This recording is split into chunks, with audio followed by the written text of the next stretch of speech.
How the fuck did this turn into a 25-minute intro? What the... Yo. What up, Concho? What the hell? Do you know that feeling when you're just sitting and you're like, alright, I have to do something in like minutes, so I can't really do anything, so I'll just sit and wait a little bit. And you just kind of, I don't know, fall asleep? Bro, I've been sitting here. I sat down when the ads were still rolling. I was like, all right, let me just wait these ads out and then we'll just start early or something. And somehow 20 minutes passed, 25 minutes passed. I feel like I fell asleep. Maybe that's not a good sign.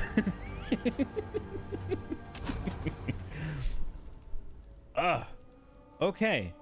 Let us get going. We're still level 24. Everything's the same.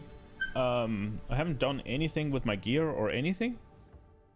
2 more levels, I think, until we can get our blasphemy, which hopefully is going to be sick. I'm hoping it's going to shore up our weakness, which is getting swarmed. Hopefully those explosions will deal with it, as well as the protection from enfeeble. Okay, so just death 0, helmet 0. Okay, nothing fishy, all is good. Let's see if we have any gear in here that we can equip now. I think I checked yesterday, so this one was worse, right? Yeah, this one's better. I'm a little bit annoyed that I have the fire damage in there, but it is what it is. This one doesn't have flat fist though, so maybe I should have gone with some percent, sorry, with some flat ones. Yeah, nothing here, nothing there. Do you have anything? No need to rush. Flat? Oh, bro, we just made this. We'll give it a go. Maybe we'll get lucky. Lightning, no. We're going for... So, bro, I sat down yesterday and I just looked at my characters and I thought about things, and I looked in PoB and like shored up a little bit of the defenses and shit. Bro, hybrid gear just seems ass. Like, I think in order for hybrid gear to actually be balanced, you gotta get like a little bit more than half, right, of what you could get on a single piece. For armor, it probably needs to get much closer than half. For evasion, it kind of depends, because evasion caps out, right? Armor kind of doesn't cap out. It does, but it kind of doesn't. It caps out at 90, but the more armor you have, the higher hits you can get 90 reduction on, right? Like, so if you have 100 armor and you take 100 damage, maybe you get a 90 reduction. But if you get hit from a 200 hit, right, then maybe you'll take maybe you'll only have 50% reduction. But if you then get 200 armor, then you're gonna get 90 reduction on the 200 hit as well, right? Like, it's not, but that's just to make it easy. So getting more armor will almost always be at least somewhat of a benefit, right? But evasion hard caps, right? So after you get to 90, I think it is, there's no reason to go higher.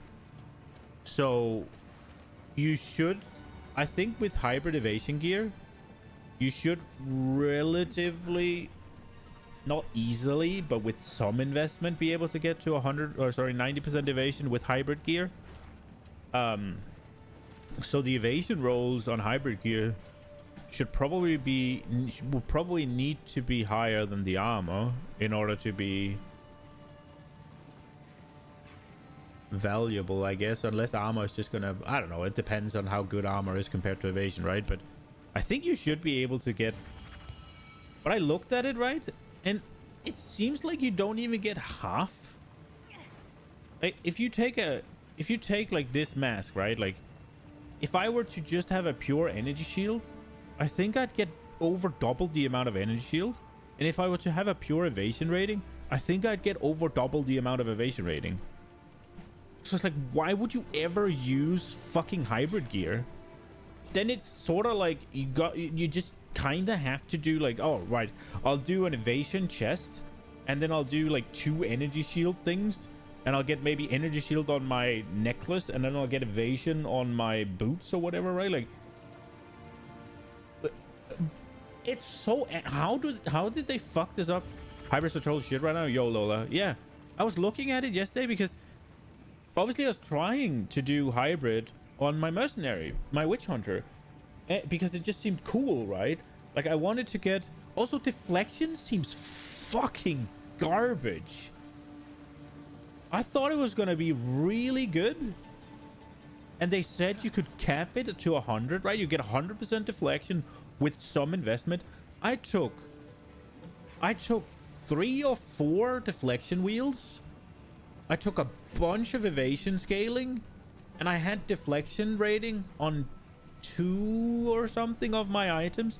My items all had flat evasion and percent evasion in the upper echelons of the tiers, and I didn't even get over 50.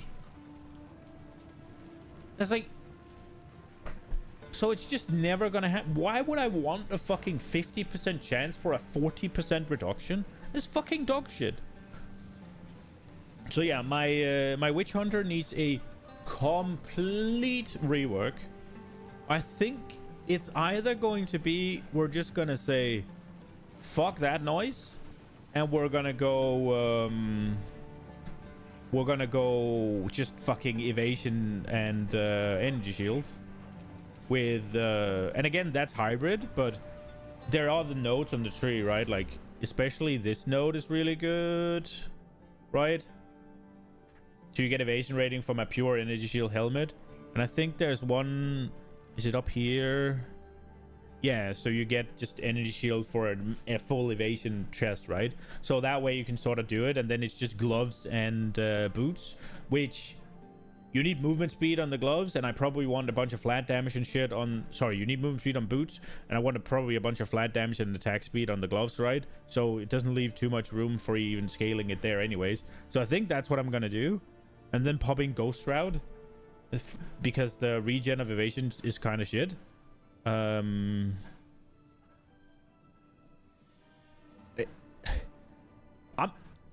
am incredibly disappointed in GGG and Jonathan and Mark for this patch. Like, I know Abyss is great, the content is great, like the campaign Act 4 is amazing, but the balance changes and the direction this game is going is just, bro, what? How? Why? It's like, I don't fucking get it. I don't get it. But yeah, I mean, that's where we're at.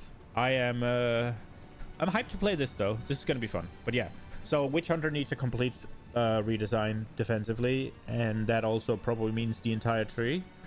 So yeah, that's gonna be great. I also think that going, let me just hop on this because I'm kind of interested, right? It is a bit far, right? But this node, no, this node here, this node is fucking dead now. I'm not doing deflection rating, fuck that. But this node with this node, I don't think they scale off each other. But like getting 2 reasons to get a massive evasion rating chest is huge. So yeah, I'm thinking we'll do something. Now, if I do go up here with the I'll have to go from here all the way up here, which is gonna be a bit, but I also kind of want to get this right. It's gonna be a tad difficult, but it does put me up near this crit node. So I think it's just going to be big crit on the crossbow, and then hopefully we can get some generic scaling somewhere. There's also a decent crit wheel here, right? If I can get enough crit chance specifically, there's this one as well that would be fucking dope. But yeah, that is That is the struggle right now. But yeah, that's where we're at. But yeah, let's go. Boosting your evasion chest with those two. Yeah, I did it. I think I did it both last and previous season. They're just really good. You link the chest with 22 evasion. Oh wow, that's really good. So that would be, you get fucking 2.2k more from just this node. That's insane. Well, extra, I guess, not more, but that's insane. Yeah, I have to. I mean, it is more, but the more tag means something in PoE. And then what you get here, 12. Oh, that's not math I can just do. It's not quite 200. Something like that, like 180-ish. That's really good. Just, you could get a lot more, right? But just getting it for, not for free, but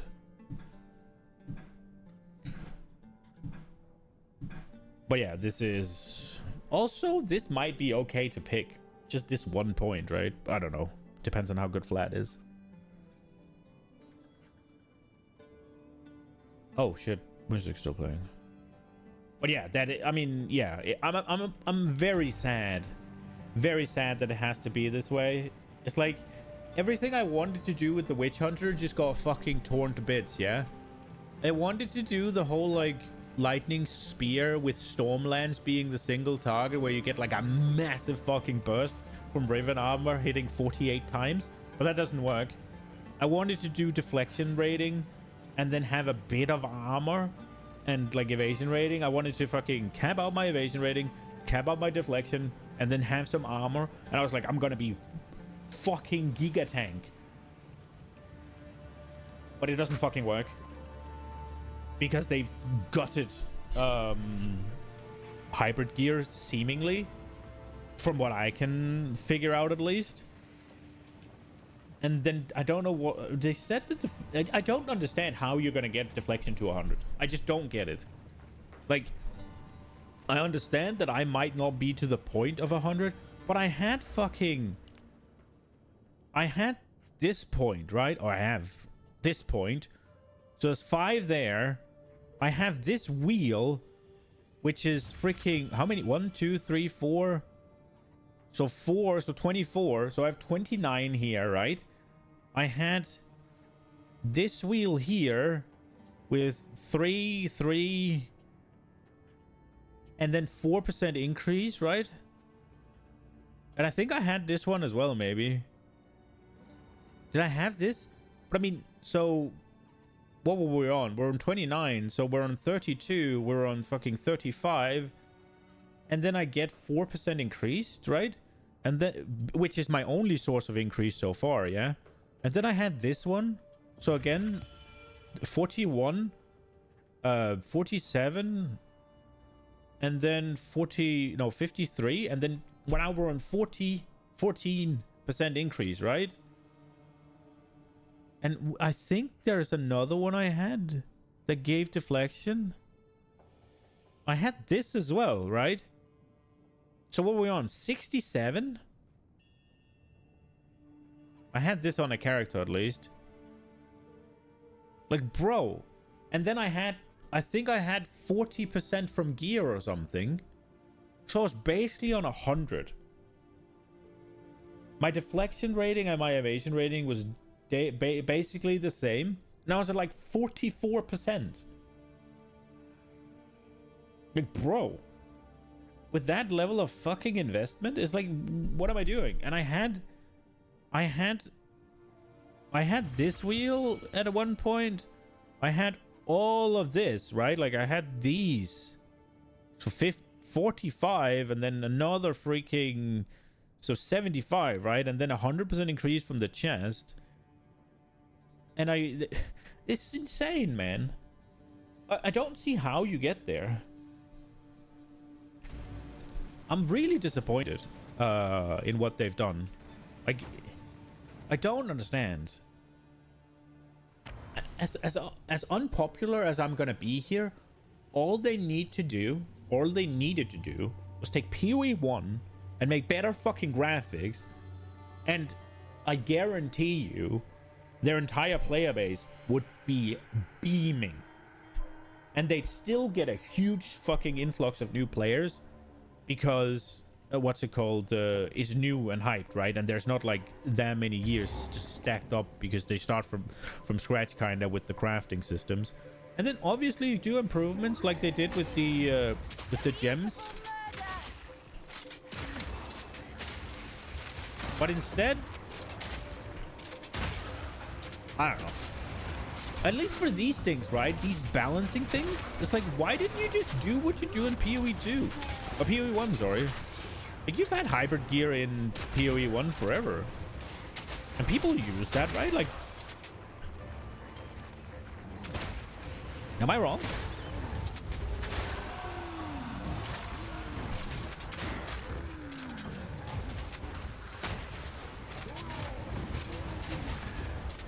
This is a bit danger. Too soon. Feeble.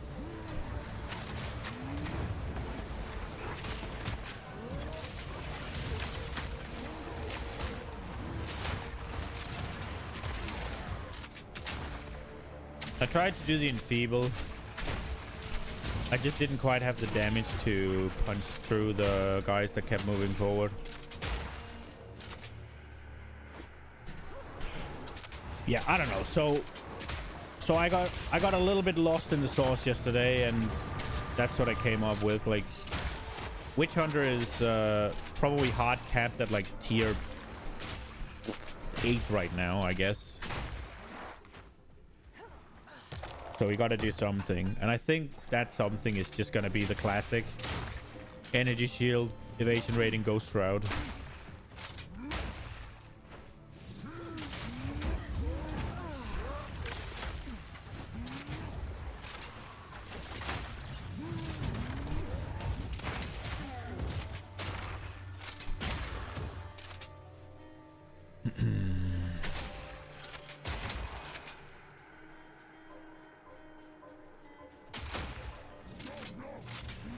I wish dodge roll reroll was like a thing you could kind of spec into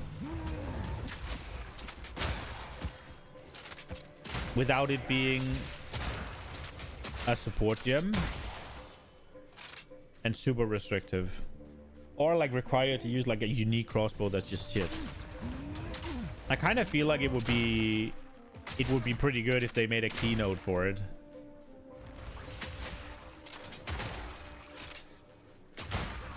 But then again, it would if it's a keynote, it kind of has to come with a downside, right?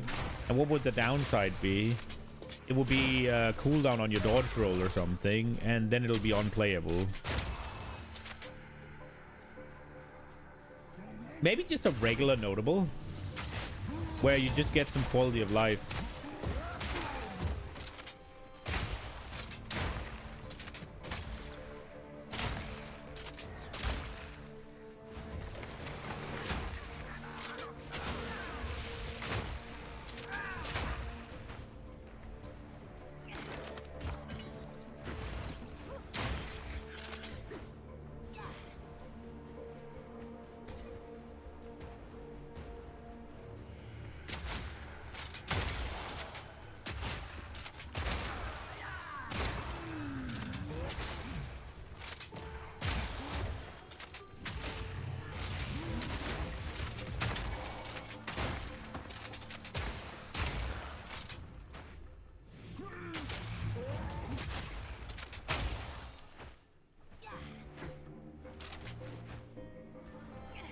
Wait, I got yesterday was a bad time when I figured out that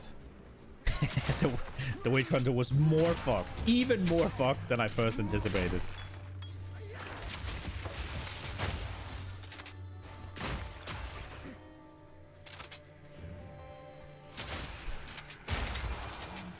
I would very much like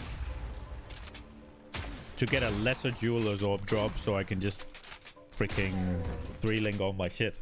Now, I did say that I was allowed to use everything at my disposal because I'm fundamentally not good enough at the game to play hardcore.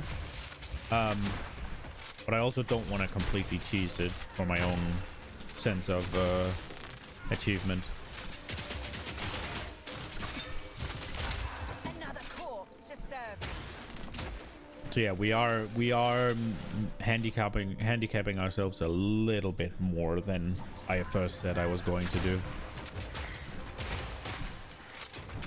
Which probably, oh, little bit of lag, which probably will get me killed, honestly. It's just been so freezed until now, right? So I don't want to trivialize it further. We have been close to dying. Like 3 times or so.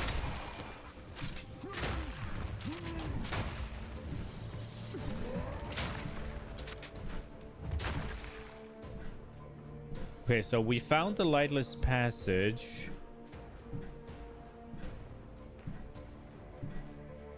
We need to get to the boat. Well, there it is. We need to get to the bone pits. Did we do everything we needed to do? Yes. Okay. Waypoint. Okay, so Pit graves and necromancers. This place just gets better and better. oh, I think I went to the wrong place. I usually go to the Valley of the Titans first. I wonder if I can find the thing here then.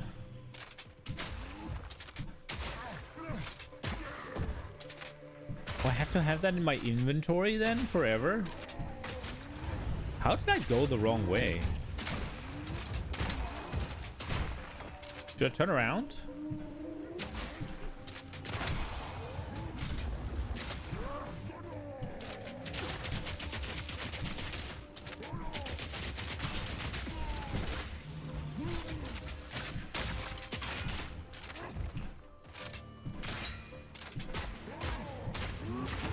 Ooh.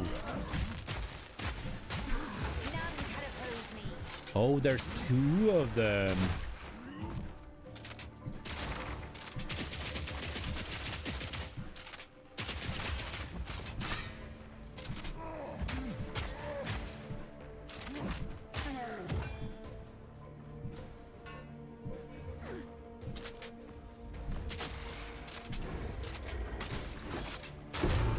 Oh, I can get it.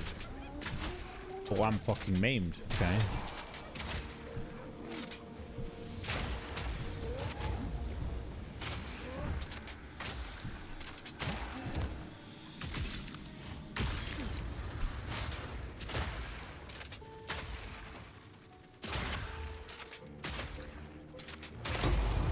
Oh, the little explosion. I think at least. Maybe I was wrong.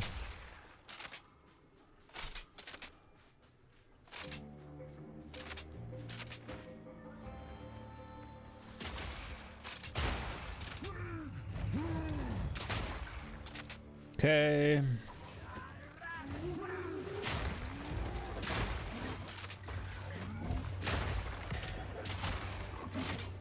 Do those guys with the big shield take more damage from behind, or are they just... does the shield kind of have HP, or how does it work? They seem super tanky when I'm firing at their shields, which is super... like, it's really realistic, right? They seem super tanky when I'm firing at their shield, and they get one shot when I don't. Is this gonna be the boss? No. Look here. Bam.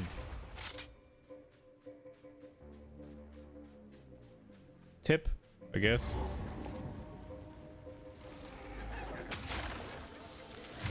I will put you down.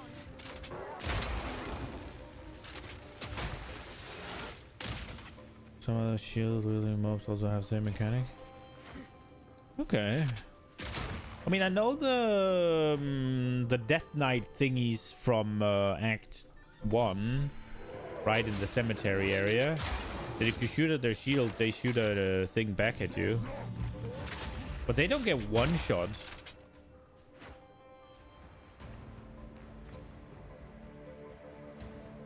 They don't seem less tanky.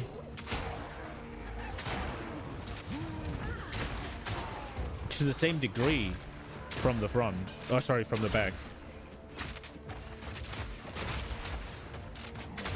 It's really cool, though. I really like it.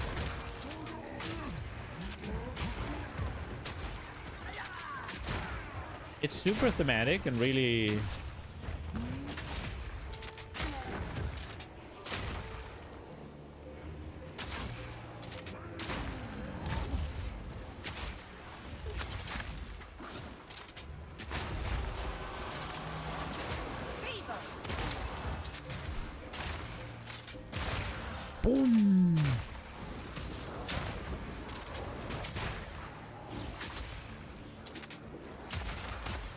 Huh?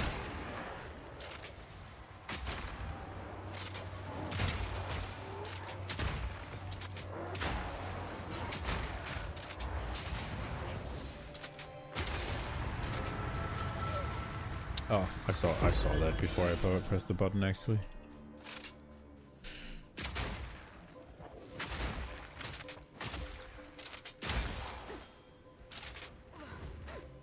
It does make you feel really good to like recognize it and dodge roll through them and then one shot them in the back though.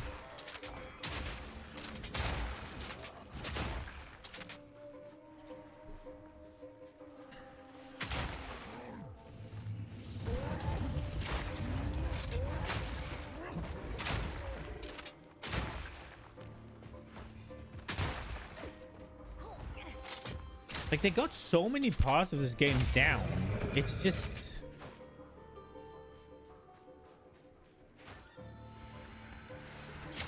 It's just so much weird shit. Like, everything needing a downside always for no reason. Exaggerating, but... And then the whole, like, oh, now hybrid gear is fucking useless. How do you miss that balance point? Like... Also, they didn't say anything about it. It's kind of stealth nerf, right? Like, I didn't read anything about it in the patch notes. Because, oh, if I had, I would not have gone that way. It was good. It was doable. It might have been too strong in the first seasons. But it was at least good. Wait, what am I doing? Let me just think. I do think we eventually want to go here, but that's not yet. I know we want to go here. Wait.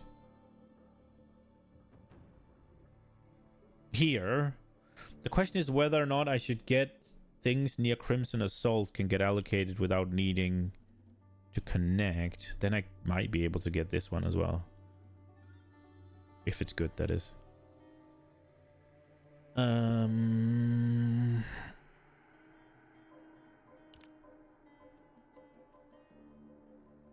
I really have to travel all that way? I guess I kind of do. What do we do for now? Do we go here? That's generic damage. We could just go get the cold. The cold is good for now. I'm trying to figure out how to build this myself without or before looking at the build of the week. What he did exactly.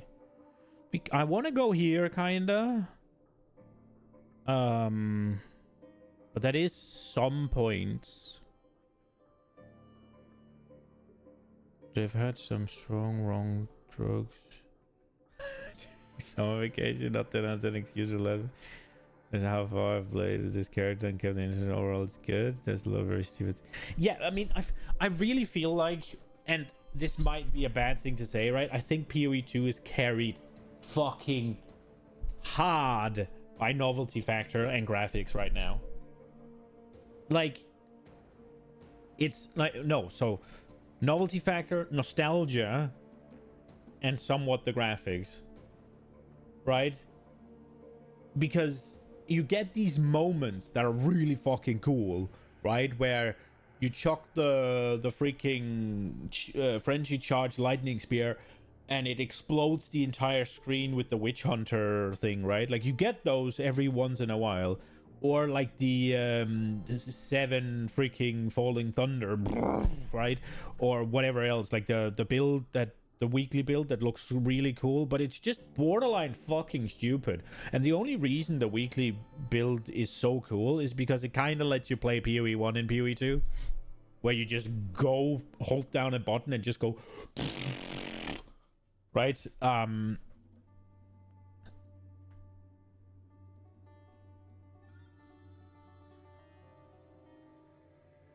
But yeah, I do think it's a lot of, oh, I love PoE 1, let me just play PoE 2, and you get a lot of the same, like, kind of the same sort of little hits, but just worse. And then it's visually good. And you do get to do some good, some fun things, right? Like, every once in a while. The dodge roll alone gives so much to an ARPG. I think if... And this is a hot take. I think if there were any competitors out there, like if D4 wasn't D4, I think PoE 2 would be a massive fail. There's just too many things that are just fundamentally unfriendly to players. There's just too many things that are in there for the sake of just being fucking annoying. Right? Like, you got all of these gear things, but now half of them are useless, right? Like,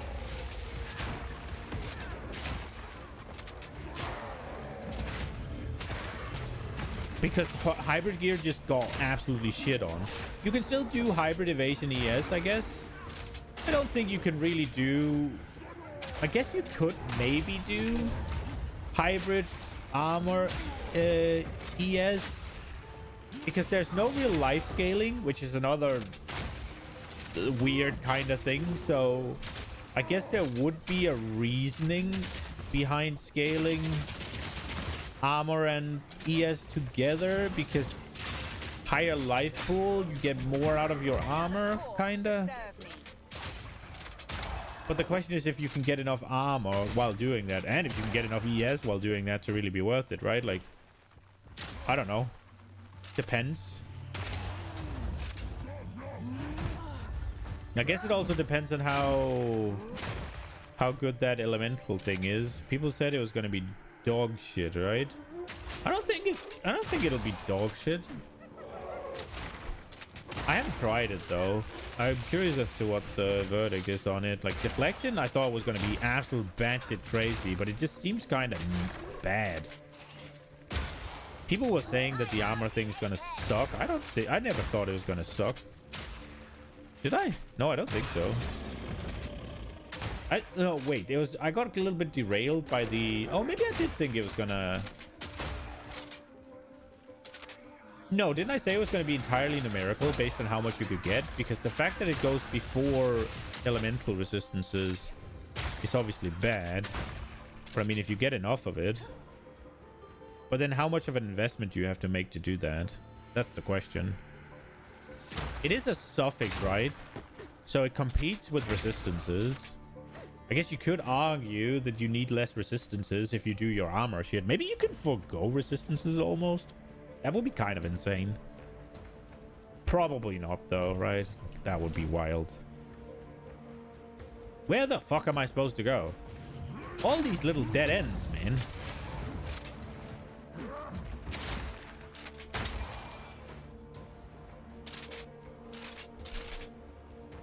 I do want to try that out as well. Like, I want to try the Titan. And I want to try the Forge Hammer. And I want to try the armor. And armor for elemental. And see how much you can get to. And see if it'll be really cool. Oh my, what a gorgeous ride. I'm ready.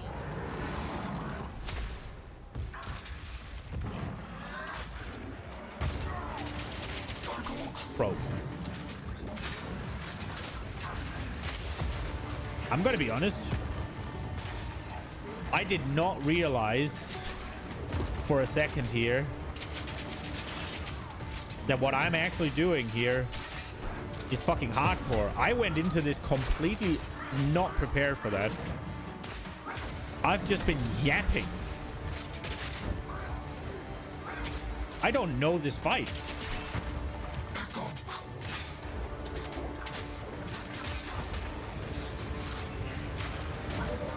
I do think what I just did is kind of bad.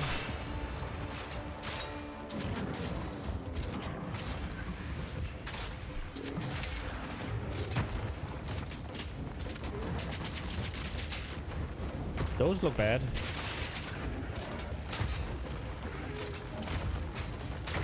Woo! I suppose I am your better necromancer. Clutter. Dude, I've just been yapping, winding myself up a little bit, that I did not even realize that if this character dies, the run is over. Until I was mid-boss fight. Oh!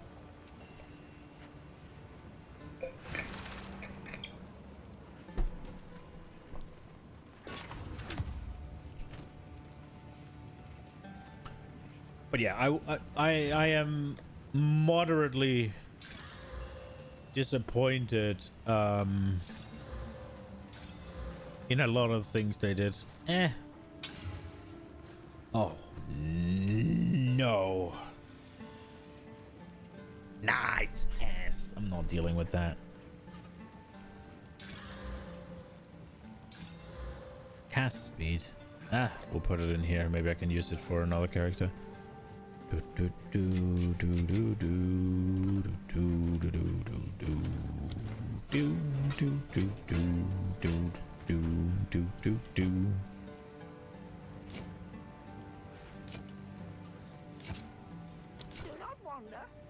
There we go. Okay.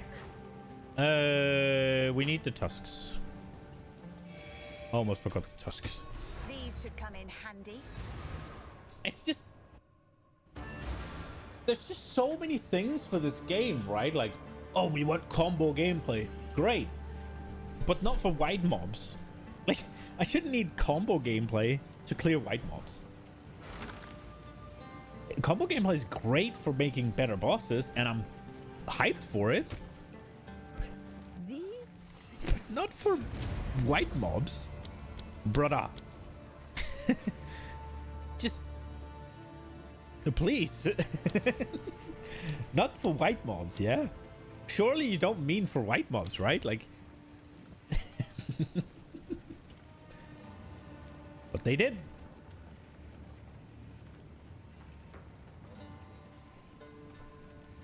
It's the opposite. Yeah, it gets kind of weird, right? Because you have to combo throughout the campaign, which... You're prepared to kill mob packs with 3 combo attacks, but you barely need to do the first and everything dies. Yeah, you kind of outscale everything, right? Like, and then you're kind of... You're moderately struggle bossing. I'm not struggling in the campaign, right? But like, it's just... very different gameplay, and I just feel like they need to keep the combos moving into the end game, but they need to fucking be okay with most of the map being cleared by one button. Well, not one press, right, but one button, and then all will be good, I think. To me, it's just let the lightning spears, let the lightning arrows, let the sunder, I guess, just let them be bonkers at clearing maps. Just let them blast screens, right? Just let them do that. Let people go through a map chucking spears, or right, or bonk, right? Ow, ow. Fucking idiot. Let them go through the map like that, and then once comes the boss, all right, now you got to do something. Now you got to play the game, right? Like, because we need... Look, I am level 25. I have killed 5,797 mobs. I am level 25. If I have to combo for each of these kills, bro, it's too much. It's just too much. And it's not fun. I don't really want to use the support gym. I don't really have anything. Until I get a lesser jeweler's orb, we're kind of okay with what we have. Well, I guess we could get upgrades on tier 3. We should go to Valley of the Titans. Oh no, we gotta get the big boss guy? Ooh, that's scary as fuck. He's bugged to shit. I might actually die to the big red guy. And died here. What fate wrought their demise? That might be the first boss I actually take a little bit of time to prepare for. We need to get a... We need to get an upgrade on some of our gear before him. He's scary. I need to be able to take a knife hit. Because I fundamentally don't... I don't know how to read what he does. Right, but I was complaining about PoE2. We talked about the combos, right? Another thing is all the downsides to everything. It's like, why? They had it so good in PoE 1 where every notable felt good to take. Like, almost the entire... Yeah, there were some misses on the tree, obviously. I'm not saying the entire tree was good. But every node you took, you felt good about. You're like, yes, let me get that. And there was always something where you're like, oh, I want to go get this. Oh, I need to pick between this and that. Oh, well, can I afford to path here? What can I get along the way, right? Oh, this one's really cool. In PoE 2, it kind of just feels like, I guess. There are a few nodes that are like, oh, this one's massive. And then most of them are just like, I guess. This is okay. And then they sprinkle in the, oh, reduced attack speed. It's like, bro, now even if I would ever be excited about this node, it's like, now I'm not. Because reduced attack speed just make my character play like a shit.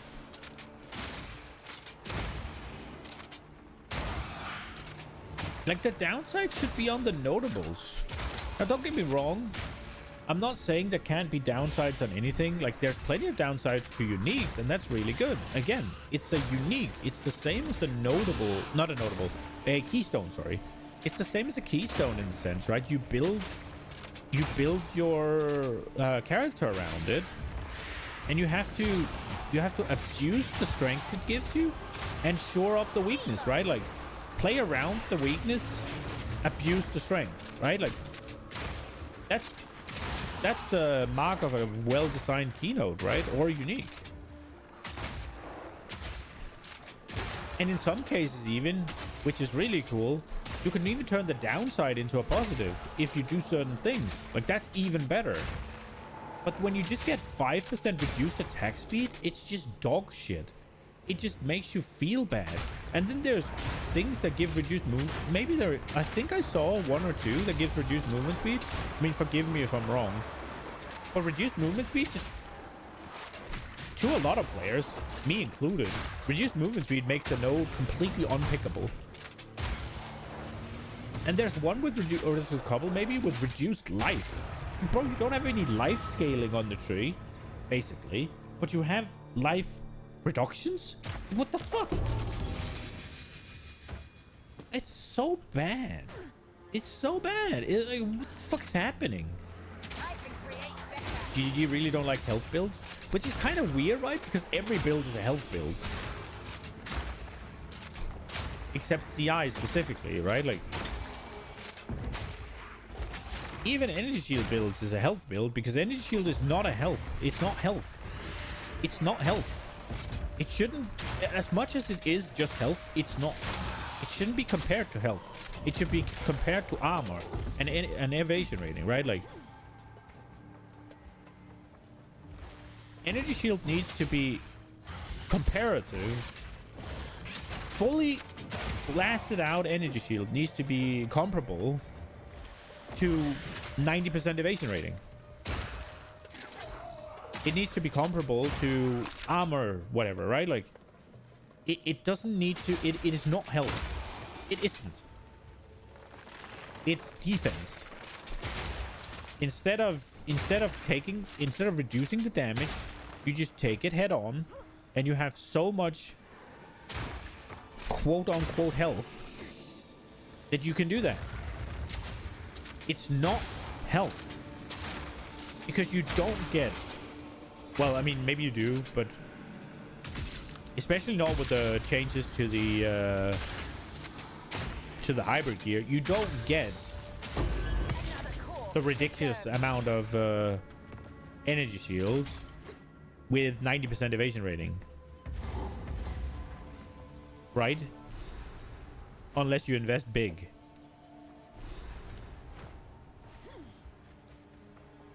It's just, I don't get it, man. I just don't get it. I think health on the tree in PoE 1 is good. Yeah, it's kind of mandatory, but it isn't really, right? You kind of get the and I get that you could be like, oh, I can either do CI or I can do health, right? Like, yeah, that's fine. But you kind of get the option of skimping out on health a little bit, right? Like, you can either pick a bunch of health nodes and be tanky, or you can risk it for the biscuit and not pick a bunch of health nodes, right? And then just go glass cannon. And I get the argument that, oh, when health is on the tree is sort of mandatory. Yeah, to an extent, you need a couple. But not having it on the tree, as good as the idea was, in theory, just feels bad. Jesus. And as such, they should just surrender and put it on, I think. That's my take. Like, they tried it. The reasoning was good. It appears they fought here, died here. A resting place. It was a well-intentioned change, but it just didn't pan out well, so just surrender and put it in. That's my take. But the downsides are really I think that's what's bothering me the most. But that might be because I haven't had time to really get bothered by the fact that hybrid gear is bad. I only realized it yesterday when I sat down and tried. Oh, because I got my Deadeye to maps now, and it's just instantly better than my Witch Hunter at everything. It plays roughly the same way, but it's just better. And I was trying to be like, okay, so how do I get the Witch Hunter up to snuff? The only thing the Witch Hunter does better is that it's not conditional on the single target. It doesn't require the mob in a certain place and standing still, which is fucking annoying on the Deadeye. But other than specifically that, the Deadeye just does everything better. The Deadeye also does, I think, more single target damage when they then stand still. So it's like, it is just better at everything. And I was trying to work out what I was going to do to the Witch Hunter, both to make it better, but also to just make them different, right? So I could still be excited about the Witch Hunter and not just be like, oh, why am I playing this? It's just worse than the other character, right? And I was looking into the hybrid armor stuff. I was basically plucking them into POB and seeing the values you'd get out at max rolls and shit, and they just look ass. It seems like in order for you to actually do hybrid, they've sort of balanced it around the deflection and elemental applies to armor now, because you can get them on gear, right? Did I do all of them? But you won't ever get any relevant levels of it the way it is right now, at least.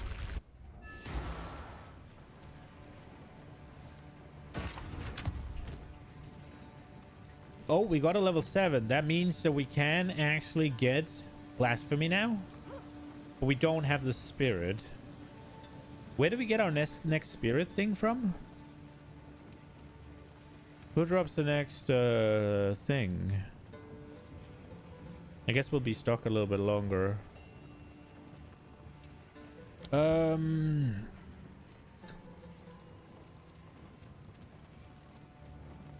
not gonna lie, I'm pretty fucking scared going into this guy. 77 energy shield.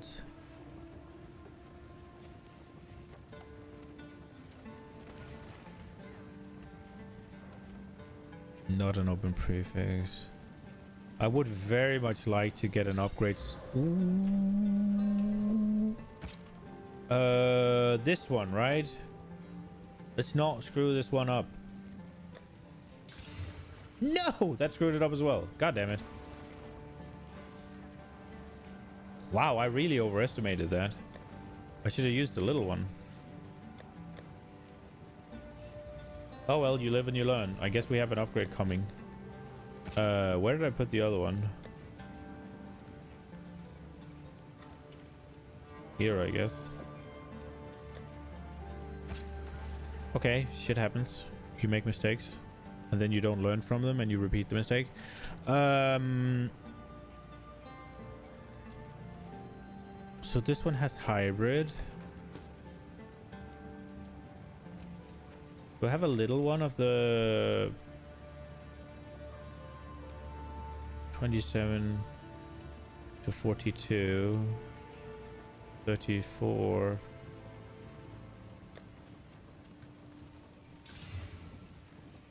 We got 55 here. It's a bit more. Can we get lucky? No. Spirit? Oh, blasphemy? 12 in, whatever. We can get blasphemy going now, and we got more. What do we lose? We lost the fire resist. That's probably okay. What are we looking at here? That one should be pretty easy to replace as well. Cold resist. I just used the last of these, didn't I?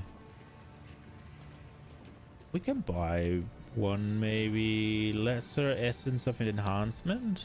Who goes there? Oh, do we not have access to the currency exchange here? Do you not get that until... Yes. Oh, you don't get that until... Okay, then I won't use it. I guess we'll just gamba. Oh, it's already... Did I regal it without fucking... Okay, I don't care. Did I actually regal it? With one fucking mod on there? Disgraceful.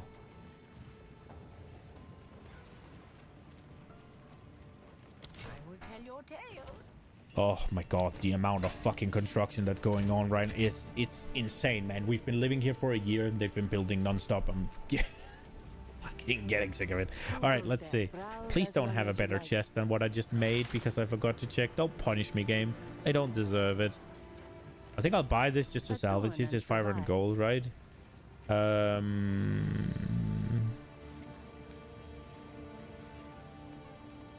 not doing... For the accuracy, we're not doing that. Oh, that's 1,000 though. Is that worth it? Probably still. If we're doing boots, we need movement speed. Oh, these are bad. I could get more energy shield from just this as well as some life. They're not good. We could buy these two and just hope we get something. There's movement speed on these. Less though, so we're not doing it.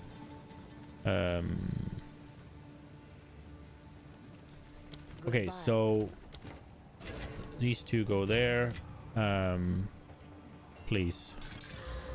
Cold resist and max energy shield. The second one is really good. What do we get here? We got hybrid and int. That's not great, but lightning resist. We got fizz dam. I like these two. 50 max life. Let's go. What do we get? 9 int. And what do we get at the end? 3 life per enemy hit with attacks. Now, is this gonna get better? Probably not, but chaos resist? It does have triple resist.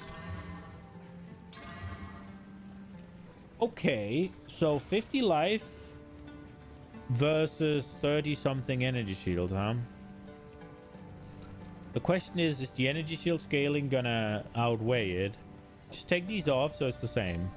498 to 97, so we're looking at 505, 795. That's a great number. 795, huh? Put this on. we're looking at Jesus 900 and why did I do the other one? I just need to find the bigger number of these two. So we're looking at 954. And here we're looking at 954. This is going to be less, right? This is 8 and then 2, 3, 937.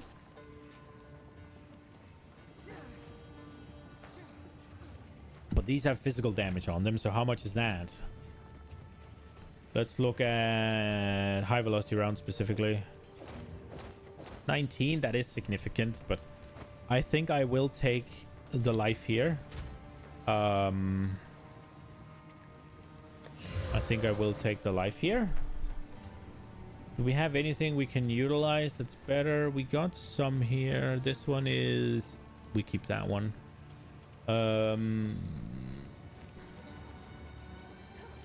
Did anything? Nah. How's our rings looking? This one's kind of useless. They're just a bit of resistances. They're kind of bad. Do you have any rings, Saka? You got one. Ooh. Please let that be good. Please let that get good. Come on. Fuck. Come on. Fuck.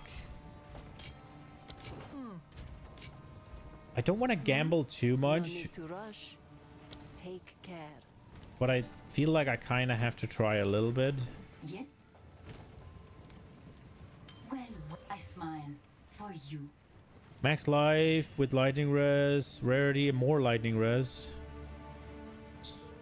So I lose a decent amount of damage there.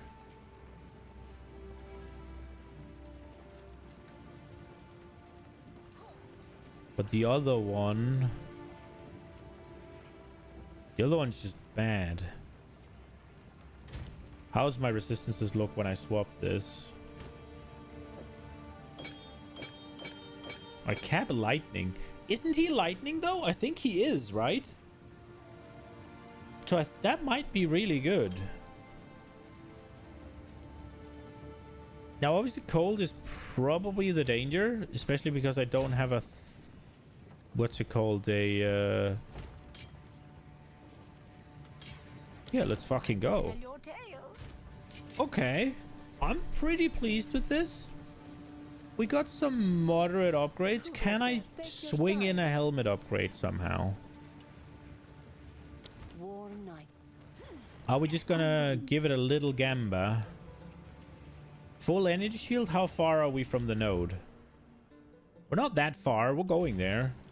Yes. I think we'll go for a full energy shield helmet here. I wish you well with this. Cold resist, lightning resist?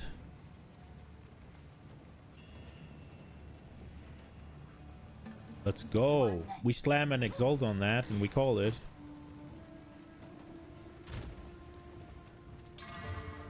What do we get? We got 10 life, I guess. Oh, we got a little bit of energy shield. I mean, it's something.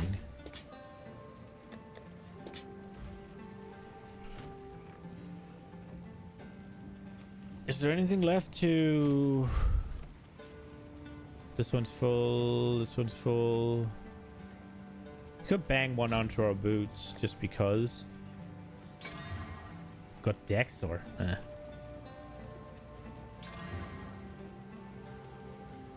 That did not get better. Oh my god, I'm just fucking wasting shit. I don't even know what I got here. Oh, I got Fizdam. Let's go. What do I get here? Did I get evasion rating or something? Biggest diggers. Just fucking... okay. We're about as overgeared as I can get, I think. I just don't want to get one shot. Was that it? I just don't want to get one shot by this guy.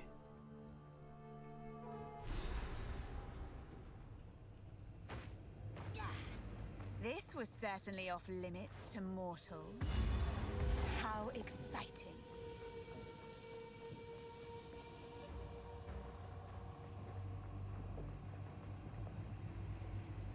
Okay.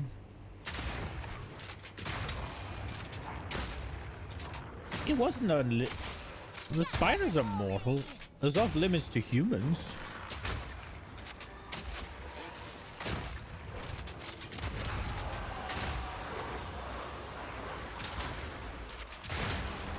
Let's go. That's exactly why I took that talent. Look at that, how I cleared that.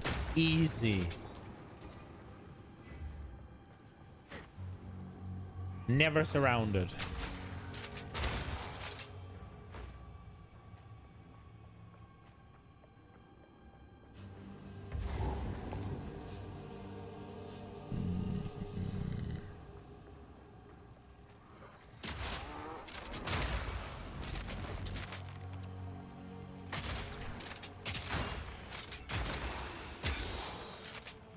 I pressed the wrong button.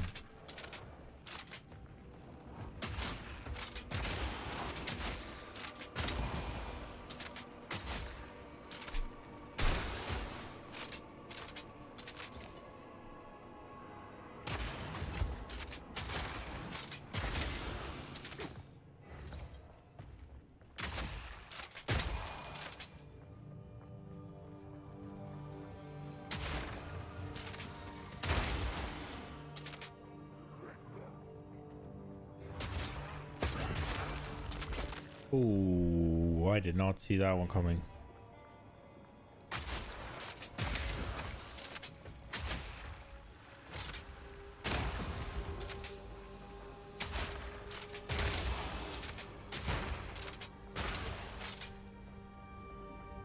Was the gain cold damage that effective? I want to see how much they get frozen if I just hit them with a frag round.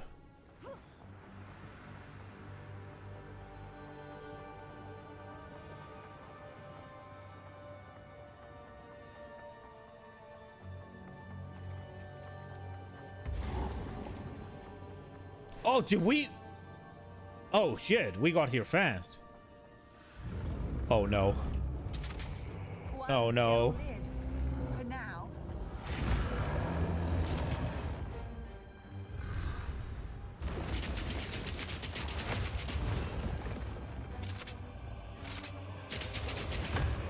Ugh.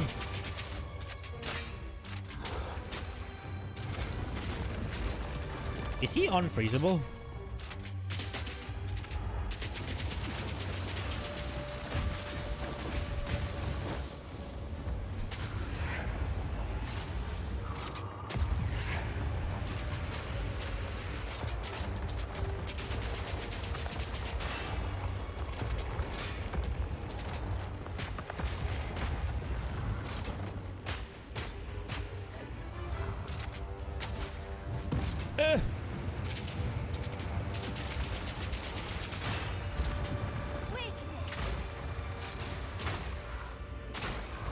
Oh.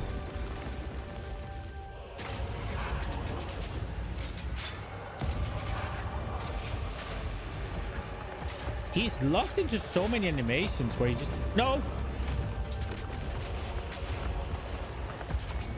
Nope.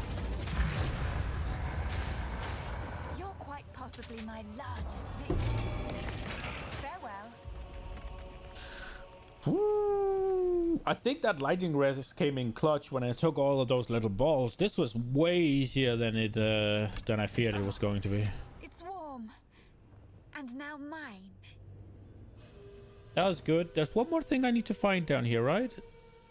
Salmarath the Colossus is donezo. That's super easy, but I also completely overprepared.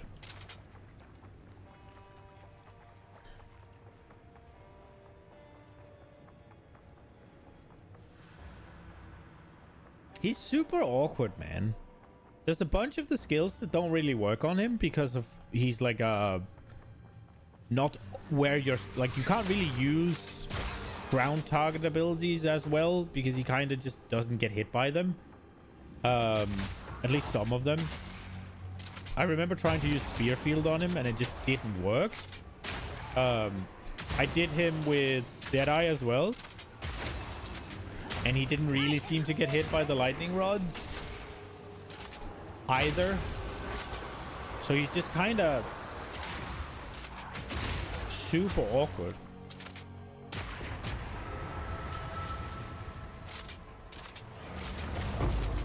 And then obviously he's got that shotgunning going on that sometimes just one-shot people.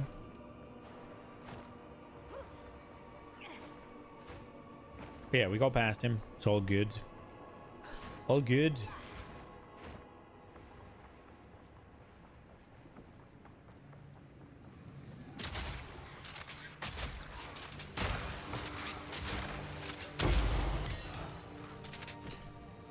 No.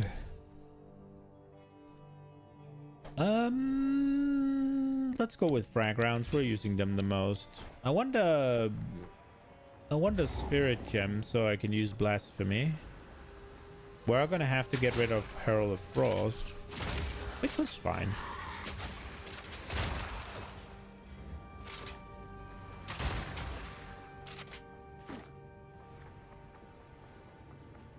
Is this it?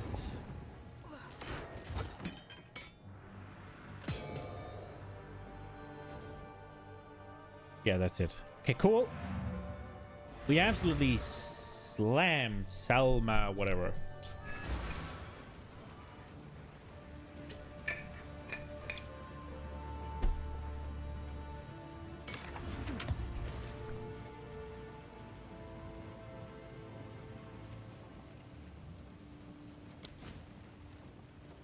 I guess we just pop it in, right? Like, what's the point? Guess a little bit lower attacks per second. If that's gonna do anything to us. Ruby. Do not wander. Oh. Any of this is quality? No. Do not wander. So... what's the next thread? Like, obviously I can die to anything because I don't want to underestimate stuff, but I'm kind of thinking in terms of just things that I know to be dangerous. There aren't really a whole... What am I supposed to do here? Valley of the Titans? Oh, right, the thing, yeah. So the boss here is that big fat guy. The snake, maybe? Hopefully I'll get blasphemy before her. The skeleton city of a once great culture. How adorable. The weary traveler has reached the end of the path. Welcome to the city of 7 waters, whence bounty springs. Behold our lush plains and verdant forests, blessed to feed empires far and wide. Eat, drink, and be fat at your leisure, so long as you take word back to your homeland of the glory of Keth. So... I'm not so much thinking about what can kill me, because everything can kill me. I'm more so thinking about what can kill me without me making a massive misplay.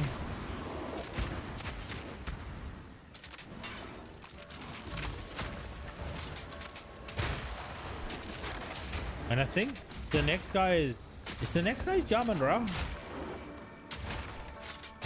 Where I could just get overwhelmed.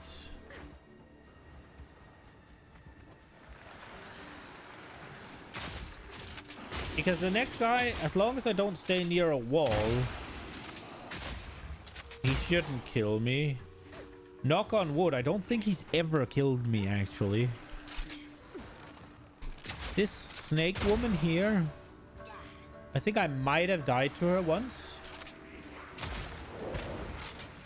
Maybe her poison can get me.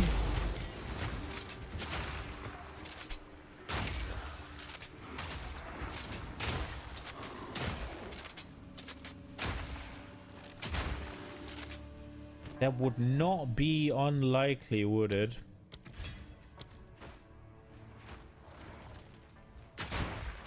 Especially because I am 50% of my... Does poison go through any shield? Or is it just bleeding? It's just bleeding, right?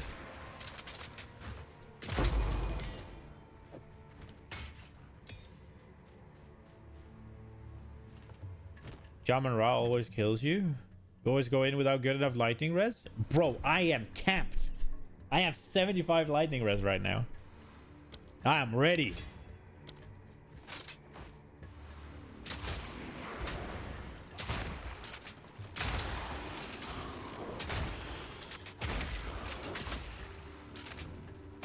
The thing with Shaman Ra as well is it's kind of a long fight, so there's a lot of opportunities to fuck up.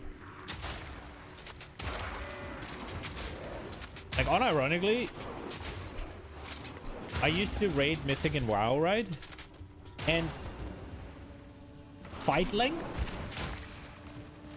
is something that adds difficulty, because at a certain point you just kind of check out, right? Like, you start going through the motion and kind of has to just be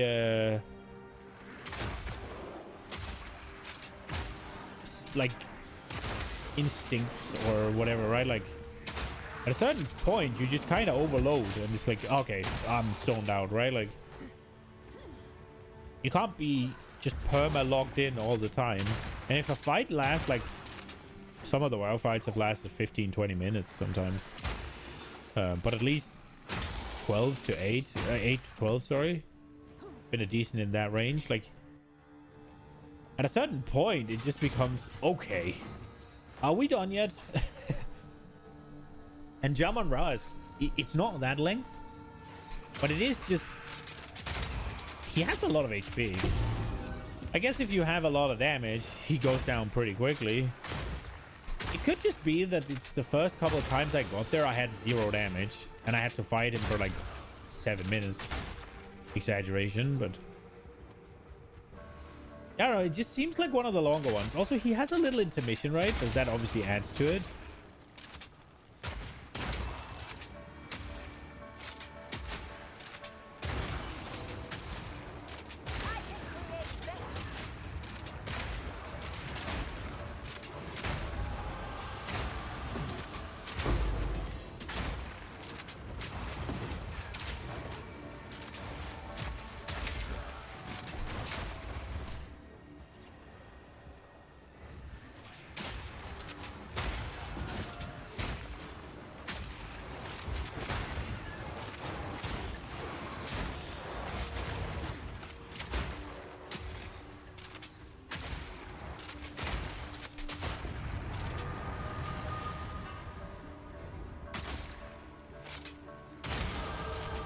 I will say,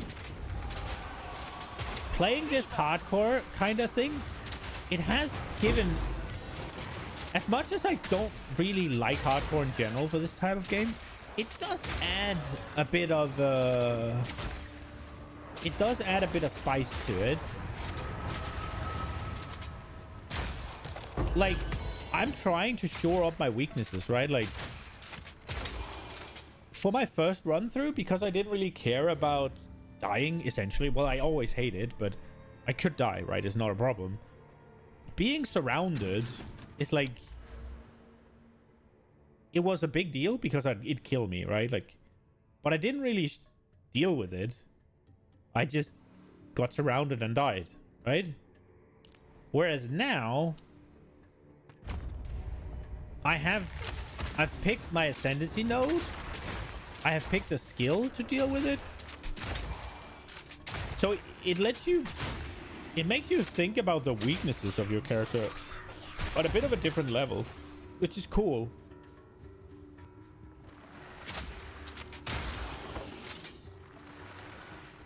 Because when you just play softcore, yeah, you are aware of your limitations, you're aware of your weaknesses because they murder you, and it's annoying.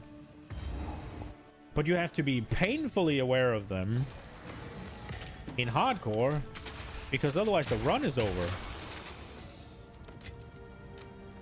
And that's a very different feel. And I do like it. It's kind of like survival games. Ark Survival Evolved, right? Like, I hated PvP in that game, because it was always bullshit, right? Like, it was always like just a bigger clan with better shit than you, and they just kind of what's it called? They just kind of rolled up when you were AFK and, or sorry, not AFK. How did I sprint there? They just kind of rolled up when you were offline, which is, I guess, the ultimate AFK. And just pillaged your base, right? And there's really literally nothing you could do because you weren't at the PC. And it was just always kind of But playing it without the PvP, all of a sudden you don't really need to defend your base. You don't really need to build it in such a way that people don't just go in there.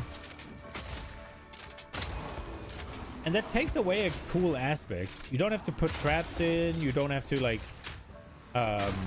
make misleading, what's it called, interiors and stuff, save things in like non-obvious way, like hide things, I mean, in non-obvious places and stuff, and maybe put out baits so that they don't find the real good shit, right? Like all that shit goes away and you kind of just lose an aspect of the game. And I think in some respects you could say the same for hardcore.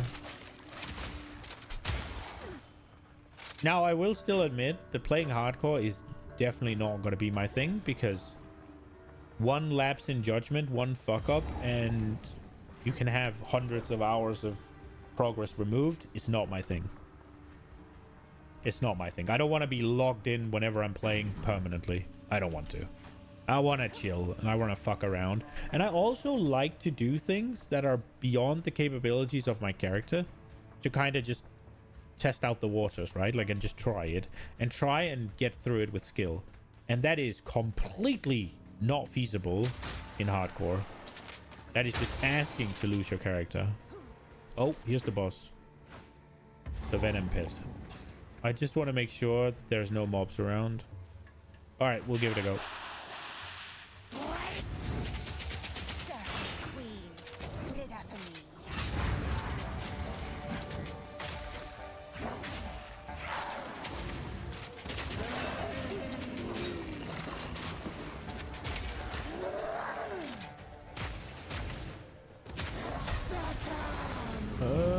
What is she doing?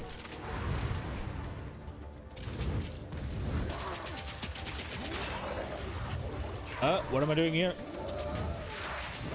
That usually means get the fuck out of the way, and it did this time as well. Doesn't she summon ads? Yeah, there it is. A fellow corpse raiser. Maybe I can get lucky here and just murder her. Oh crap, I'm surrounded. This is the problem. No, they died just too late. No! Ooh! Okay, that does no damage. Good. Oh, it does roll. I don't have armor anyway, so it doesn't matter. Okay. Well, she wouldn't kill me without massive misplays, and I always made one.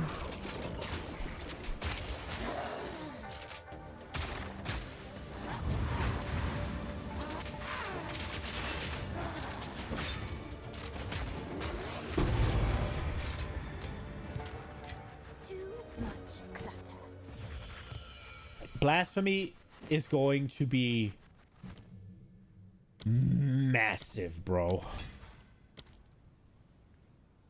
Holy shit, Blasphemy is going to be... It's going to be so big, man.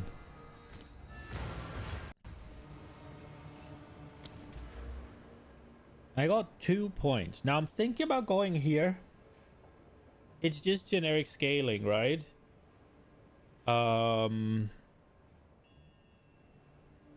Which I think will be nice.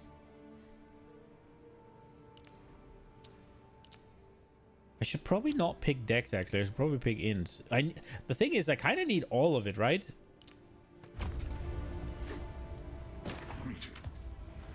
However, I just need enough. I just need enough Dex, Int, and Strength to equip my shit.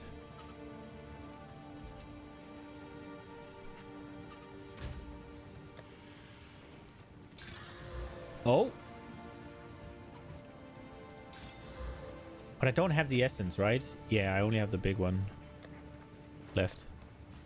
So I guess we'll just regal it. What do we get? It's useless. Okay, cool. Armor. Nah.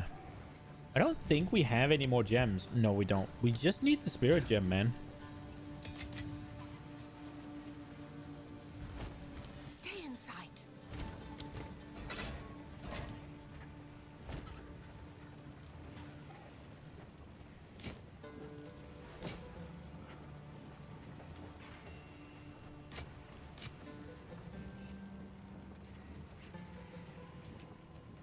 Do not wander.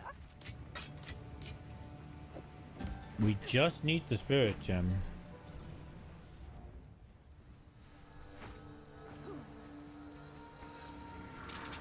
Return to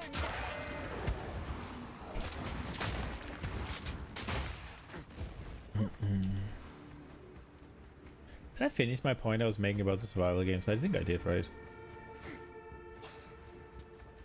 I think Valheim does it very good, actually. It makes... You don't have to have the PvP if you don't want, but it makes raids on your base, so you still have to do defenses. Well, I guess there's not PvP in Valheim. The point I made was, like, in Ark, if you don't go into PvP, then there's just nothing really to be scared of. They did add the alphas, I guess. But the alphas are just... Unironically, your defenses doesn't really matter against the alphas. Wait, I was done with this? I could have just gone to the end? I'm so stupid.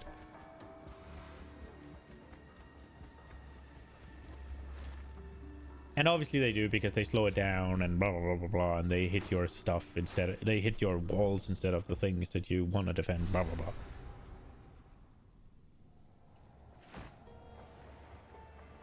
The once verdant city is still mostly intact, but overwhelmed with sand. Pretty. Okay, let's go get our thing in Valley of the Titans.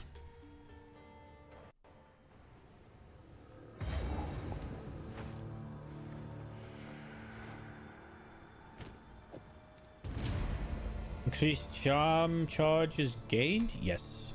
And we get another slot. Now,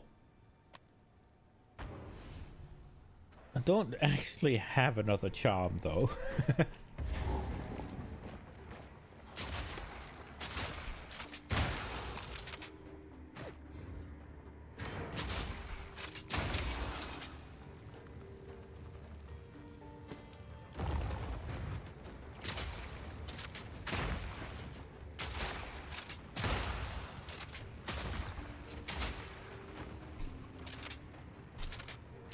Now, where is the next gem thing from?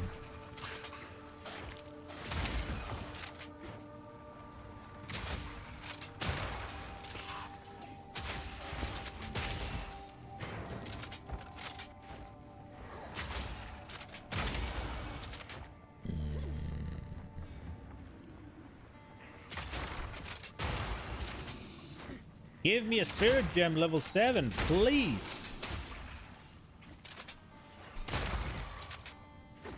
We need it.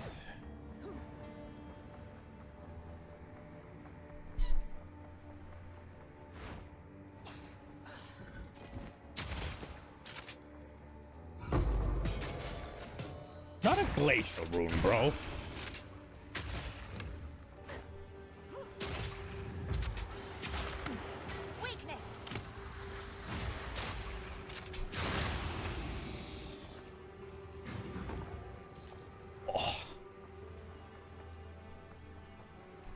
I like that. I'm not gonna lie. This Lich Ascendancy node is cool. Getting rid of that is gonna be hard.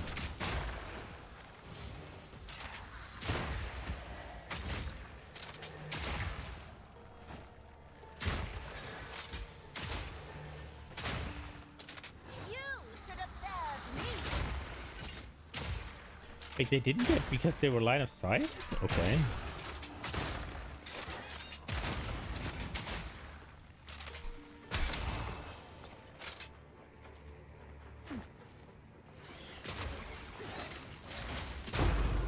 No!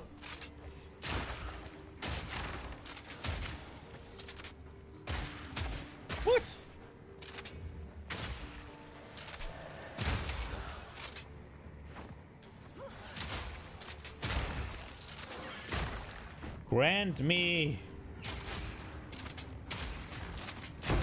7, sorry, spirit gem.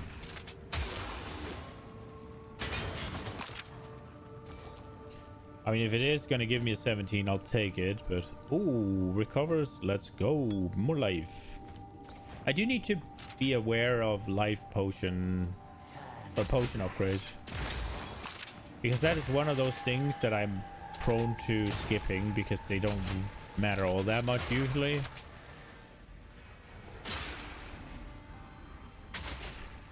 Obviously now. What a disgustingly shiny thing.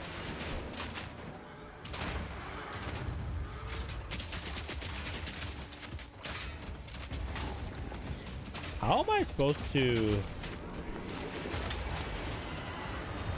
Get me away. Okay.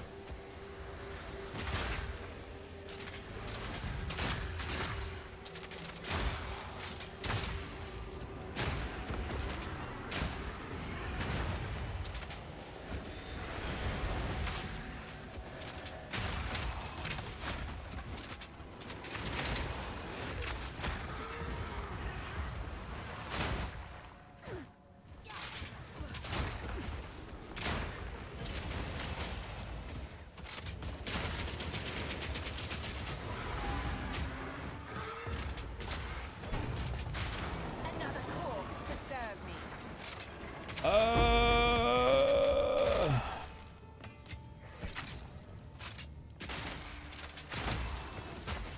No. No. Bitch. I'm telling you, yes. Oh, oops.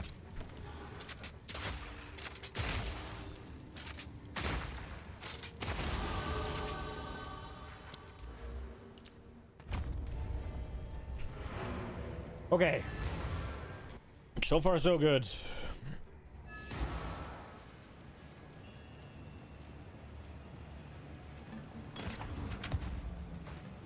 Next thing I really have to worry about is Jaman Ra.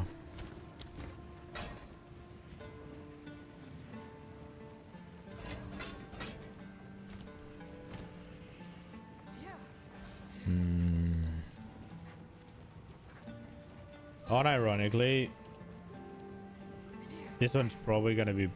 Nah, the lightning is too much, right? The flat lightning. Oh, maybe we get an upgrade here.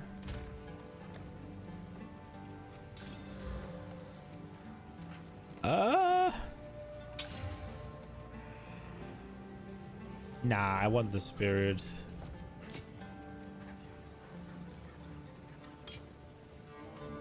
Can I pick? Oh, whoa, whoa, whoa, I need that. Stay in sight.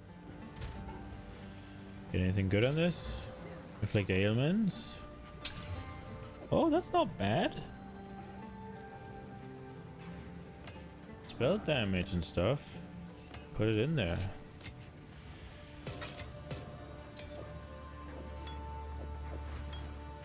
More charges is pretty good.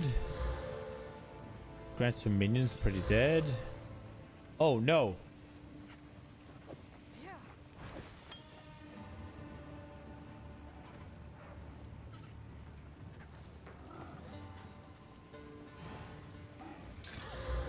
Kill an enemy, grant a charge.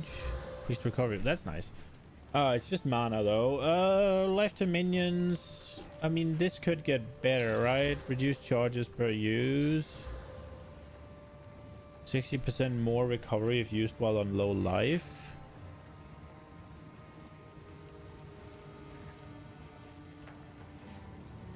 I think we'll keep the big one. I remembered the well, boys. I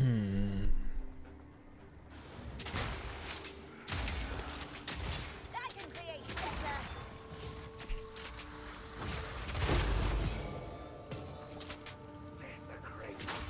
Too soon. Oi, oi, oi, oi, oi. Feeble.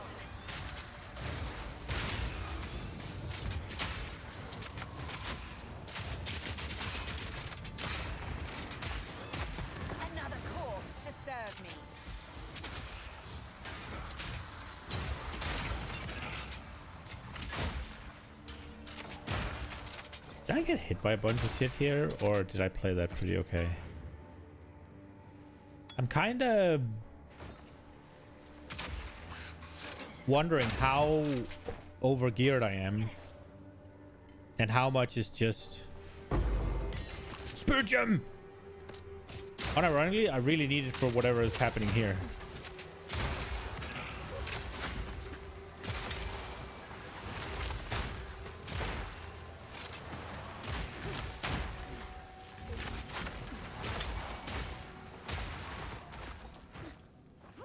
Fuck yes, it's happening, bro. No, it's 8. I needed 8. It's not. I thought it was 7. No, it's not happening, bro. I was fucking excited.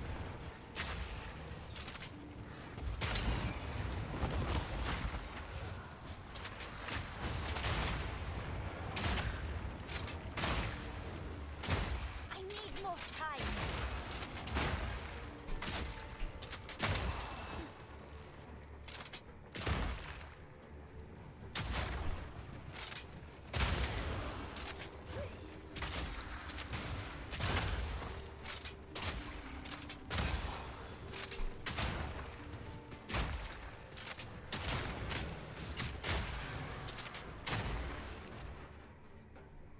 Okay.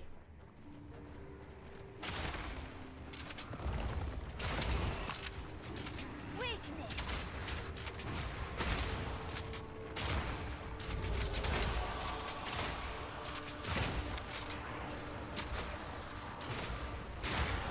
Ooh.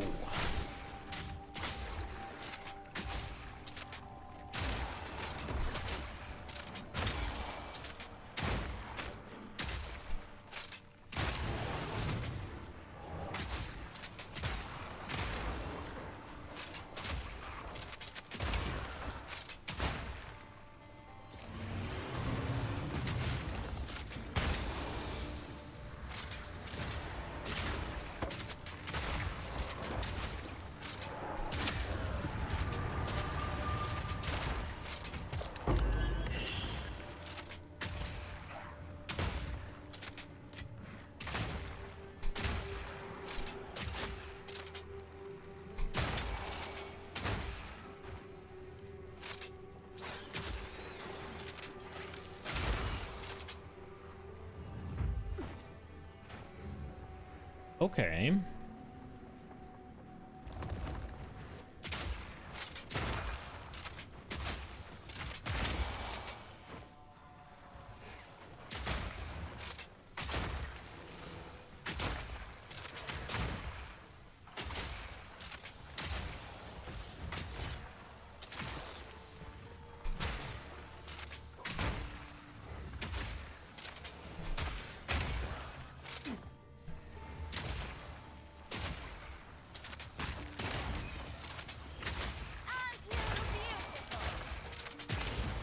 Okay.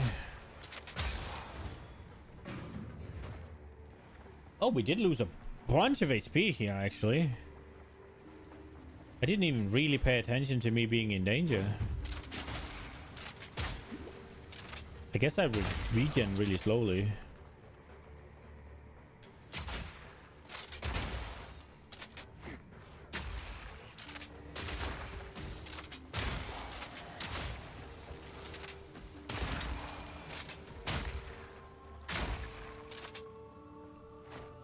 Okay.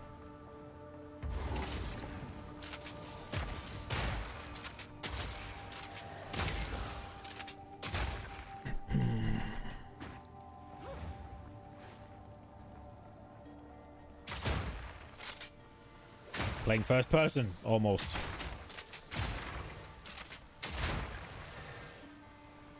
Well, third person, right, but... Oh, wow! You really get screwed, huh?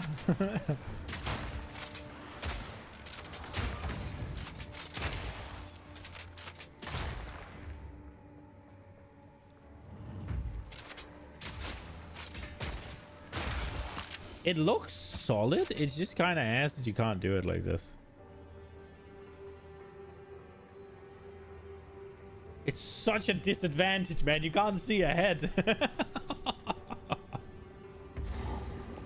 Okay, did I find everything? I don't think I did. Isn't there like a... There's like a... You can get like a ring or something, right? Like...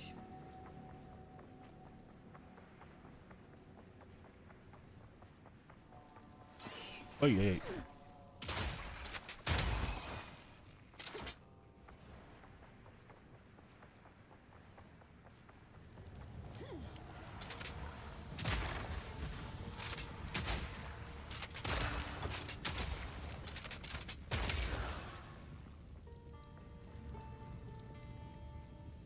What's this supposed to be? Nothing? Is this not the one where it's just like the... You pick one of fire? Is this the next one?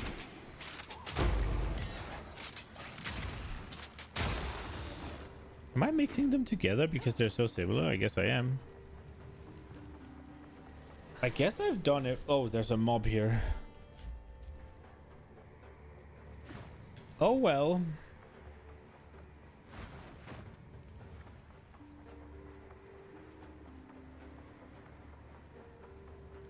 For some reason, I thought the next place we go straight to the boss fight, but maybe we don't. I guess we don't. Long forgotten shrines. Show me your secrets. Nah, okay.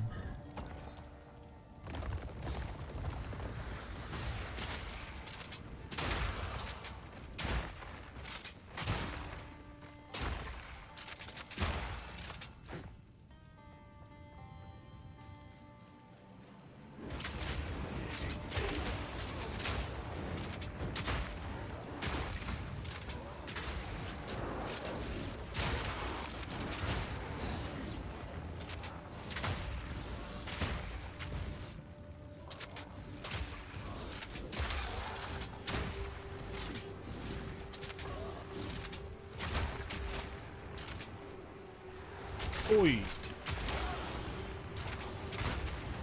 Oh, they go through. Oh, that's cool. Feeble.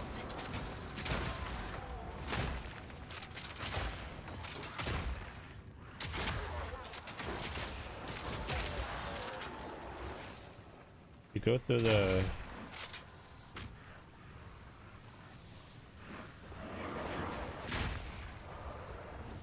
They do.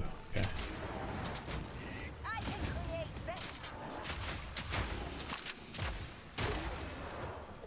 I need to regen my energy shield. Fy fan.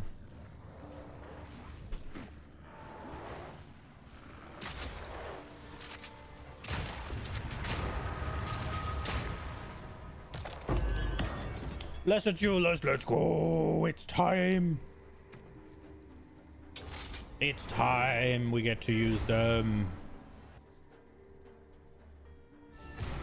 They've been unlocked.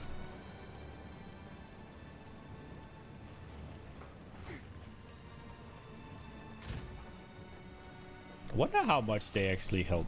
They do some, right? Like, they do a decent amount. Okay, question is, what do we... I don't really need to level this thing up because we will be... I guess we might not get it right away, so let's just upgrade it now. It's just a 7, right? Yellow, what did you give me? Anything good?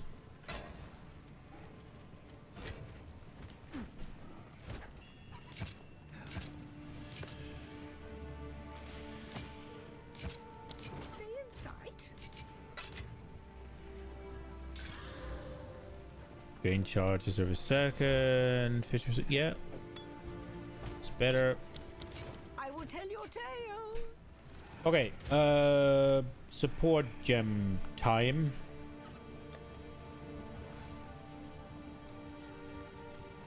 We got a bunch of 2s.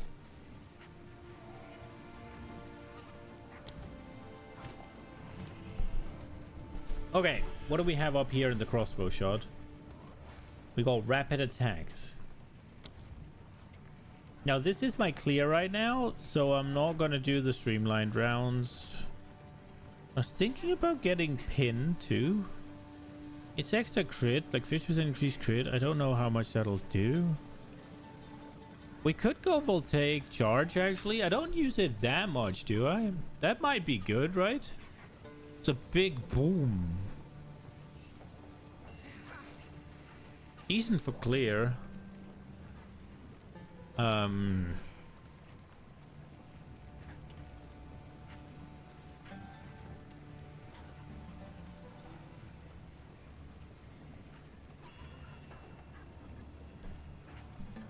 I think we will go vault on there. On the freeze round, permafrost bolt, there's only one, and it's freeze. We need it. Looking at enfeeble.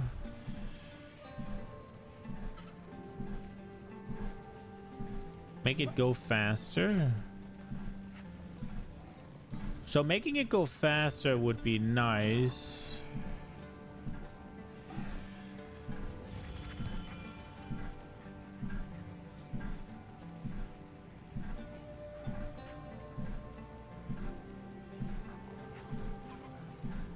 I'm kind of...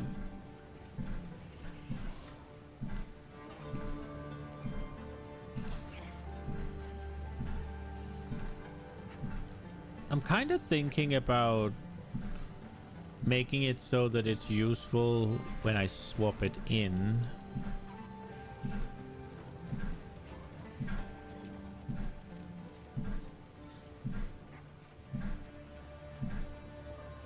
Supported cursors have 25% increased magnitudes. We'll probably do that actually.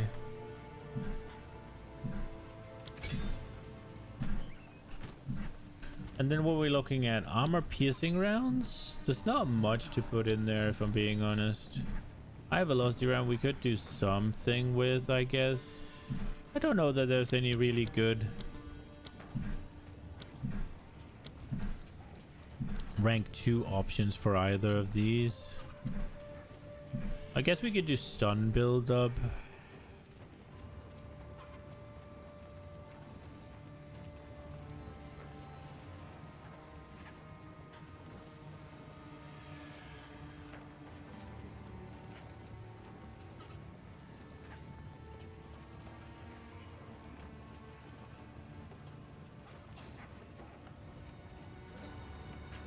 We could put lightning on there instead of cold attunement.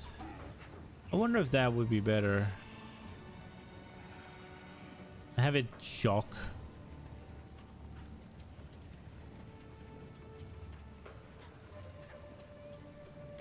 Yeah, I think we will. I think we will. We'll take cold attunement off. We'll put rapid shot in. Okay, I'm not gonna take a level 4 support. I'm just gonna take a level 2. But I'm gonna use this one because I didn't have any more. So what are we looking at? We're looking at lightning. Lightning attunement. Yeah, I'm taking this.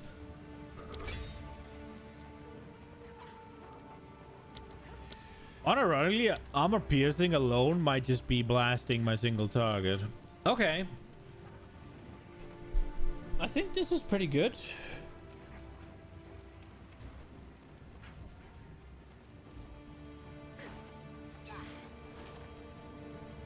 I could do rapid shot in frag rounds, but I think the vault is gonna be good actually.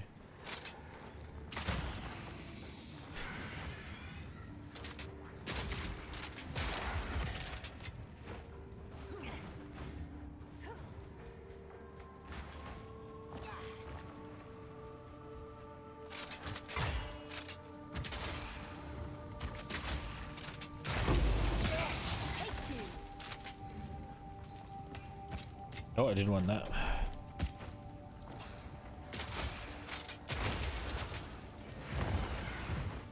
Weakness. Waste of my time. Ooh, hoo, hoo.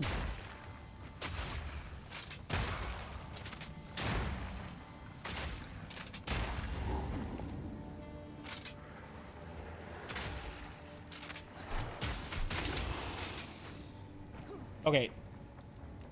My experience with crossbows is definitely paying off.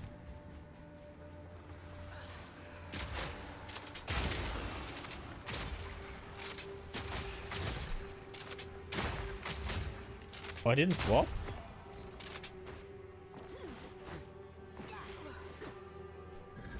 Dude, crossbows might be...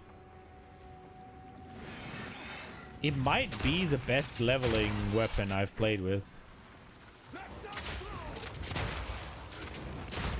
Nah, I mean, right now, lightning arrow, obviously, but...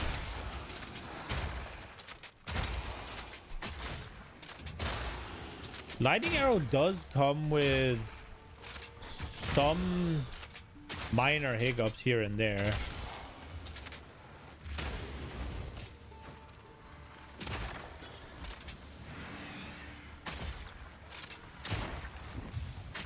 At least these earlier acts.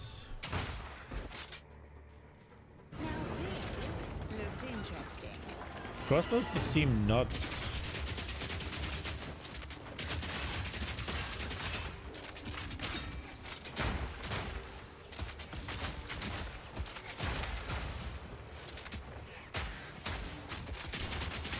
Is it supposed to get away?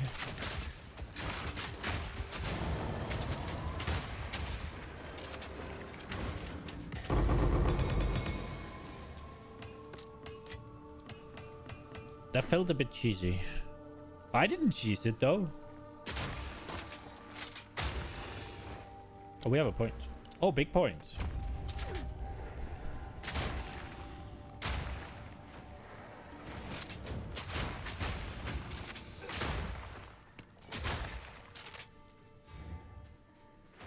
My damage is huge. Biggest diggus.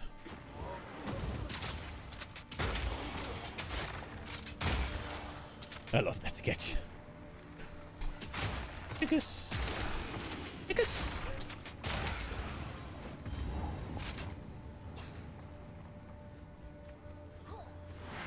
I feel kind of sorry for everybody born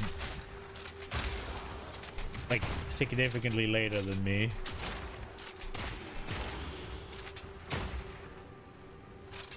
They don't make stuff the same way they used to, man. And maybe they won't enjoy the things I enjoyed, and then it's all good, I guess. But I just feel like it's gotten worse, man. They don't get to have that. Now, Monty Python was before my time, but it wasn't old when I was growing up. Winter deepens, bringing a biting chill. I long for it to snow, for the wonder I felt as a child to grace my eyes once more. The last winter that brought such beauty was 200 years ago now. It cannot snow in a region where it does not rain. The city is quiet. The city is cold. The wind whistles through stone columns, unheard by the living. I ask myself why I am still here. Why I will not let my tired bones rest. And I ask myself whether I truly believe Alani will awaken. I do. I do.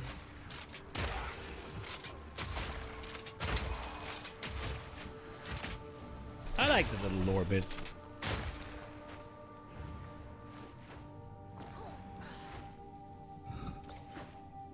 They're fun. Oh, cool, I guess I should say. On this, the meeting place of 7 waters, we lay the first stone of our new home. May Kef stand eternal, the heart of peace and prosperity, the bastion of our people.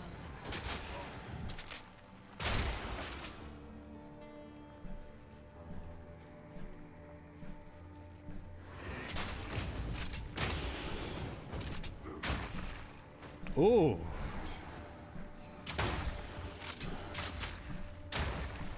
Dude, I love crossbows.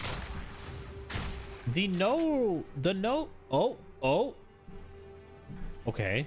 The no movement penalty while reloading is a massive change. It's so good, man.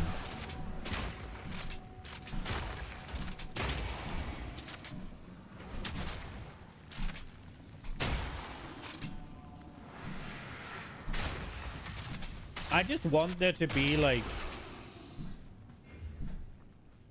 I want there to be more skills.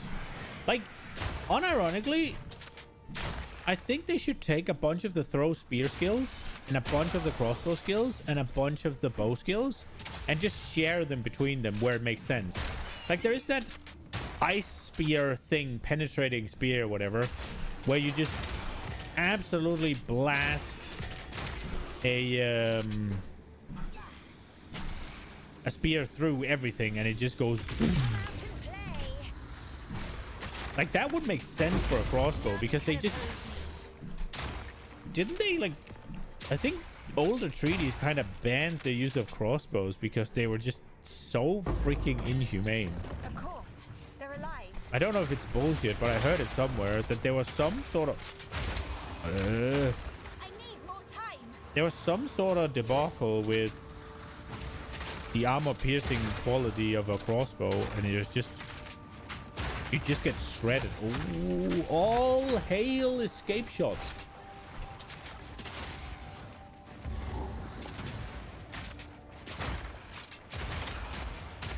I will unmake you.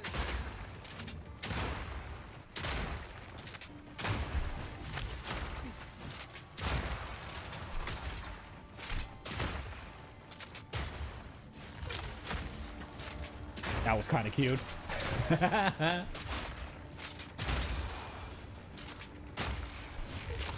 Yeah, psych. Okay, bro. You gotta admit, this guy coming up here and like, nope. And then blasting them in the back is really dope. Like, whoopsie.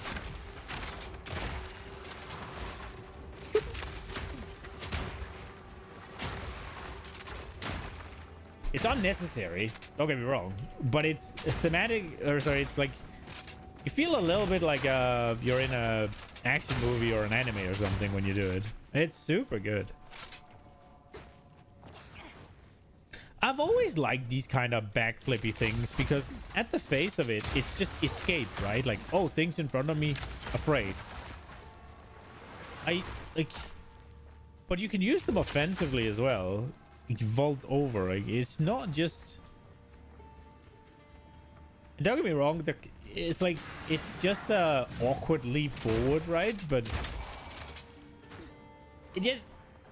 I don't know. I just kind of... I like it. It's just...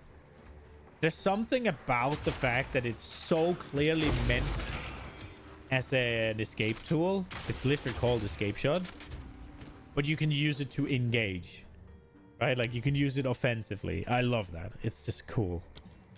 Yeah. I am permafrost is my main skill at the moment, although it's not supposed to be, but they just don't survive, really. And it's the freeze build-up that's relevant, because even with a little bit less damage, frag rounds are still gonna murder them. Halani Shrine. We go boss. Now, famous last words. I'm not overly afraid of this guy.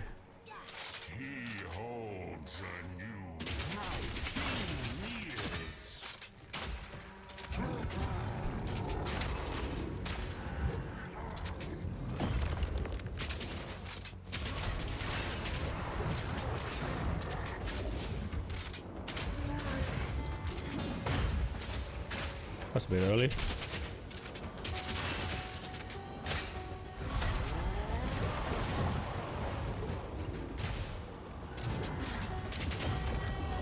Okay, unnecessary.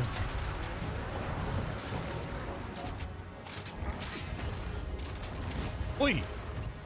That's a brilliant dodge, apparently. I wonder how much damage that would have done to me. Well, shit happened, bro. So, this is what it is to be divine.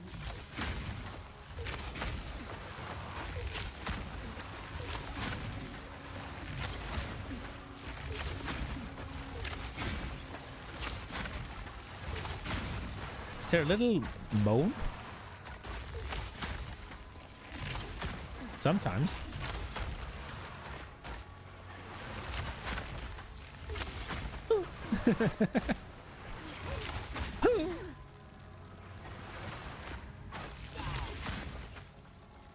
Hello, goddess of water. Immortal. Oh, at last. Please, end my suffering. My followers are long since dust, and I am but parchment. My veins dry as sand. None remember What did my this name, to her, actually? and none think of me.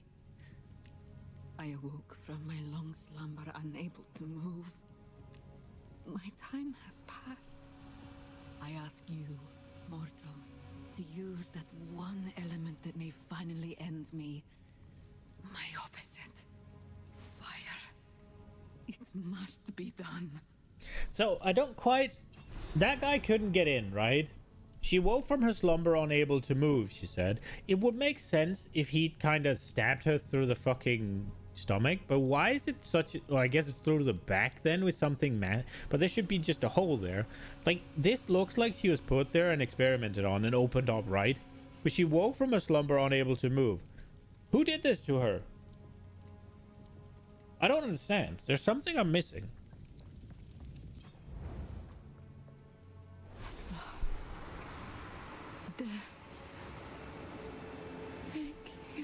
Why do we have to burn her from the toes up to the head? Like, just maximize the damage. Death can be a mercy.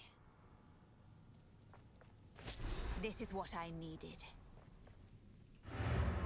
Okay. We blast it. All's good.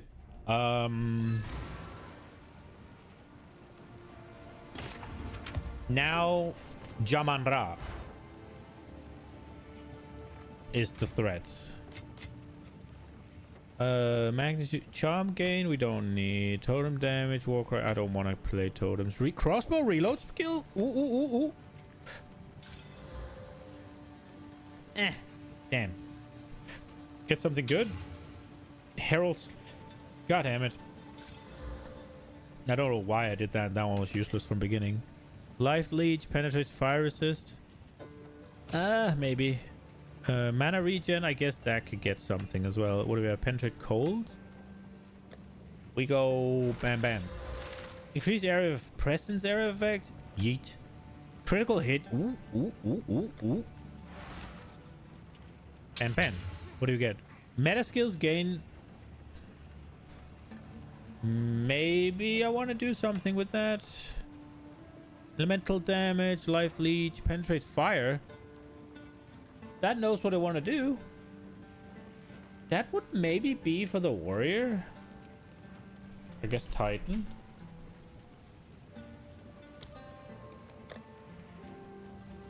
We'll put that in there. Elemental damage.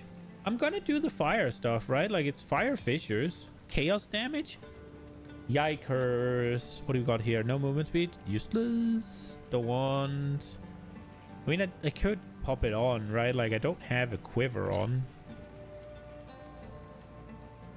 Gain 3 life per enemy hit with attack. Unironically, given that I use it as like an oh shit button, that's not bad. Extra flat cold is also good, right? There was a goddess of water lying at the heart of Keth. I wonder what her role in the past involved. It is my sacred duty to keep our tales, but I know nothing of this goddess. How could we Maraketh have forgotten something so important? Impressive. It'll take a bit of if my fingers were...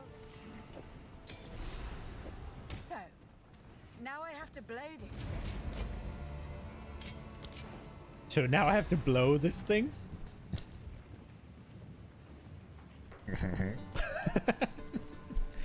Yes, please. I want blasphemy, bitch. Why am I not getting it? High velocity round. What can we do with it? I want to add more damage to it, but I'm not sure I really have any. Like, I'd use elemental armament to 2.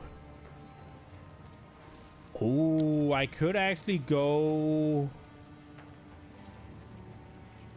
I wonder if the shock will apply first. Ice Bite. There's no reason to get any elemental damage because I am using brutality, and I shall continue to use brutality because it's the physical damage that I care about. I don't really... I mean, I guess we could do long shot, but more often than not, I'd rather use like close combat, if I'm being honest. But that's a level 3. Pinpoint critical. I mean, so on the face of it, that's kind of the... Oh yeah, it's not gonna do anything. Like, you could give me 300% more crit chance on a gem and it's still not good enough. You clip that? Uh-oh.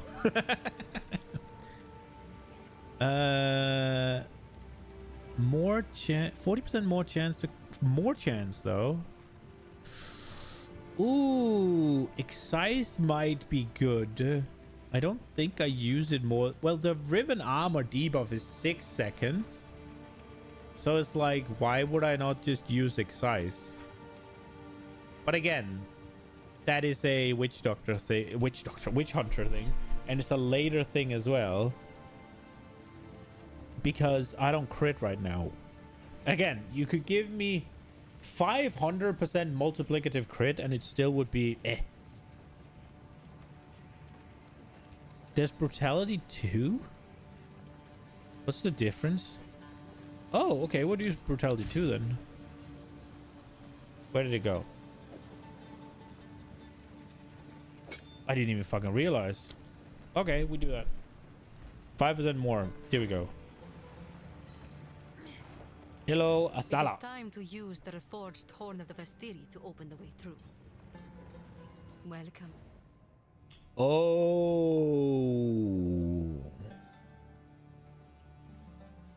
Where am I going? Well, okay, so Jaman Ra might not actually be the worst part because the thing leading up to it is kind of bad, right? Like,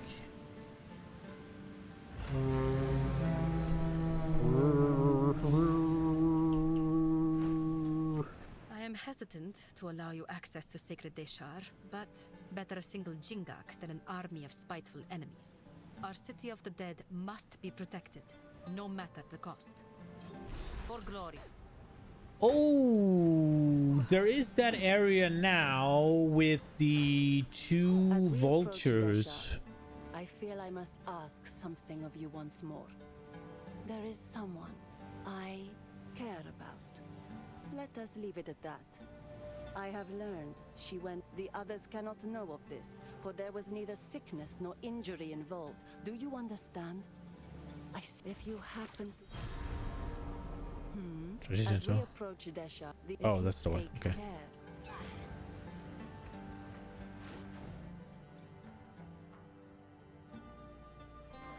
So there are those double vulture birds, double rare. They're kind of danger.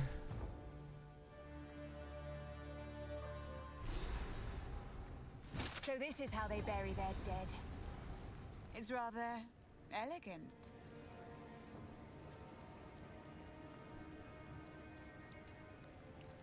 So that's her role, I guess. Man, why would you tie up your rower if you're gonna go in and commit suicide? That's so bad.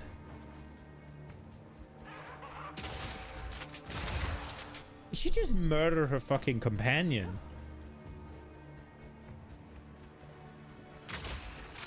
Like, imagine traveling to a place to commit suicide and then tie up your dog in the middle of fucking nowhere, right? Like, be a fucking psychopath. If you needed to bring the rower, right? Don't tie it up.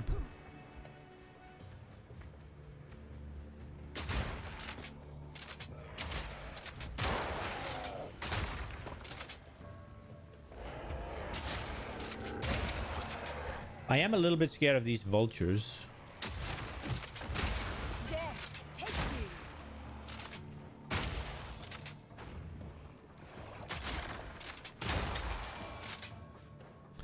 I think the Volt was a voltaic charge or whatever was a really good inclusion with the way I'm playing, at least. It does all. Okay, it does a lot of fucking damage now.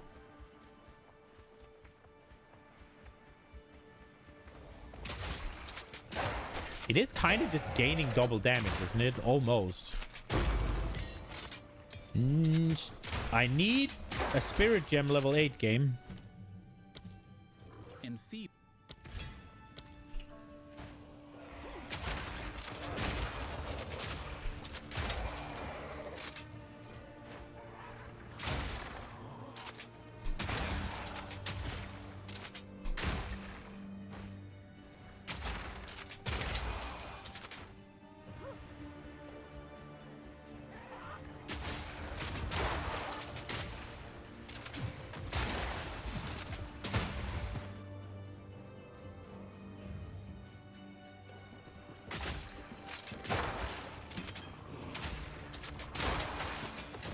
Okay.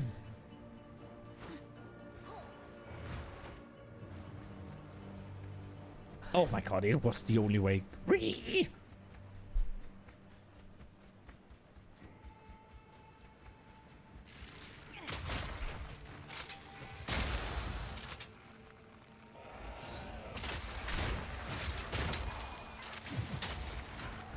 I don't know why I put the people down.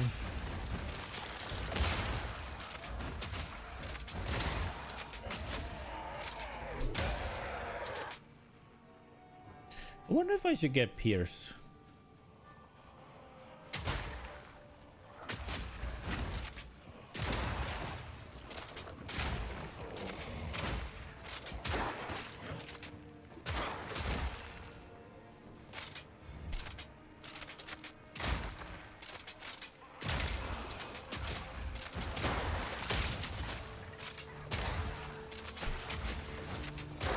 I need my energy shield to recharge. There we go.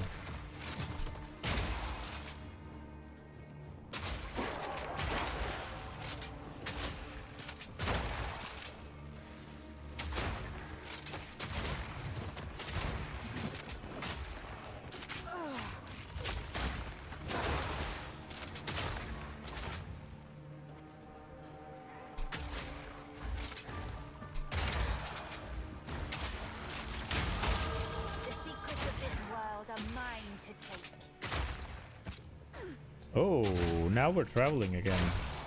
I don't know what I'm picking now, right? Are we going for the helmet? I guess we're going for the helmet. It is kind of big. We're probably going to want to get this because we're going to go with galvanic shards, right? Eventually. Let's pick a strength node.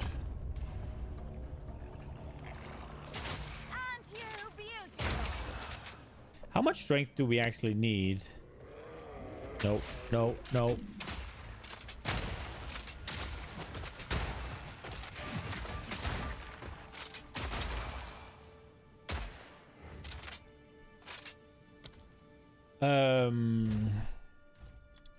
Lament.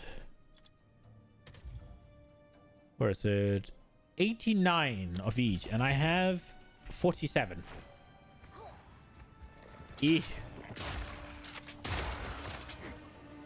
Probably need a strength roll somewhere then. That's a lot of strength.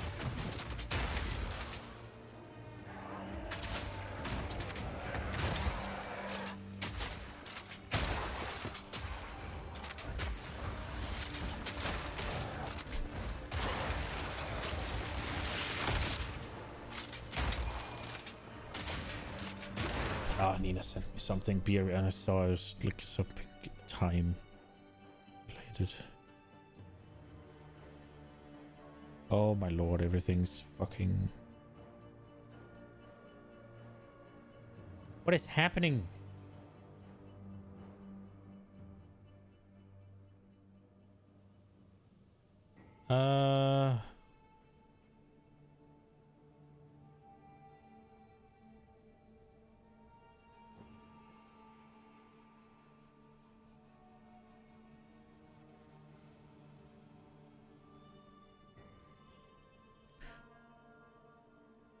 Damn, it wasn't necessary. It was not relevant. Fuck.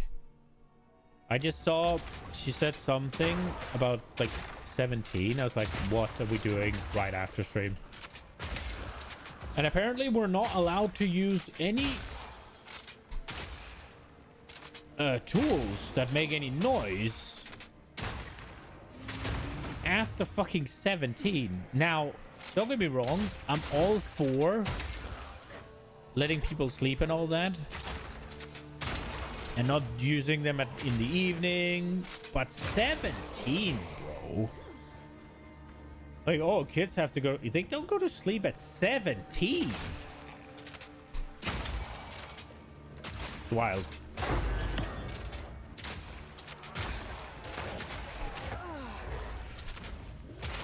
Ooh.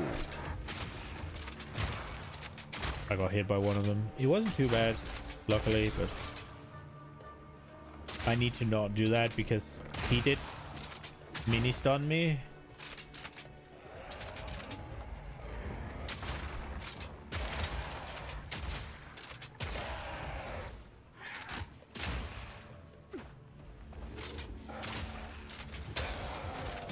You get stunned, you're not unlikely to flop, right? Like,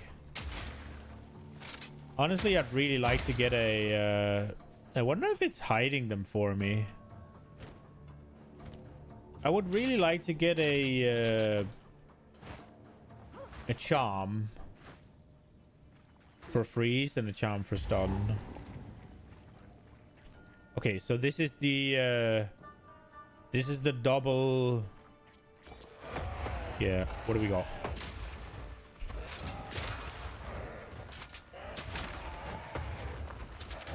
Extra powerful minions. That's nice. One of them has stun on it. That's not nice.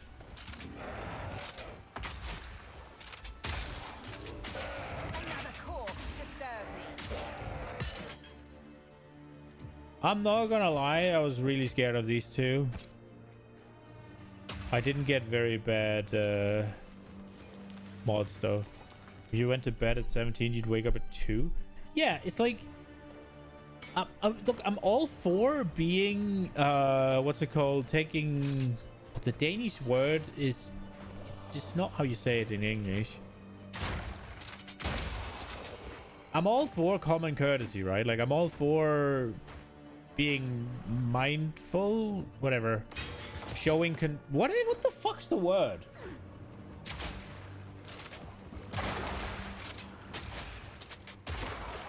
I don't fucking know. I'm all for not making massive amounts of noise when people have to sleep. All for. But 17 is a bit much, bro. It effectively means that you can't do any practical work around the house except in the weekend, right? A house, an apartment, right?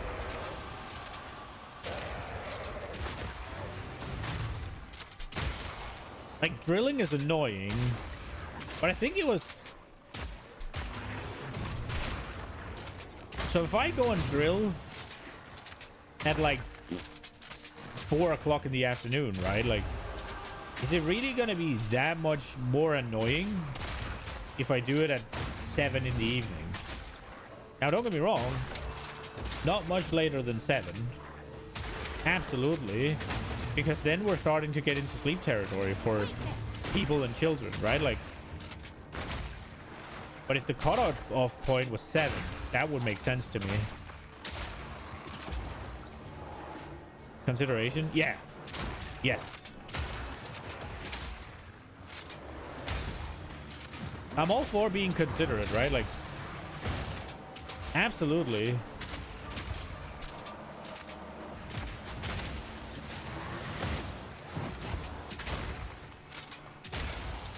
But this, to me, is just...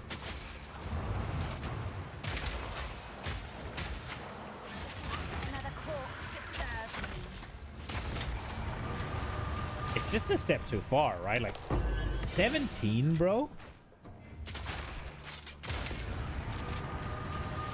That just seems dumb. But I mean, I guess it is what it is. No. Well, that kind of changes our plans for today, sadly. And I absolutely broke that yesterday.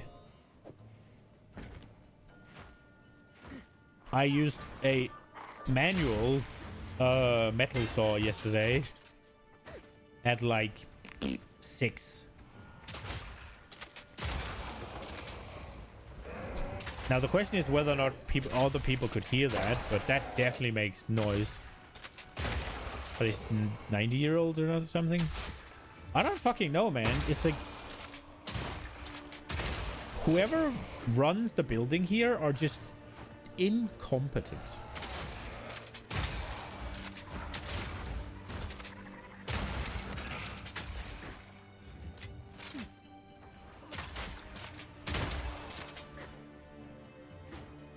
But like, what constitutes like, are you not allowed to vacuum after 17 then either? I don't think you are.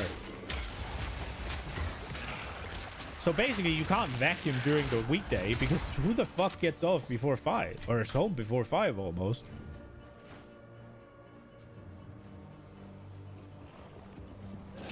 I hate destroy beauty. You call this beauty?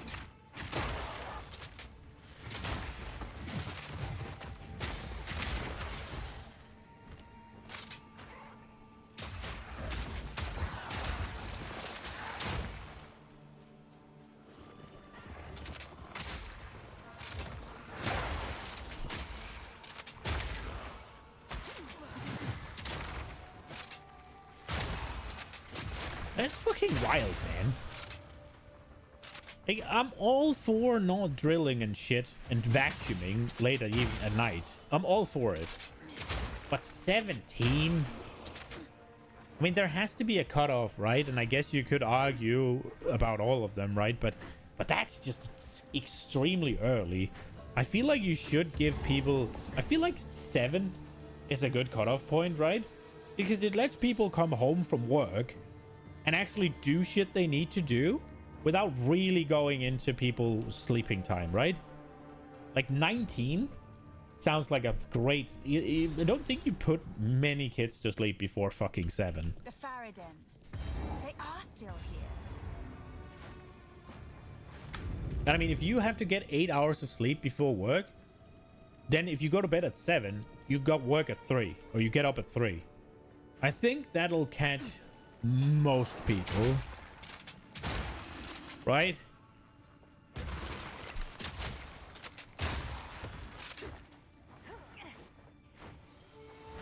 If we assume 8 hours of sleep, right? Then you have to probably get to work at 4 or something.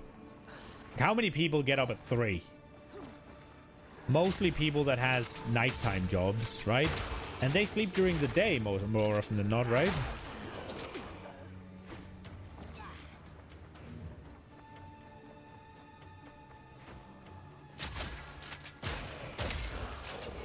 Ah, maybe not. I guess I did used to go to bed pretty early. But I mean, if I have to get up at work at like 2 a.m. Oh, no. Blasphemy! Oh! Oh! It's happening!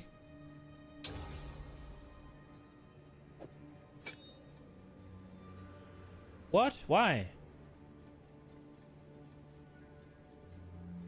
F62.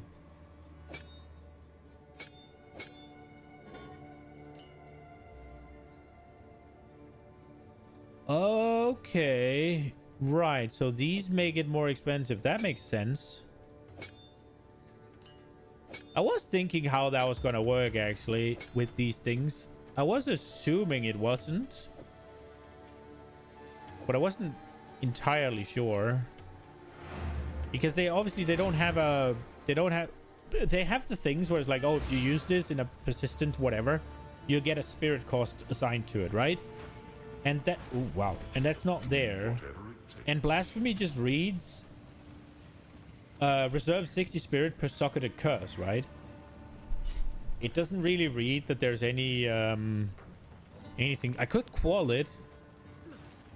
If I qual it, maybe I can get a larger area. Can't do that here.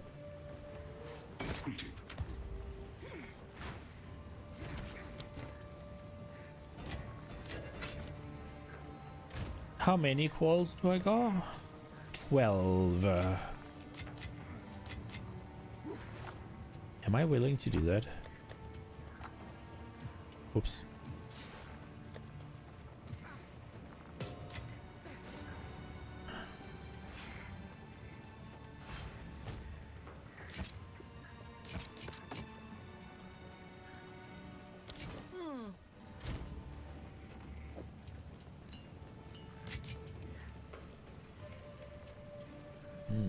Let's see what again. So it curses, they have 47% less magnitudes, so it's like half. You found that when I have the...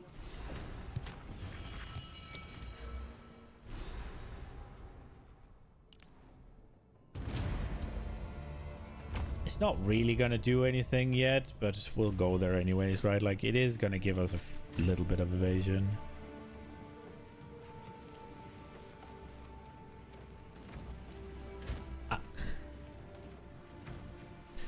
Thing is, I really want to pop it in there.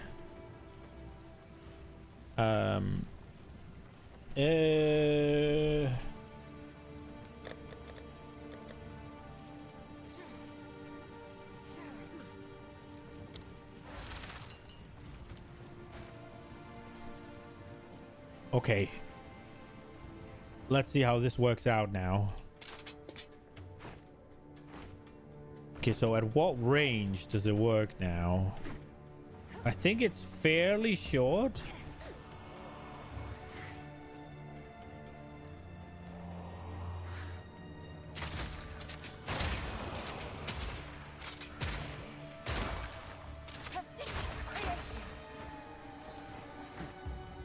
But 33% chance to freaking annihilate them is pretty good.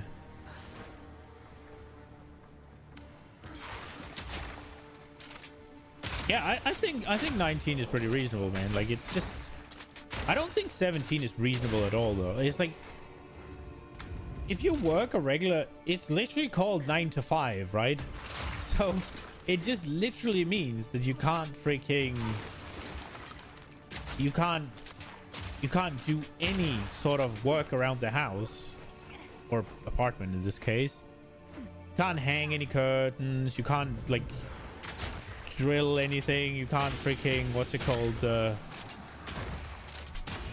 let's say you get a new dining room table, right? Like, I get that most of them can be assembled by hand, but let's just for a second assume that you can't do that and you need to use the power drill or whatever. Not drill, but I guess it doesn't make enough. I guess it depends on what you define as noise, right? Because, but still, if I have to hang, say, a coat hanger or whatever, right? Like, or a picture or a TV, like, whatever I need to hang, then I can only do that during the weekends.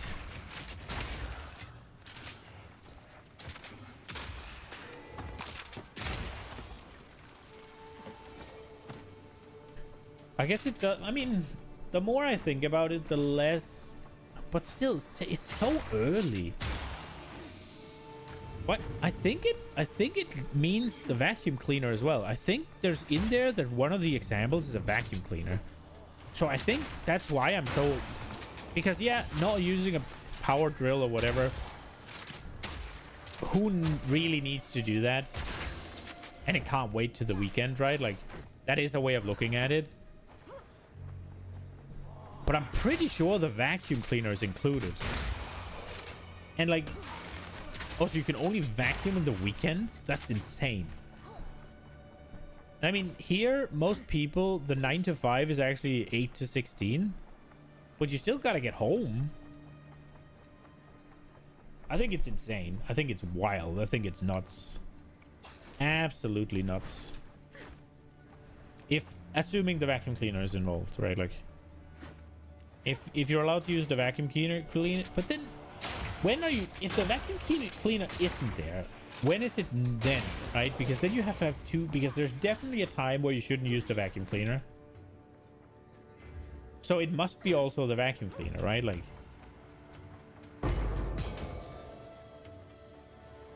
you've never lived in a place where silence would be required before 22. I mean, this is a bit different, right? Because it's not silence, right? Like, you're allowed to... It's kind of weird though, right? Because loud music and such, I don't think that's 17 either. Yeah, 17. I do think it's crazy, man.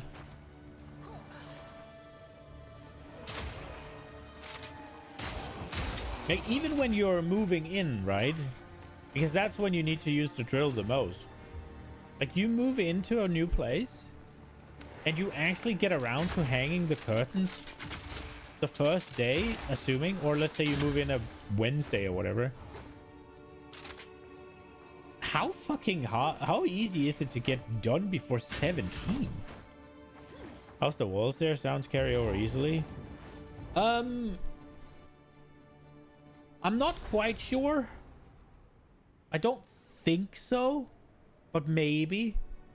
It's a little bit hard, right? Because our next door neighbor is an what's it called? An older woman. She doesn't make a lot of noise. She's super quiet. There's nothing really like. And the other neighbor, we haven't. I don't know how. Like, they haven't really. It's been empty for a long time,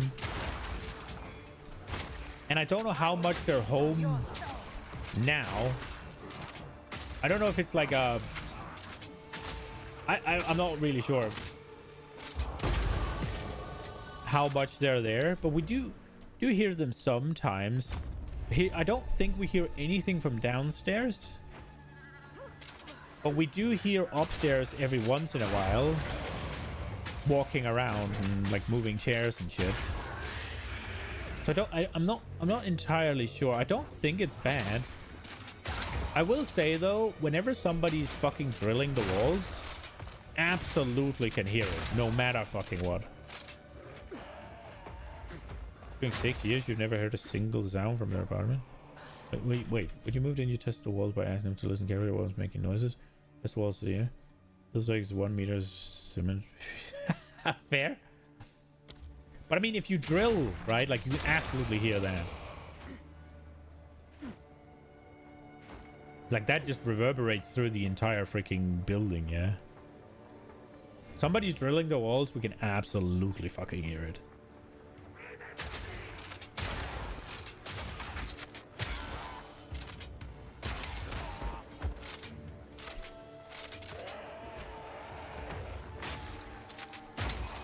Yeah. And there's no avoiding that, right? Like, that's just the nature of the beast.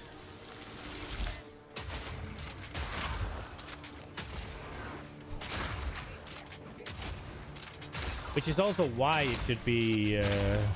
I don't actually remember hearing anybody vacuum ever.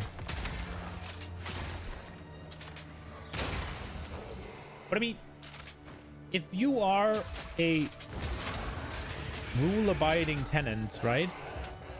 If you are limited in using any sort of machinery that makes noise after 17, logically speaking, that should include your freaking vacuum cleaner as well, right?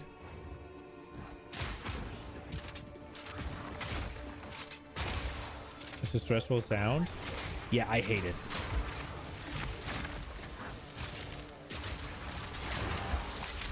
They're building, so I don't think they're done. Really, there's like they're doing some stuff to the yard outside, right? Like making that nice and easy, or looking, I don't know, nice and cool. I don't fucking know. They're doing shit out there, but it's mostly gardeners now. It has been like a lot of people out there doing shit. That's been making a ton of noise. Ever since we moved in. But now they're kind of done. Like I said, it's only the gardeners out there, basically. There is a bit of... I think they're making a playground down there, so there will probably be a bit of drilling and hammering and stuff coming up. But they're building a new fucking building down there. And they've been hammering in massive cement poles into the ground all day yesterday and today. And it's just this constant bunk, bunk, bunk, bunk.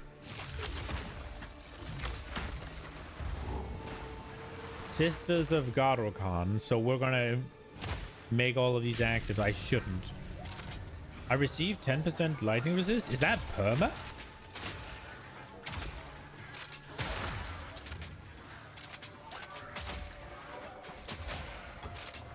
Because then I think I'm missing 10% lightning resist on one of my characters.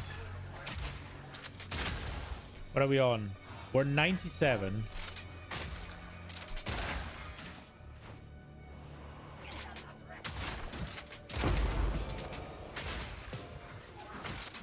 I don't think I activated these on my Witch Hunter.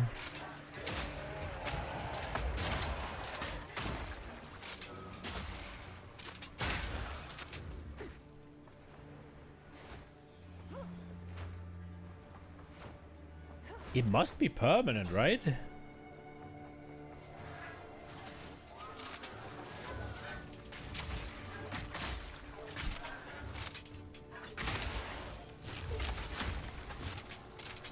was awkward.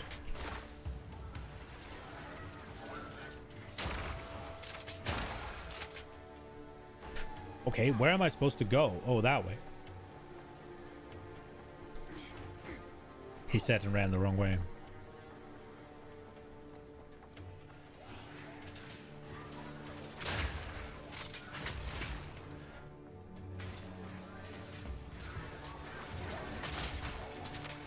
So are they uncursed the moment they leave my presence? They are, right?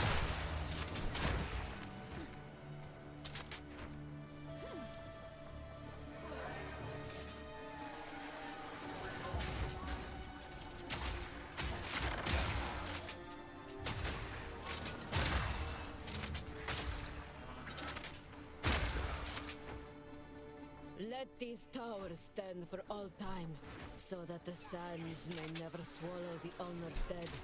We give you to the sky and to the wind in defiance of the doom of the desert.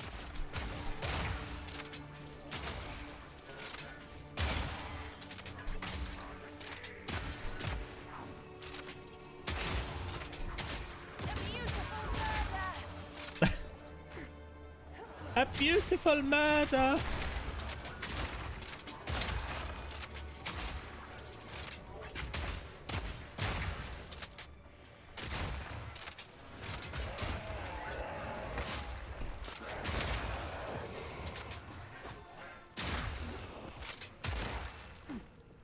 Okay.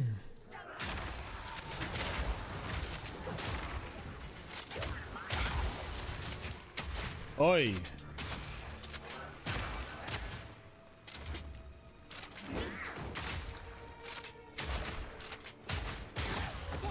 Is my power to wield.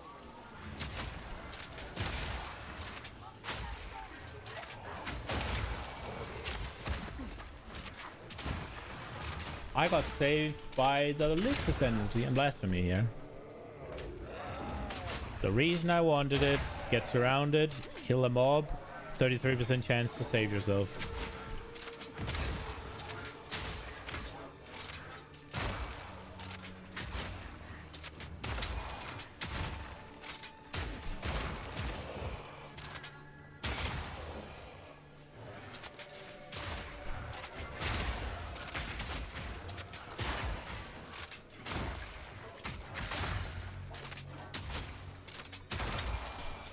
Bam!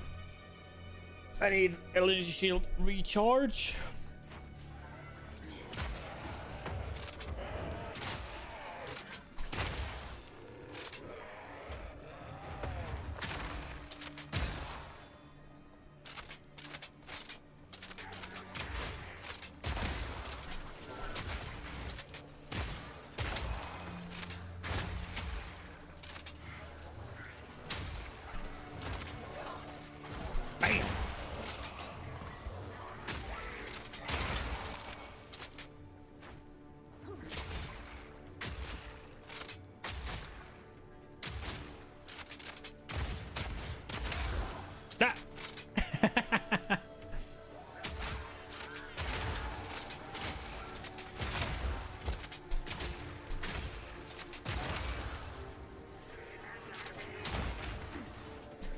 Why are these sisters of Garkan not I think not. attacking?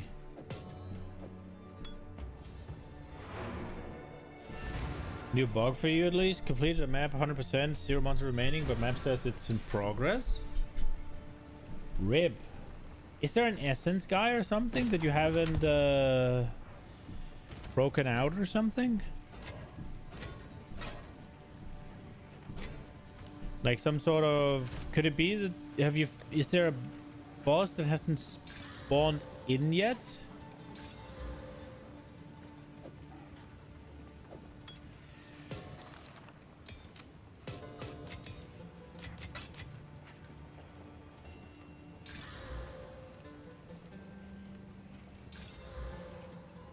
Zero monsters remaining, 100% of the area painted.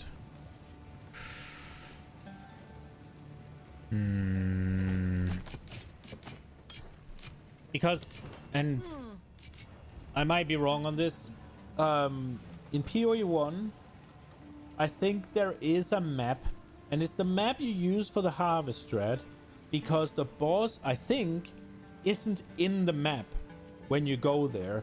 Meaning that when you get the Eater of Worlds shrines, then it, or is the other one, I think it's Eater of Worlds, then it cannot roll anything that will buff the boss. So you're much more likely to get things for the mobs that matter. And then once you actually get to the boss room, then the encounter starts and the boss eventually spawns. I'm just thinking if there's something like that you need to find. Like some ambush of some sort.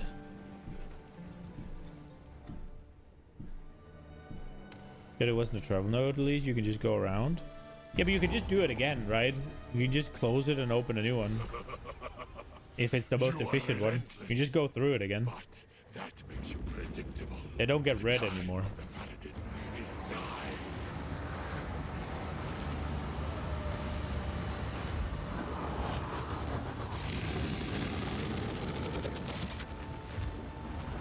Get back in your hole.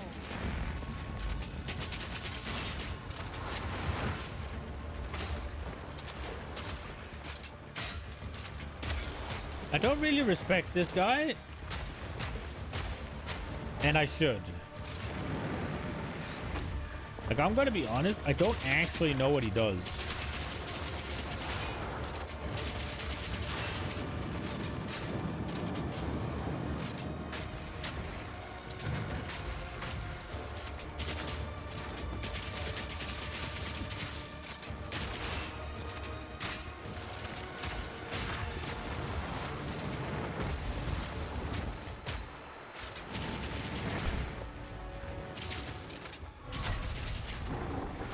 Okay.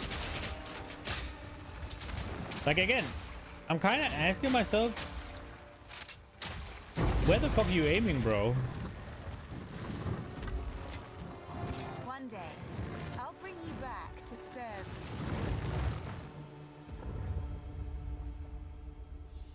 That's a dope voice line. One day I'll bring you back to serve me.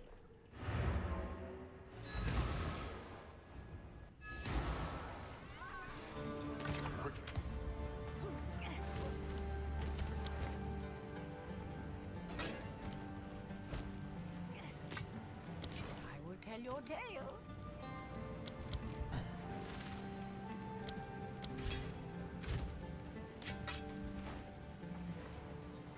Okay, is it Yaman-Ra time now? Faradin have assembled a tremendous dreadnought. Yeah, I A need... war caravan larger than we have ever seen.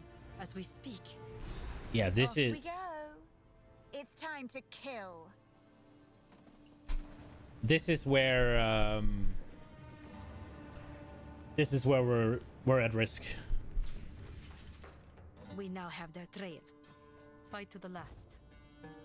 The Dreadnought fight is kind of dangerous. You get swarmed by mobs. They have nerfed it a couple of times.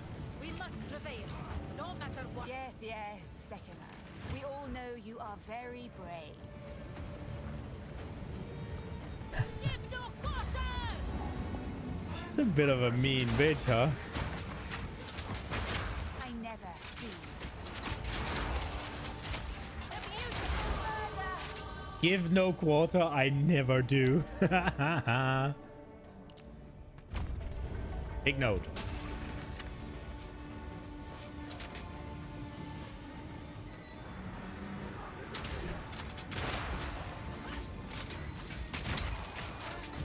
I actually thought I would be evaluating nodes a little bit differently when playing this like hardcore challenge. I don't. I get a little bit of defense, I get a little bit of offense, and if anything, I feel like I'm getting too little offense this time just because it hasn't lined up. I should skip nodes and just take them later.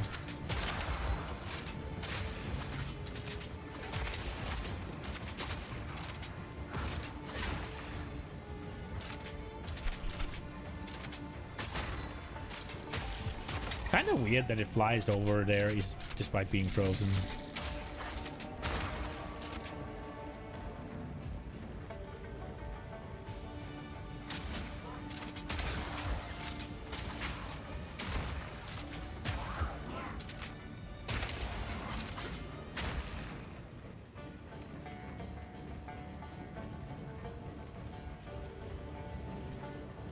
I come bearing permafrost bolts.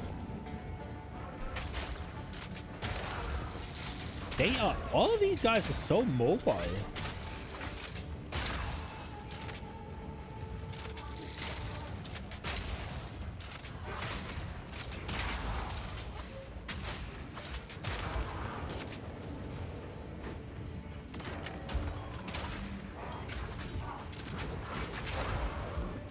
Did I pick something up I didn't want? Nope.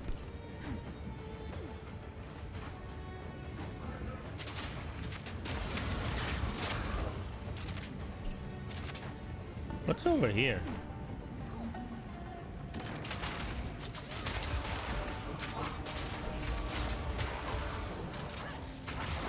Why am I getting pushed around?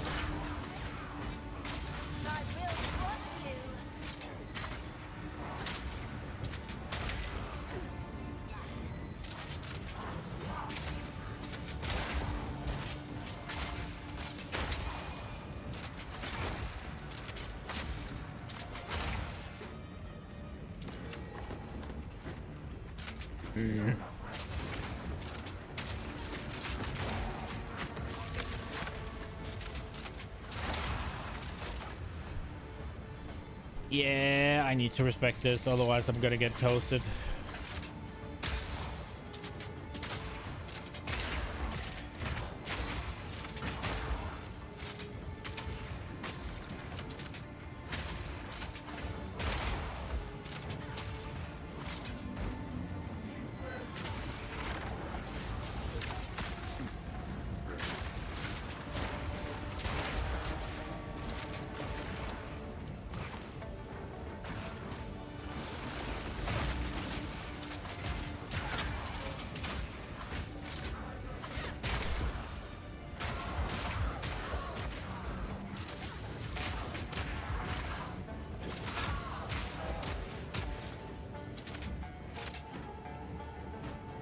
Okay, what the fuck?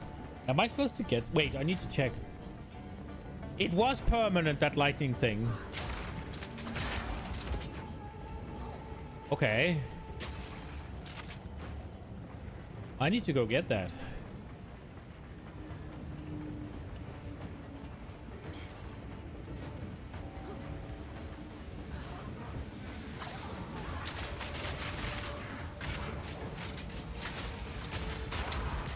Man, I wanted to activate the essence, but I couldn't press it.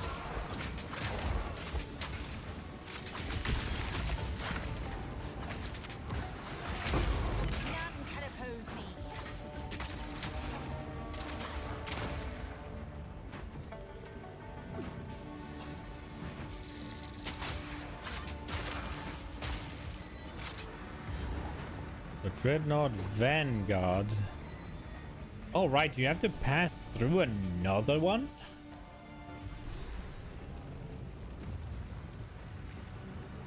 Oh, wow. Look at that guy. That stench. A beautiful beast is near. I like these big, well, it's Komodo dragon like mixed with a brontosaurus or whatever, right? Like,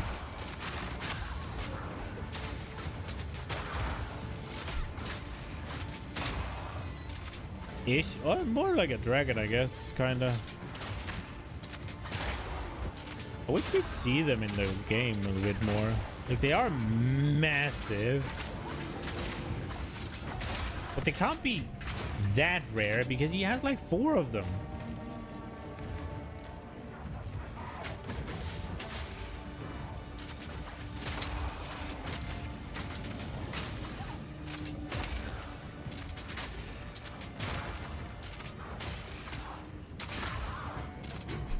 I need to go past you.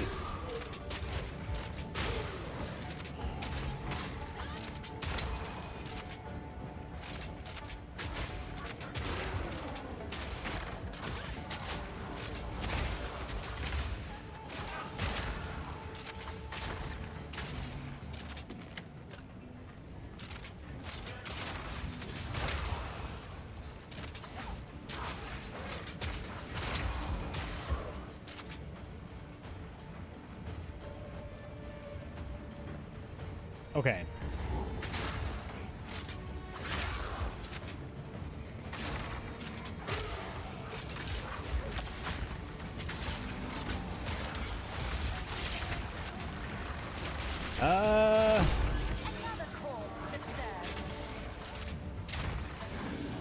What am I fighting here?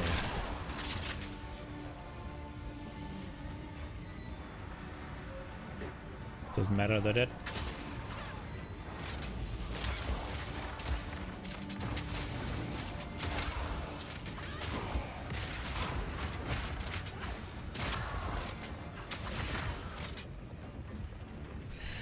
I am taking damage.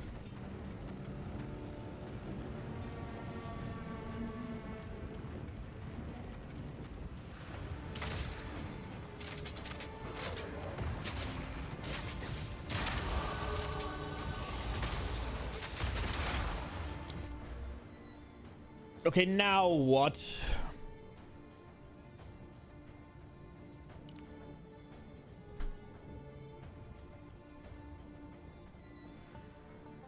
Now where do we go?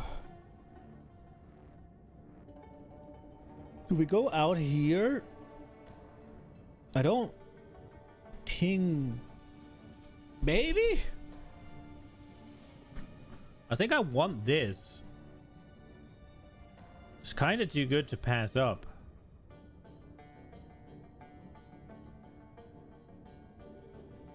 But that's a lot of travel without really getting anything.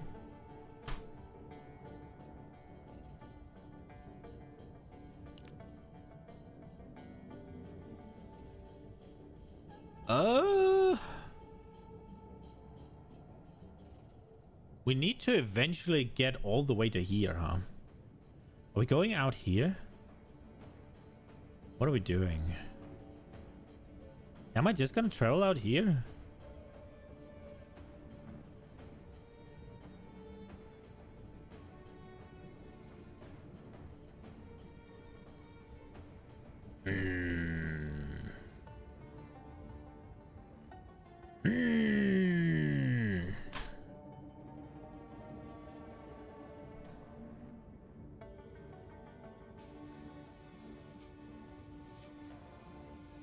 What's on the way here? Movement speed while sprinting, evasion rating while sprinting.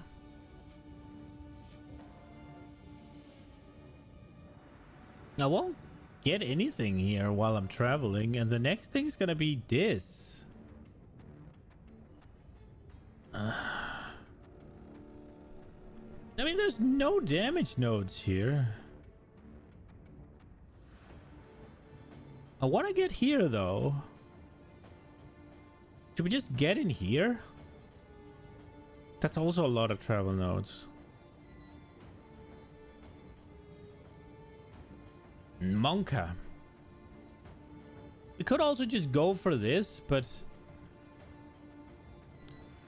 I think I need the damage nodes. I'm not going to be able to pull off the... I'm not going to be able to pull off the last Lament stuff for a while. And there's a bunch of generic damage scaling in that you can abuse.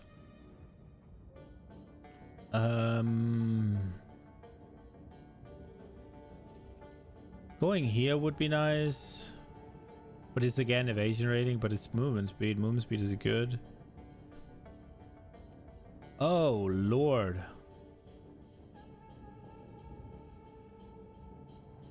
We could go here. We are on full life more often than not.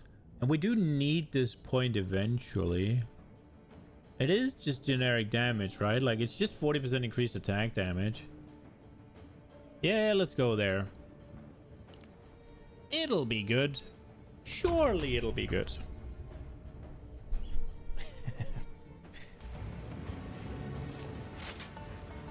Bonk. Bonk.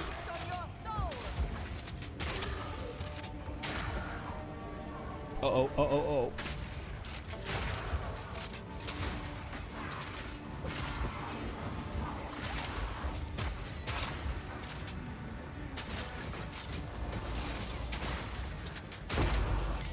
Ooh, level 9.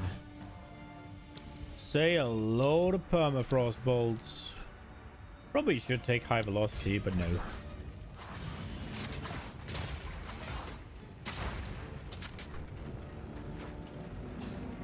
I'm more interested in freezing them. Oh.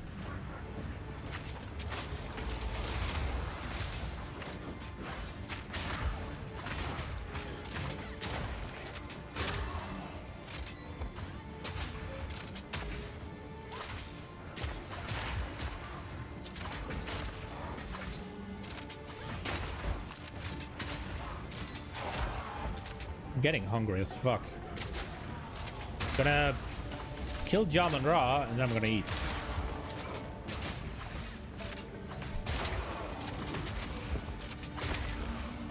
I'll hopefully kill Jaman Ra. Hopefully it's not gonna be the other way around. I am moderately scared of Jaman Ra, I'm not gonna lie. Okay. I am kind of considering taking off Blasphemy and using it manually just to get that extra massive amount. Under the hooded one's sway. Do you even know what he is? No matter. You'll find my king far more capable than Count Geonor. My king, take the power you were promised. Put an end to this nuisance. Ah, the second part of Maldura. Bow before your king. The Medicaid we skin them.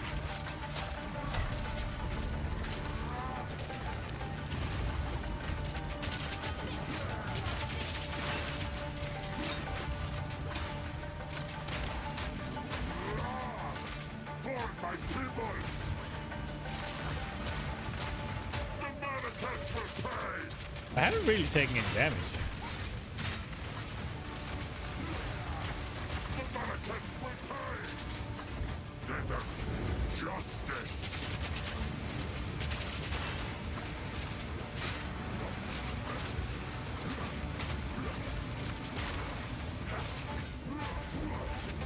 We're running out of time. End this.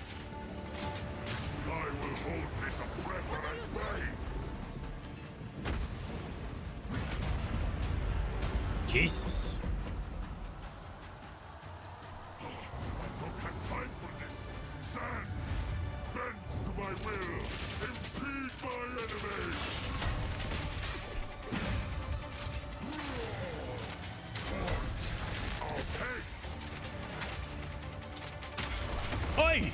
Okay. They need to work a little bit on what happens after people get frozen, huh? He just 180 insta-slammed my ass. The Manacans will pay! That could have been bad. If I died there, I'd been so frustrated. The Manacans will pay!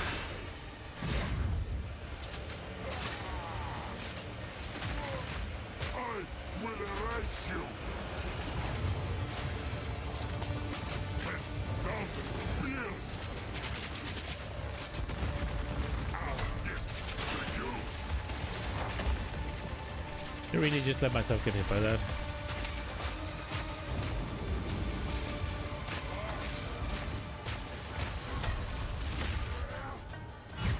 Oi! Okay, I'm stupid.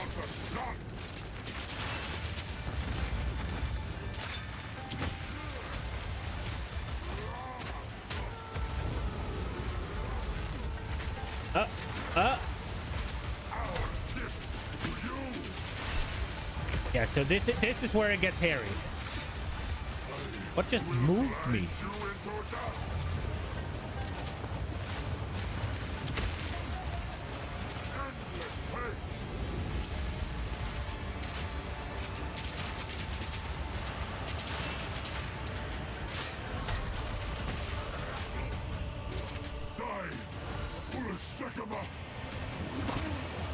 Oh look, the Sekima's still alive. You have accomplished nothing.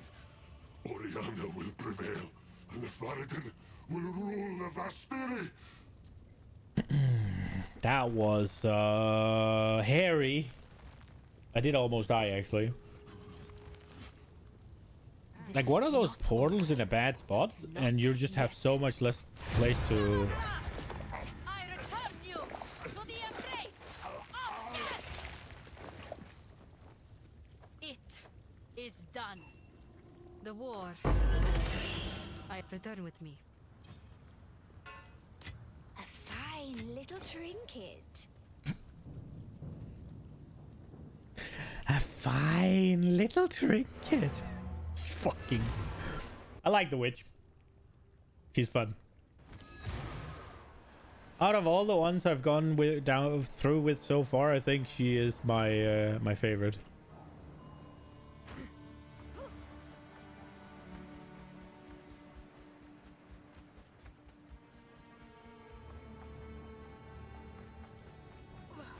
Yo. My worst fears have been realized. The beast is beyond our means now. Uh-oh.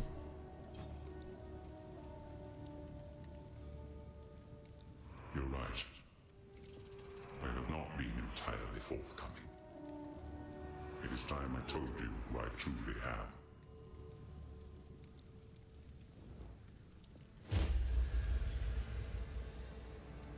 He looks so old. A god. I am the thief of virtue.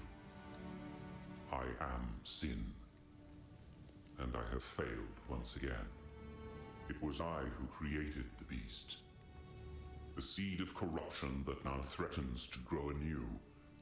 And it is my responsibility. As it is my creation that once again threatens all of Rayclast.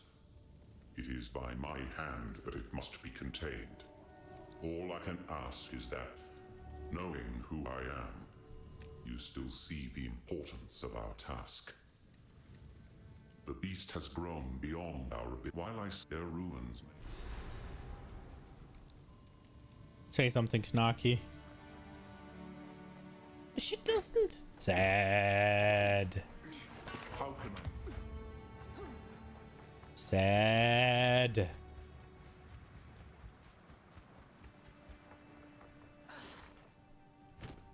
She didn't say anything snarky. Okay, I am starving. I will tell your tale. So... Oh my god, I just heard my stomach growling through my freaking headset. Mr. Jaman Rafite? It was and it wasn't. My damage was very low, so it took a while. He almost killed me. There was a bullshit moment. I froze him. He was doing his overhand smash, right? And I froze him in the middle of it. And then I moved out of the way. When I then broke him, he 180 insta-slammed my face. That was not nice. And then he did one of those, like, portals that, like, blast through. And overlap with that covered half the room, or, like, cut off half the room. And then the lightning spears from above into... Was it actually another overhand smash? Where I got put down to, like, 25% HP? And I think I got put down to 25% HP and had to dodge into the portal of spear, arrow, whatever it is, taking damage. It was easy because despite misplaying, I still killed him, and despite having shit damage, I still killed him. But it wasn't free. I could have easily died. But yeah, let us get something to watch. Ooh, there's a crypt video. Let's go. Let's do that.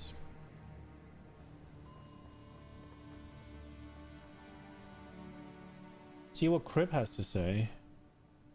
How good is Path of Exile 2 now?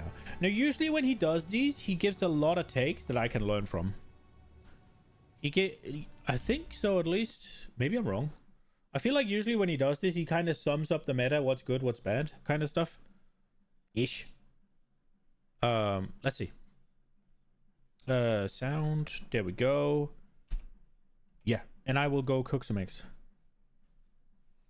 Hey guys, how's it going? Kriparian here. Today I want to make a Path of Exile 2 video to kind of give you guys a follow-up to...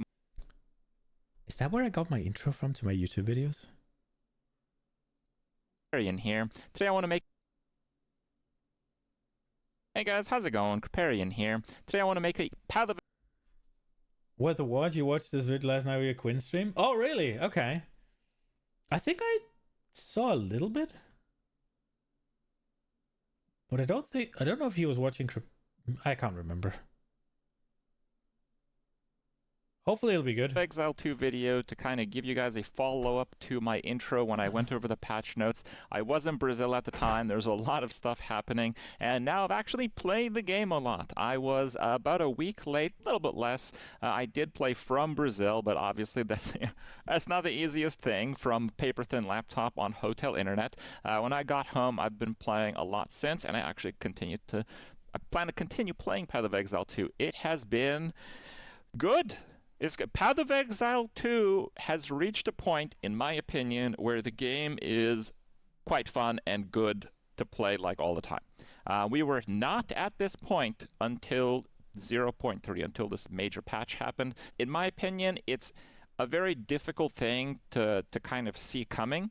A lot of the time, there's a new patch, they change a number of things, and, you know, it can sound really good, and you play it, a lot of the things don't actually turn out how they anticipated, like the devs did, and ultimately, things get better over time.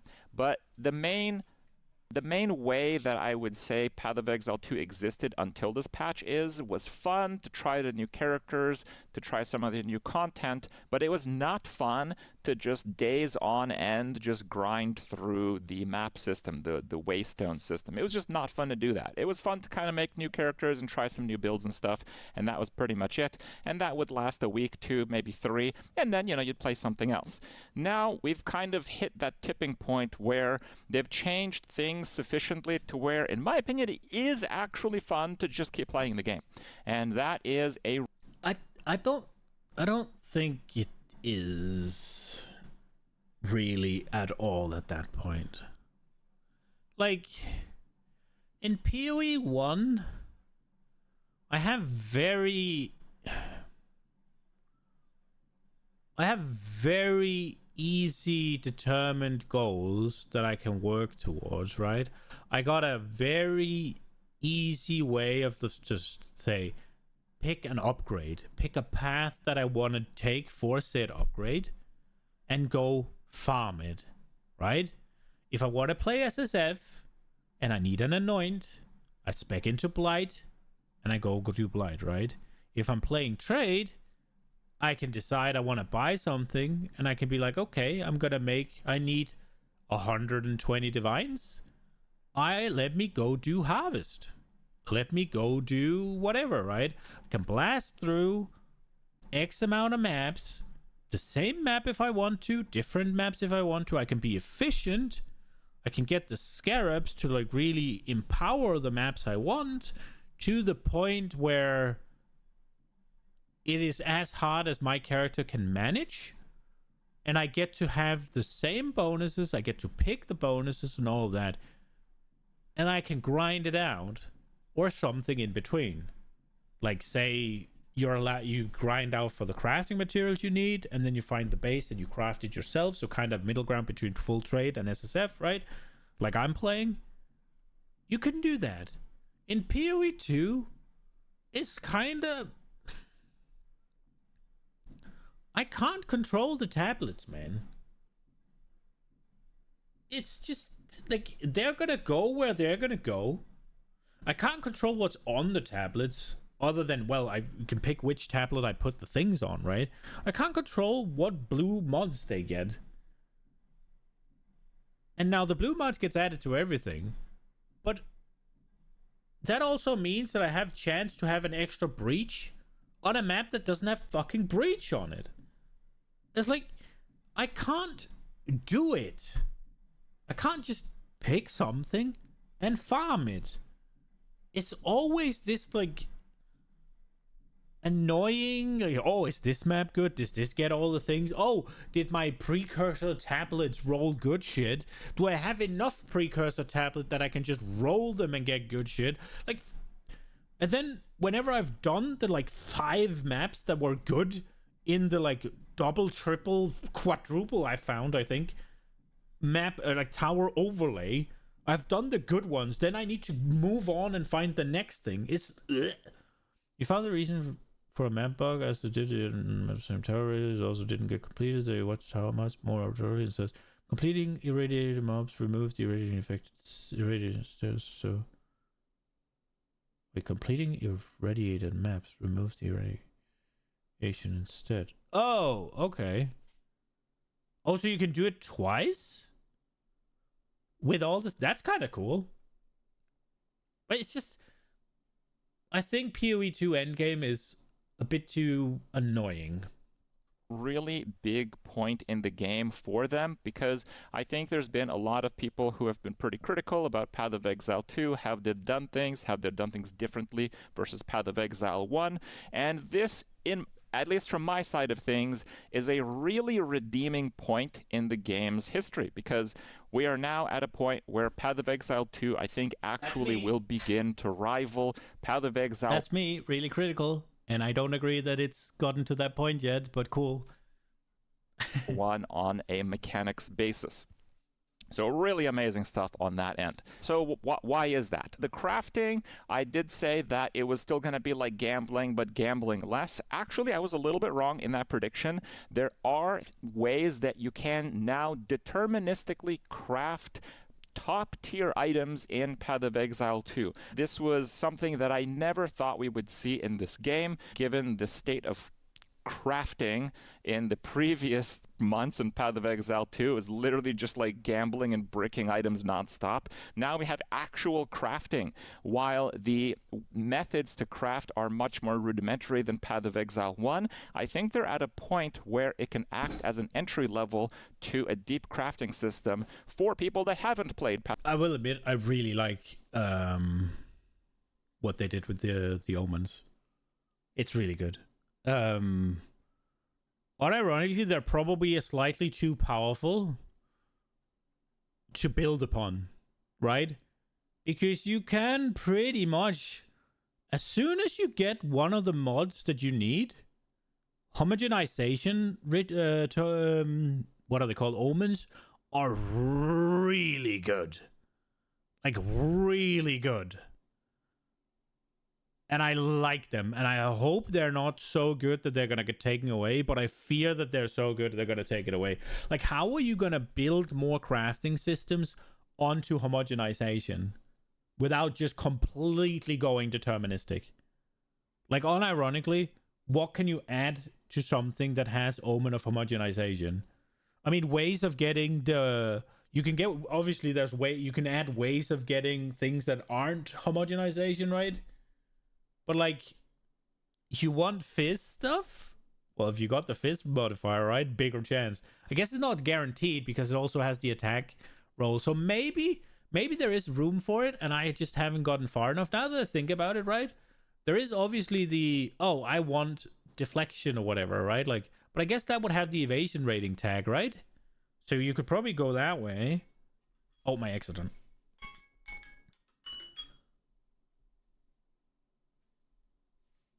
I guess, yeah, I mean, there is still the option of getting the way to get the first modifier as well as the way to get different ones. Like, let's say I have percent fizz, flat fizz, hybrid percent fizz, or whatever, and I want projectile skills, or I want bow fire additional attack, or I want crit, right? Like, I guess there is that. Of Exile 1. So I think they did a fantastic job with that. They have a lot of new omens that accomplish that. The essences, they have new effects. They work a little bit differently. They also accomplish that. The new currencies and tiers of like transmutation orbs, that kind of stuff, also accomplishes that. It is still like an RNG-based system, but it's a lot better. It feels a lot better, and it's more compelling to play because, most importantly, when you play the game, you can always feel like you can get an upgrade at almost any given point. And it's not the case where you can just like buy the best gear all the time. You can actually craft some of the best gear, and a lot of the best gear on the market right now, if you're playing Trade League, is crafted. It's not just random finds and just the gambling system, basically. And this also affects the rarity problem that they have. So one issue that they had in Path of Exile 2 is one of the stats is basically Magic Find. You would want Magic Find on your gear to actually be able to find enough loot to make sense to play. They did actually address this with their crafting update, because there are like two types of items that you'd like to find.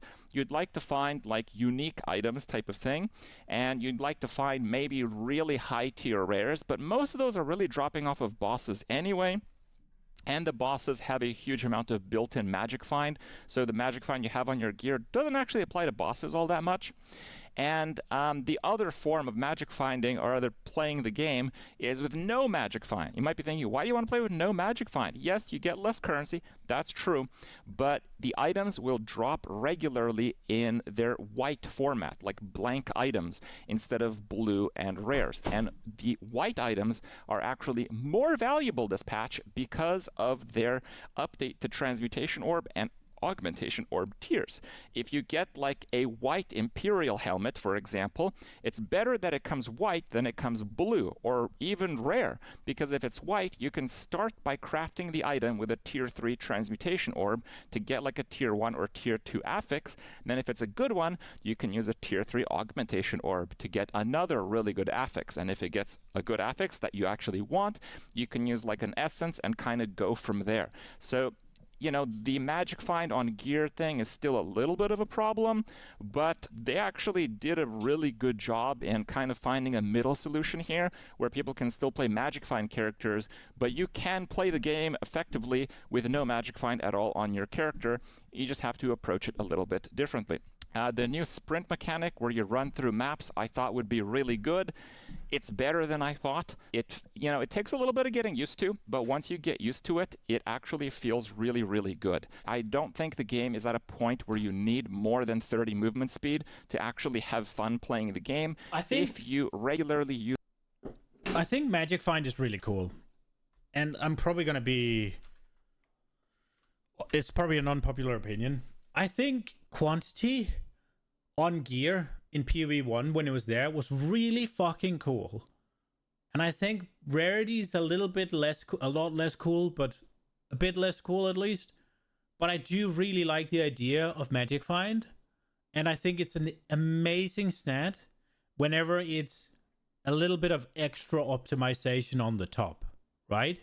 Where it's like, yeah, you get to the point in the game where I can sacrifice a suffix here and there. I can sacrifice a prefix here and there. And I'll get a bit more. The problem is when it becomes borderline mandatory a bit more, right? Like, where it's like, yeah, if you don't do this, you just don't get any fucking loot, right? If you don't do this, well, you get like half the amount of fucking currency that somebody who does it a bit. And you get like, I don't know, 10% of the guy that min-maxes it to the moon, right? Like, then it becomes a problem. But when it's like just good enough that it is worth it to do it, it is better than what you're trading away, but not so much better that you're crippling the entire economy by it. I think it's such a cool stat, and I really hope they nail it rather than just butcher it. Because I don't want it to be a dead mod, right? Like, I don't want to be like, oh, I got rarity, right? Like, I wanted to do something. It's like, fuck yes, I got rarity. And maybe it's something along the lines of making it only a tier 1, 2, 3 mod or whatever. So it only has really high rolls. And those rolls are then reasonably impactful without being like, yeah, you need this on every piece of gear, otherwise fuck you. Right? Like, I really like rarity. But it's something that I'll never be good enough or play the game enough or efficiently enough to really take advantage of. So it would be better for me to just say, fuck rarity, get it out. Use the sprint mechanic and are good at using the sprint mechanic. It's a little bit of a skill check also, but I think that's a good thing. So that's also a really big win. A few things I was wrong about in my prediction video. I said that weapon-based classes like, you know, warrior with big hammer, they would get absolutely owned this patch. They didn't. The crafting update was so potent that the type of gear these characters are getting was unfathomable before this patch. Like if you go and see what some of the characters are wielding in like the top 100 of every given class, it's like everyone's got like a top end 1000 damage hammer, you know? Before 0.3, nobody had that. Okay, like a couple people had that. And now everybody's got it. So the overall like power in gear is way higher, and this actually disproportionately benefits weapons classes. This is not something I really factored in because honestly, I didn't give them that much credit that the crafting update would be so significant. It was significant, and the weapons are winning a lot from that change. I was also wrong about armor. Now, armor, in theory, is still garbage. The idea that the elemental damage applied from your armor through the new stats would be good, I was wrong about, not because it's mechanically off, it's because the values on these affixes are insane. Like, I thought we'd have like 10% type of thing, because on the passive tree, the biggest node is 30. And it's right by the ego statement. Oh, it turns out armor's pretty good. Well, in theory, it still sucks. Well, it doesn't though, does it? Fucking hell! Like, in theory, it's still bad, but in reality, it's not. So I guess, bro. I feel vindicated because I said armor wasn't as bad as people were making out to be. I get the math and all of that, but by comparison and with what PoE 2 was doing, right? Like how it was playing in game, not in the spreadsheet, armor was actually pretty nice. You feel really tanky on an armor character, or you did before this patch even, and now apparently it's even better. He was saying something about the values are insane, so I guess you can get a lot of defense against elemental armor, huh? That sounds really good. But it's so like I want to hear it again. It's such a fucking the values on from your armor. Wrong about armor. Now armor, in theory, is still garbage. The idea that the elemental damage applied from your armor through the new stats would be good, I was wrong about, not because it's mechanically off, it's because the values on these affixes are insane. Like, I thought we'd have like 10% type of thing, because on the passive tree, the biggest node is 30. And it's right by the warrior. It's kind of hard for other classes to actually even approach the node. So I thought on gear it'd be like 10 or 20%. You can get 43% on gloves, and on boots, and on your helmet, and on your shield. With the implicit, you can get like 72 or something on your chest piece, then the passive tree, then the socketables from the ultimatum mechanic. You can basically have like 400% of your armor applied to elemental damage. And is that good enough? Yes, it is actually good enough. So armor is actually very good this patch. I was also wrong about deflection. Now, to my credit, I wasn't wrong about deflection. GG was wrong about deflection, because in the Q&A for their patch announcement that I based my initial assessment of, they said, yes, you can get your deflection rating to 100%. I don't know how they could possibly say that, because a couple days later they released the deflection formula, and it's literally a formula of a limit that approaches 100%. And if you're not familiar with the math behind that, basically whatever your deflection rating is, it can never reach 100%. It is impossible. You could have billions of deflection rating. Your deflection chance will be like 99.999. It will never be 100%. So possibly they nerfed it like last minute, and you know, they didn't tell the guy doing the Q&A. I don't know how that happened. So yeah, I thought deflection would be really good, because I assumed it'd be pretty easy to get 100%. It's impossible to get 100%. So evasion characters. What, you kidding me? They said you could get 100 with a certain amount of investment, and you can't? Where is he? Where is he? We gotta get this, Oh, oops.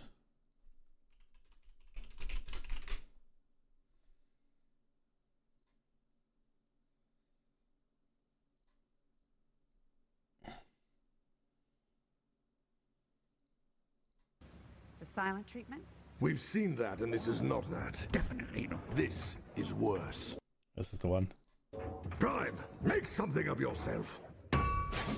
He's pissed. Okay, so GGG said deflection to 100%. And you can't. You lied to us.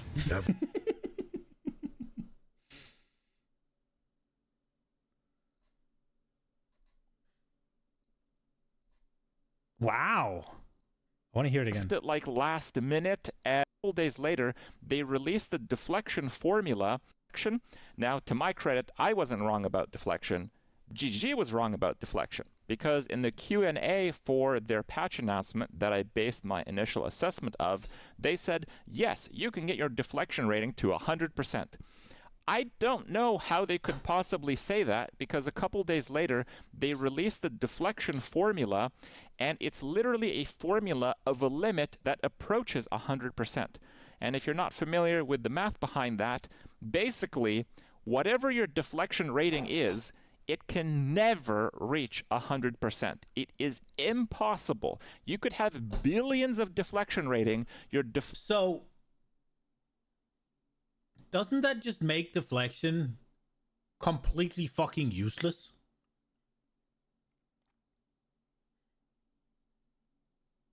Or, I mean, I guess not.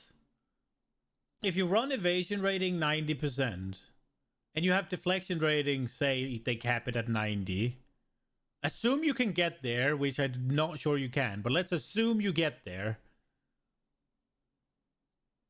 Then I guess you have to go through evasion. So if we for a second don't factor in that it's not just percent chance, that it's a factor in that it's not just a percent chance, right? And it's the more deterministic variant. I can't remember what it is, but I can't remember what the name is, but it's not you have a 90% chance to avoid everything. It's like you avoid X amount of attacks until the next one hits, kind of thing, per enemy base or something like that. I can't remember, they explained it. Then 10% goes through evade, and then 90% of those gets deflected. So you're getting hit 1 in 100 times. So you got 99% DR. Is that good enough? Because, yeah, 99 out of 100 times is pretty good, but that 1 out of 100, you just die. That doesn't sound good enough, does it? Maybe I'm wrong. I mean, probably is, I guess, but...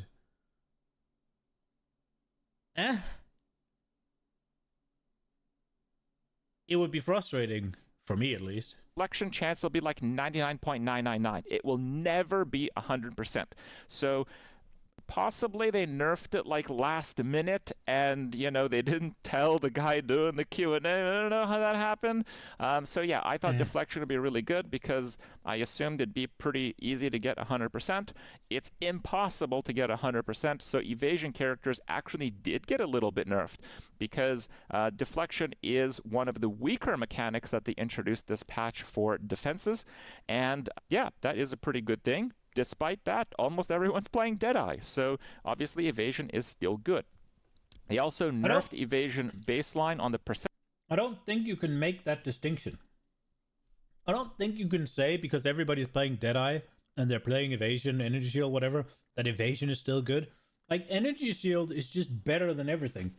And evasion just becomes a vehicle to protect your energy shield while you're recharging it, or to recharge it, as well as a source of recharge, right? A source of regen through Ghost Shroud, right? So I don't think you can say, because people are playing Deadeye, evasion is pretty good. Evasion is a vehicle right now to just more efficiently utilize energy shield. Energy shield is the king. And evasion rating is a supporting character.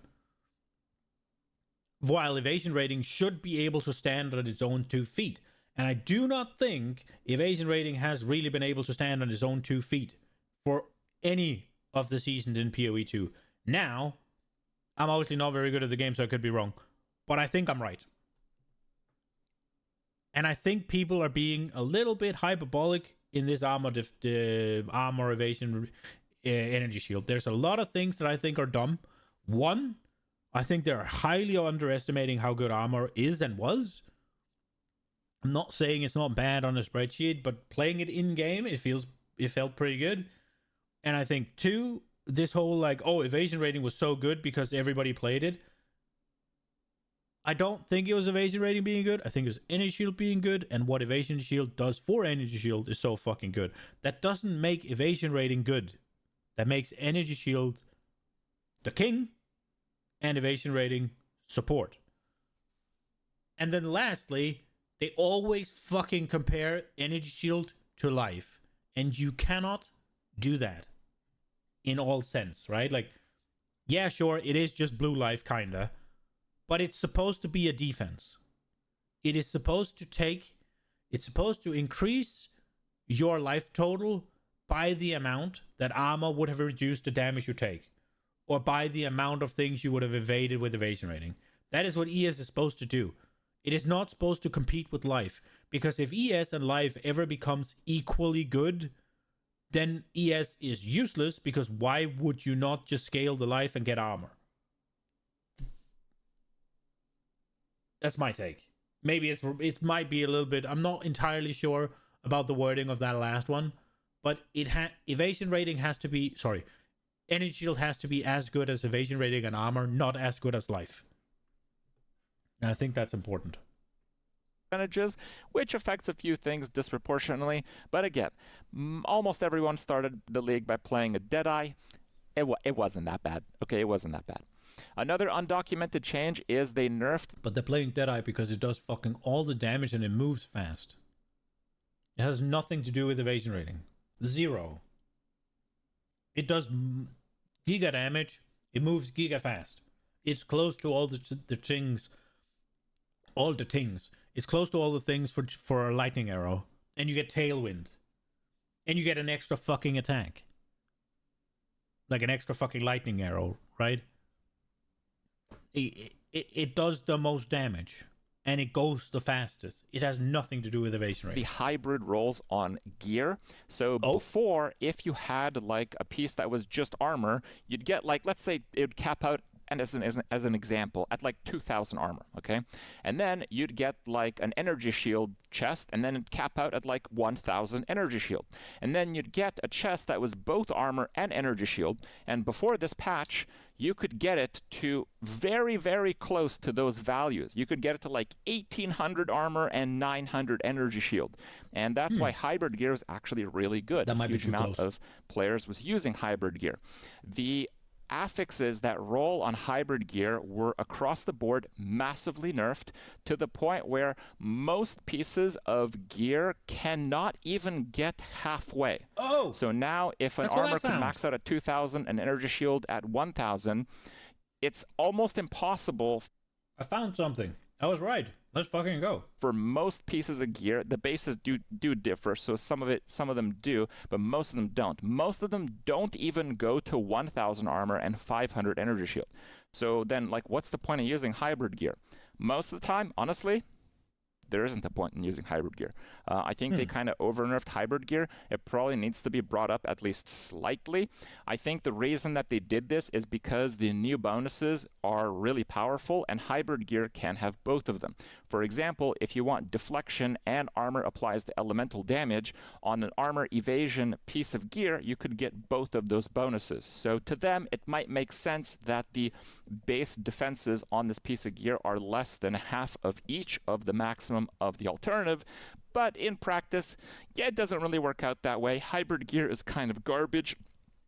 If you do want to play a character that utilizes hybrid defenses, you're typically going to want to use standalone pieces. So, for example, on my initial Infernalist, where I wanted to use armor and energy shield, I would use just a piece with only armor, and then I would use a piece with only energy shield. And that seems to be the better approach in most use cases anyway. So stupid. And while defense changes are overall massive wins across the board, the huge question mark here is like, how do they not buff life?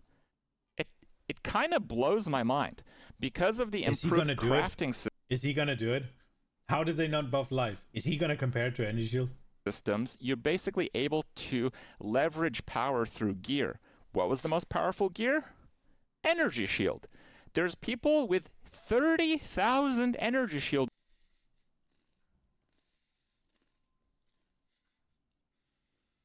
Bro.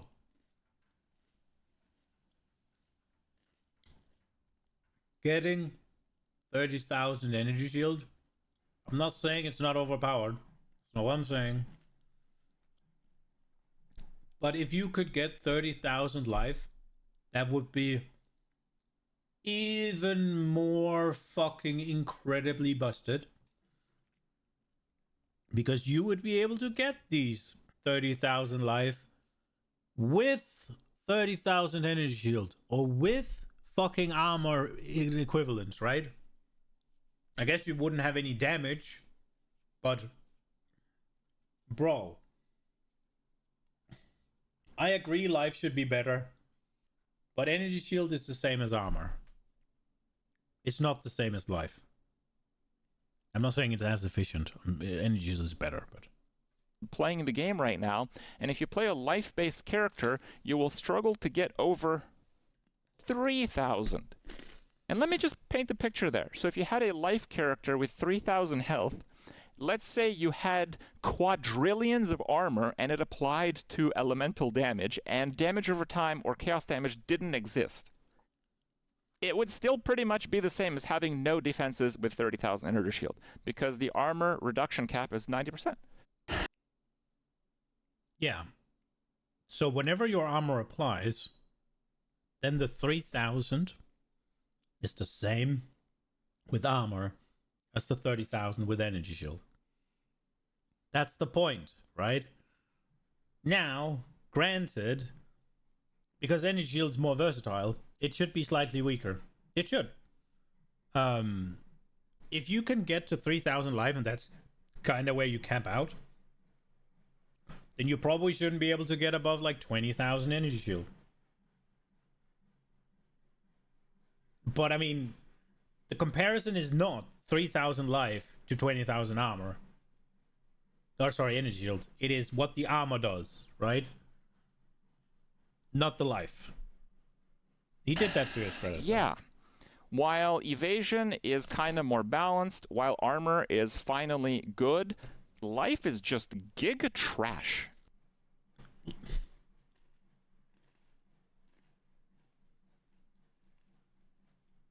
Is he asking for life armor?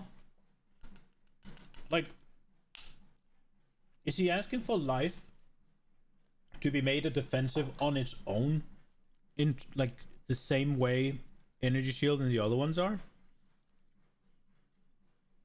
I mean, life being giga trash is true, and I do want it better.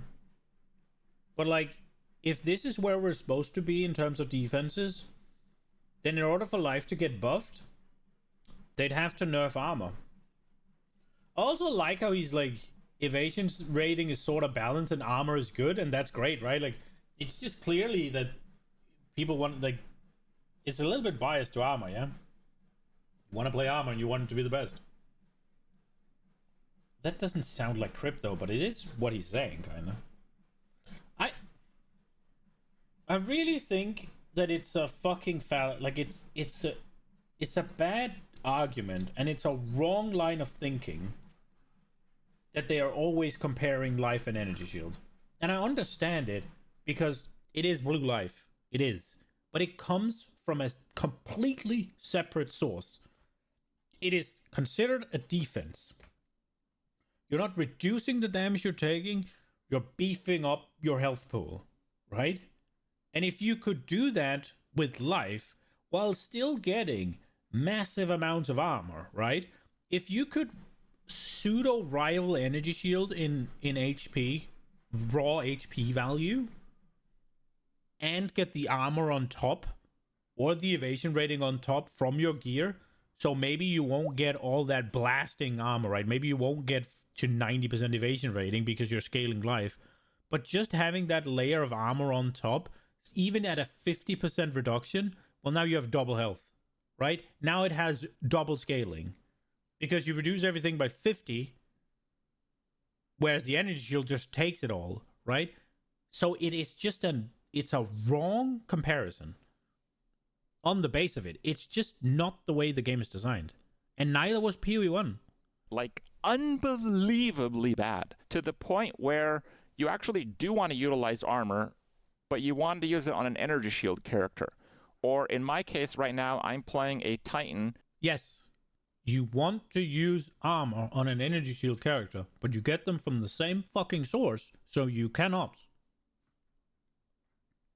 Realistically, right? Whereas life, everybody has fucking life. So if you make life as good as energy shield, you just make the other defensive even better. And I only have like 2,800 life, and I'm using mind over matter, and I just put mana on everything. I have like 1,700 mana, and I just put life tap on all my skills. I literally just use the mana for health, and it's like 60% more health for 1 point, right? But like, the fact that I have... Why would that be bad? He's about the fact that I have to do that, it sounds like he's about to say. Why is that a problem? You're getting DR. What, you want to remove mind over matter or what? To do that is ridiculous. You know, this should not be a thing. The balance between life and energy shield has never been more off than any patch, even when... But there shouldn't be balance between life and energy shield. Bro, there shouldn't be. It's not the same thing. It should be a balance between armor, evasion rating, and energy shield. Life is a standalone.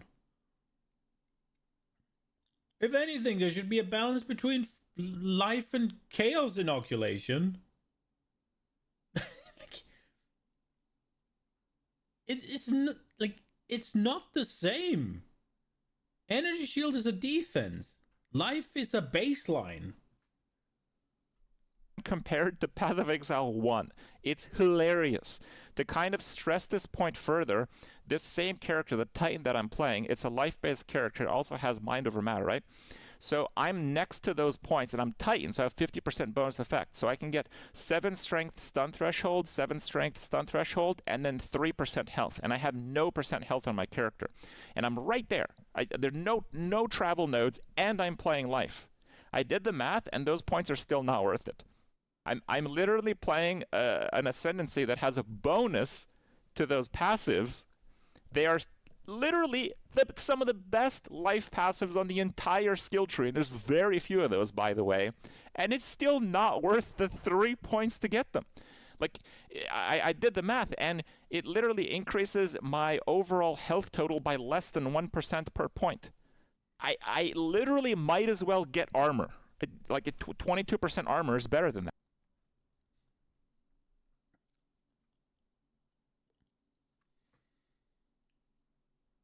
Yes. I don't. Why is? I mean, this is an argument that there's too little life on the tree, right? This is an argument that there's not enough to increase your health pool outside of energy shield, right? Now, let's say the max hit you can take with armor is like 20k. You completely fully optimized. Everything is just blasted in. You have the best survivability you can have, right? While still having relevant damage. And the highest thing you can take is 20k. Everything else being equal, energy shield should be able to take 20k as well. But if you then buff up so you can get even more life, then all of a sudden, each and every single life point that you increase, it goes up like 10x, right? Because you have a 90% reduction. So you only take 1/10 of the damage. And I know armor works a little bit differently, but you can't compare energy shield to life. Energy shield always have to be significantly higher than life, because you protect life with energy shield or damage reduction.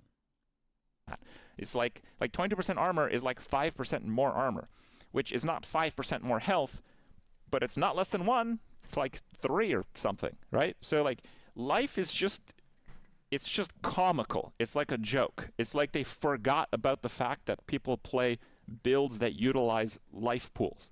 So that doesn't make sense. And to kind of add a little... Now, just, I'm not saying energy shield isn't overpowered. I'm also not saying that life isn't weak. I'm just saying the comparison is wrong. I'm saying the argument is flawed. Like, absolutely, if energy shield is busted and both evasion rating and armor is not as good as energy shield, a legitimate solution could be buffing life on that side of the tree. Now, the thing is, if you buff life, then you're also buffing all energy shield builds except CI. Because they will also just have more, assuming they can access it. Will access it, get it anywhere. If you put life everywhere on the tree like it is in PoE 1, assuming you don't... Well, you do lose out on points taking energy shield, like you could have taken energy shield, right? But that will increase the hit pool of everyone. So it will disproportionately make armor and evasion rating better. Disproportionately make armor better. Evasion rating slightly better because it shores up the weakness of getting one shot when you don't evade, right? And then probably do the least amount for ES, because ES already has a massive hit pool, and just getting a bit more is not going to be that much more survivability, right? But it is going to increase all across the board, which is why you can't fucking compare ES and life directly. Bit more punishment to the injury here. Their last update with the whole Abyss and Abyssal stuff, the content-wise, super good, super cool. I love it. The crafting implications, amazing. Why do the mobs do so much chaos damage? Like, no, I think this needs talking about. Like, really. Life is in the absolute dumpster, and they release a mechanic that, like, 80% of the damage is trivialized. It goes to 0 if you use chaos inoculation. Is that true? It would make sense that they're doing a bunch of chaos damage, but I don't actually know. Do they do that much damage? I haven't gotten there. I have 75 chaos rest. And it's been fine. But I've only done fucking tier 5 or whatever.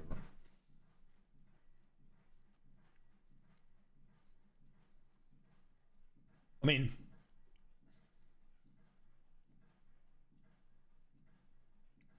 Is it actually all that chaos? I don't know. I mean, the argument makes sense, right? If it is, the new content is everything, and if all of them do chaos damage out their ass, then armor's useless and evasion rating is something. But the thing is, again, saying that this is like, oh, now energy shield's good, doesn't it bypass energy shield in PoE 2 as well? So it's like, yeah, it's only good if you take CI. Then you could argue, why would you take CI? But I mean, like, not every energy shield is a CI build, I'm sorry. You're immune to chaos damage. Why would they do that? Why would you make a mechanic where 80% of the things that can kill you is from chaos damage? How does that make sense? And I said this on stream once. It's like the comparison for that would be like, imagine there was a keystone on the passive tree where it was, you cannot have, your energy shield becomes 1, immune to physical damage. Like, how ridiculous would that be, right? That obviously everyone would take that if they're not energy shield. Everybody would take that, and nobody would ever play energy shield. Because physical damage is so much more prevalent than chaos damage. I understand the argument. I do. But it's a bit skewed. You'd have to pick an element, right? Like, you'd have to be immune to like 2 of the elements or something. Couldn't be all of them, because that again would be fucking stupid. Like, chaos damage for this league, maybe it is very prevalent because of Abyss, that makes sense, but generally speaking, chaos damage is the one you face the least. That's literally the equivalent of chaos inoculation right now. And like, if that passive existed, imagine if GGG made their next update where like all the mobs, they only do physical damage, right? So you just like, oh, wait, we just get that point, and then everything is completely trivial. Well, yeah, that's the whole thing. That's literally the whole thing. So it's a real WTF moment with the chaos damage and the punishment to life builds, but all the rest was good. And overall, the endgame mapping system still feels a bit mediocre, I would say, but the changes to everything else makes it fun enough to continue playing. So overall, I do plan to continue playing Path of Exile 2. You know, if I do stress my arm a little bit too much, might have to go a little bit easy. I don't imagine playing Path of Exile 2, you know, year-round or anything like that, but I absolutely see myself playing more than I have in the past. The only other thing I want to mention is overall the game, unless you're playing life-based builds, is overall a bit too easy, and we're kind of settled into the clear speed meta. This is a dangerous point for them, and I'm kind of curious to see how they'll handle it in the future, because one thing that people don't like is to get nerfed. So I also don't think that they want Path of Exile 2 so early in its development cycle to reach the point where, you know, it's like clear speed meta. And they're kind of afraid to nerf big time to kind of crawl it back to maybe their original intentions, to the more ruthless style gameplay. I don't know where they'll go with. Is there a single ARPG that doesn't just devolve, I guess, into clear speed meta? Clear speed meta is always gonna be the thing. Always. Always. The faster you clear, the more loot you get. The more loot you get, the more currency you get. The more currency you get, the better you can make your character. It's always going to be clear speed. The faster you clear, the more divines. The faster you clear, the more exalts. The faster you clear, the more uniques. It's always just based on how the game is designed, you'll have a clear speed meta. There is no way to change that. Zero. Maybe, but I hate saying things in absolute, because maybe I'm wrong, right? And whenever you make an absolute, you're 50-50, right? Either you're wrong or you're right? But I do really think that based on how ARPGs work, what they are, and what you do in them, that there is 0 ways it is not always better to clear faster. that, but I do feel it is a little bit concerning that the overall game is as easy as it is in the end game so early in development. On that, we'll have to see future patches, and I want to thank you guys for watching this video, and we'll see you next time. In terms of it being easy, though,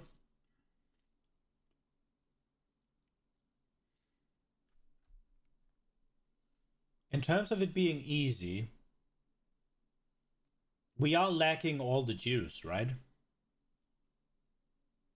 And I mean juice, as in the thing that comes out of fruits. I realize how that sounds, or how that sounded. I mean juice, the thing you drink, or the thing you use to power stuff. We're lacking all of that, and that usually brings a bunch of difficulty, right?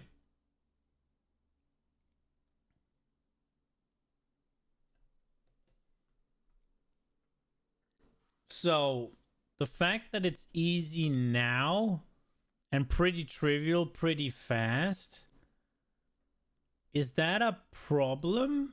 Or is that just kind of prep for when you can do things that are harder? That's the question, right? Oh, there's a Quinn reaction to exactly this? Oh, do we watch that right away?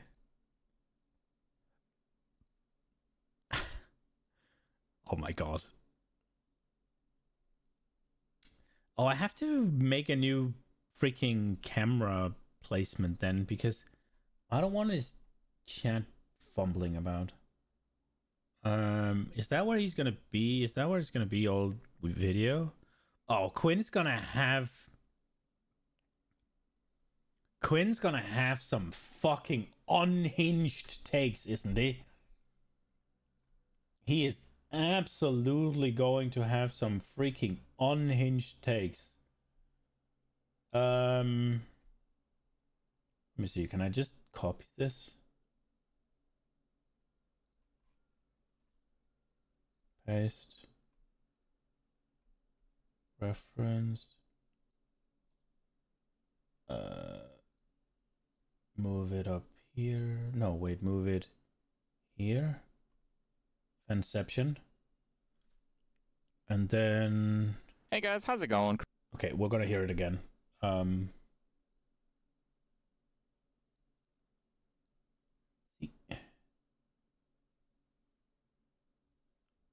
I've seen his chat. Oh no, I can't do a reference, right? And a lot of the times,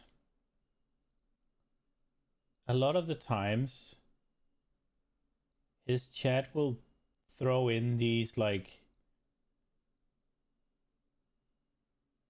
okay.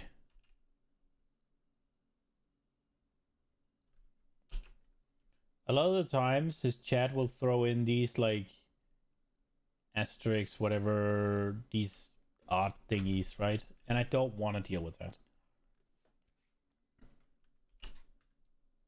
Am I covering enough here? I want to make a Path of Exile 2 video to kind of give you guys a follow-up to my intro when I went over the patch notes. Surely he doesn't have anything to say in the intro, right? They just run it into the ground. Oh, he did. Things don't actually turn out how they anticipated, like the devs did. And ultimately, things get better over time. But the main... Well, that's not always true. That's not always true. Plenty of games, they just run it into the ground. The main way that I would say Path of Exile 2 existed until this patch was fun to try the new characters, to try some of the new content, but it was not fun to just days on end just grind through the map system, the Waystone system. It was just not fun to do that. It was fun to kind of make new characters and try some new builds and stuff, and that was pretty much it. But that's where I'm at right now with crypto. That's where I'm at. I still, when I get to the end game, I get to the Waystone. I mean, I cut him off because I should have heard what he has to say, but I have a feeling I know. I agree. The fun part is making new characters, making new builds. But I will say, I do want to get to the end game, right? Like, I do want to get to the tier 15 maps. I do want to do the Arbiter. I do want to do the King of the Mist. I do want to do Simulacrum. I do want Sesht. I do want the new unique bosses that are put in that see how they are if they actually do. But I guess I have already fought them, so maybe not as much. But the King in the Mist, at least, and the Simulacrum and Sesht. Sesht is always fun. Like, it's a cool fight. I want to do the Arbiter, right? Like, there's decent amount of things that I want to do. It feels a little bit like a slog to actually get there. And I don't like that. System, and then I still lose the ability to stay invested, and I'm like, fuck this. I'd rather just make new characters and do the campaign again. That's where that's where I'm at. I don't really want to do the campaign. I kind of want to just get the character. And that would last a week, 2, maybe 3, and then you'd play something else. Now that's literally me. He's literally describing me right now. Yeah, I mean, he's describing most people. The thing is, I know they're totally capable of making it in super engaging in game, and I'm not worried about that because I feel like a huge component of why the in game is shit is because there's hardly any content in the game. Didn't he just say that some games they just run into the ground? Like Crip said, it's get better over time, and then Quinn interjected and said some games they just run into the ground, and now he's saying I'm confident that they'll fix it. It's like, bro, it's a matter of just them adding shit adding in-game mechanics, adding more stuff, right? Like, yeah. They've kind of hit that tipping point where they've changed things sufficiently to where, in my opinion, it is actually fun to just keep playing the game. And that is a really big point in the game for them, because I think there's been a lot of people who have been pretty critical about Path of Exile 2, how they've done things differently versus Path of Exile 1. And this, at least from my side of things, is a really redeeming point in the game's history, because we are now at a point where Path of Exile 2, I think, actually will begin to rival Path of Exile 1 on a mechanics basis. So really amazing stuff on that end. So why is that? The crafting, I did say that it was still going to be like gambling, but... Relax. If we compare mechanics 1-to-1, okay, fair enough. PoE 2 mechanic versus PoE 1 mechanic, and you can look at it and you'd be like, all right, fair enough. But what are we talking about? I need to hear him qualify his statement a little bit further, because right now, like, bro, mechanics wise, I mean, gambling.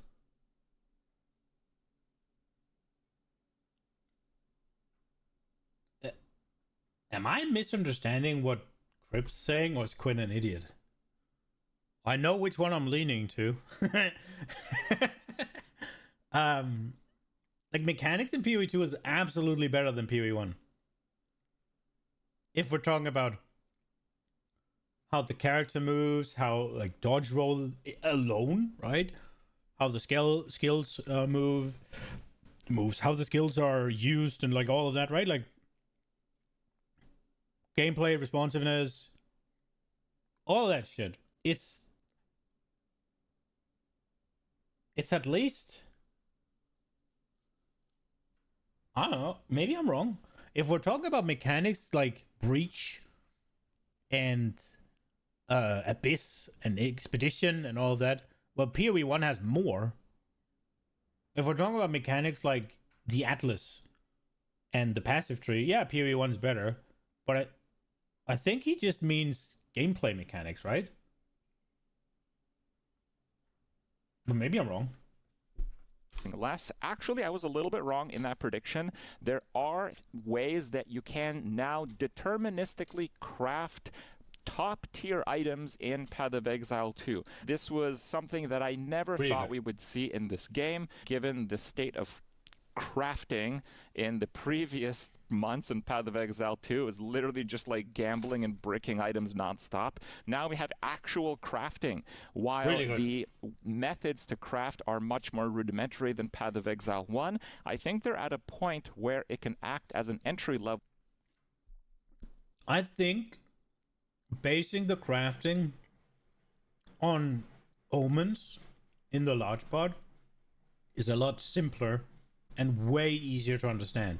It's much easier to get into when you can make pretty good items or really good items with just omens. In PoE 1, there are different ways of starting based on what you want to achieve, based on which item you're using. And there are some that are equal and it's just a price thing, and there are some where one is just better and the other one's worse. And there's some where if you do the same thing, you are much more unlikely to get the result, right? Like PoE 1 is incredibly complicated when it comes down to the minutia of crafting and all of that. Like it's I think having it in the ritual tab makes it a lot easier because you can more easily familiarize yourself with, okay, what are my options? I go to the ritual tab, I read. I can target suffix. I can do homogenization. I can do the target prefix. I can do this. I can add 2 things. I can blah, blah, blah, all of that, right? And I can read. Okay, so these are the options I have. Okay, let me see what I can then do, how I can manipulate this. Let me formulate a plan.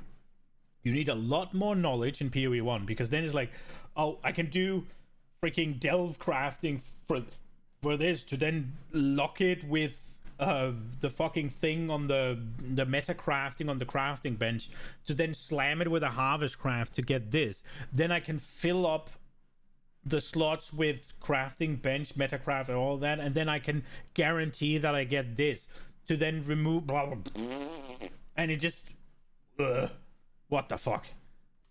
To a deep crafting system for people that haven't played Path of Exile 1. So I think they did a fantastic job with that. They have a lot of new omens that accomplish that. The essences, they have new effects. They work a little bit differently. They also accomplish... See, I'm an essence enjoyer. I am a Abyss, like, mod adding crafting enjoyer. I am not an omen enjoyer. I'm not an omen enjoyer. But I am an enjoyer of the essence and the omen. And then just and I'm an enjoyer of the higher tier slams. The omens are good though. It makes it so much more approachable. Holy shit, what is in my beard? It makes it so much more approachable. Because I can go in, I can have it all on one page in the currency exchange, and I can read. See what I can do, right? Okay. That the new currencies and tiers of like transmutation orbs, that kind of stuff, also accomplishes that. It is still like an RNG based system, but it's a lot better. It feels a lot better, and it's more compelling to play because, most importantly, when you play the game, you can always feel like you can get an upgrade at almost any given point. And it's not the case where you can just like buy the best gear all the time. You can actually craft some of the best gear, and a lot of the best gear on the market right now, if you're playing Trade League, is crafted. It's not just random finds and just the gambling system, basically. And this also affects the rarity problem that they have. So one issue that they had in Path of Exile 2 is one of the stats is basically Magic Find. You would want Magic Find on your gear to actually be able to find enough loot to make sense to play. Quinn's going to say he hates Magic Find. They did actually address this with their crafting update, because there are like 2 types of items that you'd like to find. You'd like to find like unique items type of thing, probably some sort of and meme you'd like about to it. find maybe really high tier rares, but most of those are really dropping off of bosses anyway. And the bosses have a huge amount of built-in magic find, so the magic find you have on your gear doesn't actually apply to bosses all that much. The only time magic find is good in the game is when it's dog shit and it doesn't matter. Like, change my fucking mind. And the other form of magic finding, or other playing the game, is with no magic find. You might be thinking, why do you want to play with no magic find? Can we not do pregnant Creparians in the chat? Crep was here. Wait, what is that? Pregarian. You are derailing the chat right now. Okay, you're allowed. Please do constructive messages that elevate the chat and, you know, discourse relevant to the video. Okay, not Pregarians. Okay, dog? Get out of here. Yes, you get less currency. That's true. But the items will drop right... I really don't like whenever people are like, I don't like this, so I want it to be shit, or I want it to be useless. It's like, bro...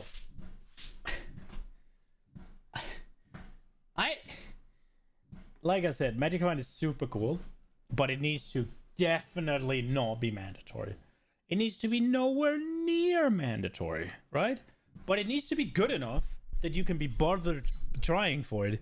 It needs to be good enough that you don't feel like it's a wasted slot when you get it. It needs to be so good that when you get it on an item, it's like, oh, that's nice. I'll get a little bit more loot. Cool. Move on. But not so good that it's like, I'm doing all these maps, but I'm only at like 73% rarity. I need to reach the break point at like 120, otherwise I'm just wasting my time and I might as well be doing campaign. Right? Like somewhere in between, please. Between useless and that. Right? Like it needs to be like you get a mod and it's like, oh, nice. I would have probably rather had whatever, but this will at least help me get there. And then in the end game, it's like, well, I don't really need all these resistance rolls or whatever. Let me slap a little bit of rarity on and get a little bit more loot, and it's good, right?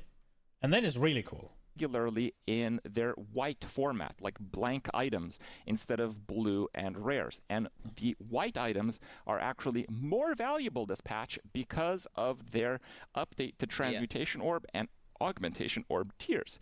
If you get like a white Imperial helmet, for example, it's better that it comes white than it comes blue or even rare, because if it's white, you can start by crafting the item with a tier 3 Transmutation Orb to get like a tier 1 or tier 2 affix. And then if it's a good one, you can use a tier 3 Augmentation Orb to get another really good affix. And if it gets a good affix that you actually want, you can use like an essence and kind of go from there. So you know, the magic find on gear thing is still a little bit of a problem, but they actually did a really good job in kind of finding a middle solution. What he's describing right now is really cool, by the way, because it's what I did in HCSSF. Getting a mean base and then putting it on there and just getting a good mod, getting another good mod, and they're like, holy shit, I got 2 good mods on this bitch. And then you fucking do an essence, and you're like, fuck yeah, guaranteed good mod. And then you do the Abyssal Veil, and you, generally speaking, will get another good mod. And at that point, you've got fucking 4 cracked mods, and which is an item in itself. Even if the next 2 things you put on there brick, you've already got a really, really potent item. And then you do, and then if you're rich as fuck, you could do like a big dick exalt. Or you could even, but then that's when the omens start coming into play, though, which I don't know. Here, but why would you not like the omens? Is it just because he doesn't want to do ritual? I feel like it has to be just because he doesn't want to do ritual.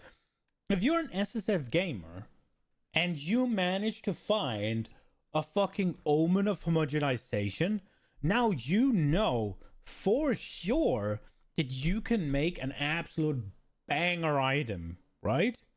So you find your base, you slam the things on, you get those, like, what's it called? Let's say you want triple res, right? Let's say you want triple res. You get a big res. Right? It's now a rare. It has 2 prefixes and 1 big res. Right? If you then have the omens, you can target suffixes with exalts, right? So you do the omen of homogenization, you do the omen that hits the suffixes, and you do the omen that makes 2 with 1. And then you slam in that perfect exalt, or that greater exalt more likely because you're playing SSF, right? And bam, you get triple res. Boom. There you go. Massive big dig. That's so cool. It has to be. He doesn't like the omens because they come from ritual. Like, why would you not like the omens otherwise? Are they too powerful or whatever? Like, I don't know. Homo slamming, it's too OP. Where people can still play magic find characters. It's too OP. But you can play the game effectively with no magic. Dude, I never really gotten the it's too OP when it's like late game shit. Like, if it's too OP, then don't use it. But I guess you are gimping yourself. But why would you not want that? And honestly, the only thing double homogenization does is save you a greater exalt and a homogenization. The double homogenization slam is not stronger than 2 individual ones, right? It's just cheaper. Right? It's not that it's the double one is... If double is too powerful, then unless it's some sort of economy kind of thing, then that means that single is too powerful. The double is just saving currency. It saves you a homogenization. It saves you a greater exalt. at the cost of you only being able to target like one type of mod, right? Or maybe not one type of mod, but at the cost of you getting two modifiers that are similar, right? Which maybe you want, maybe you don't. Magic Find at all on your character.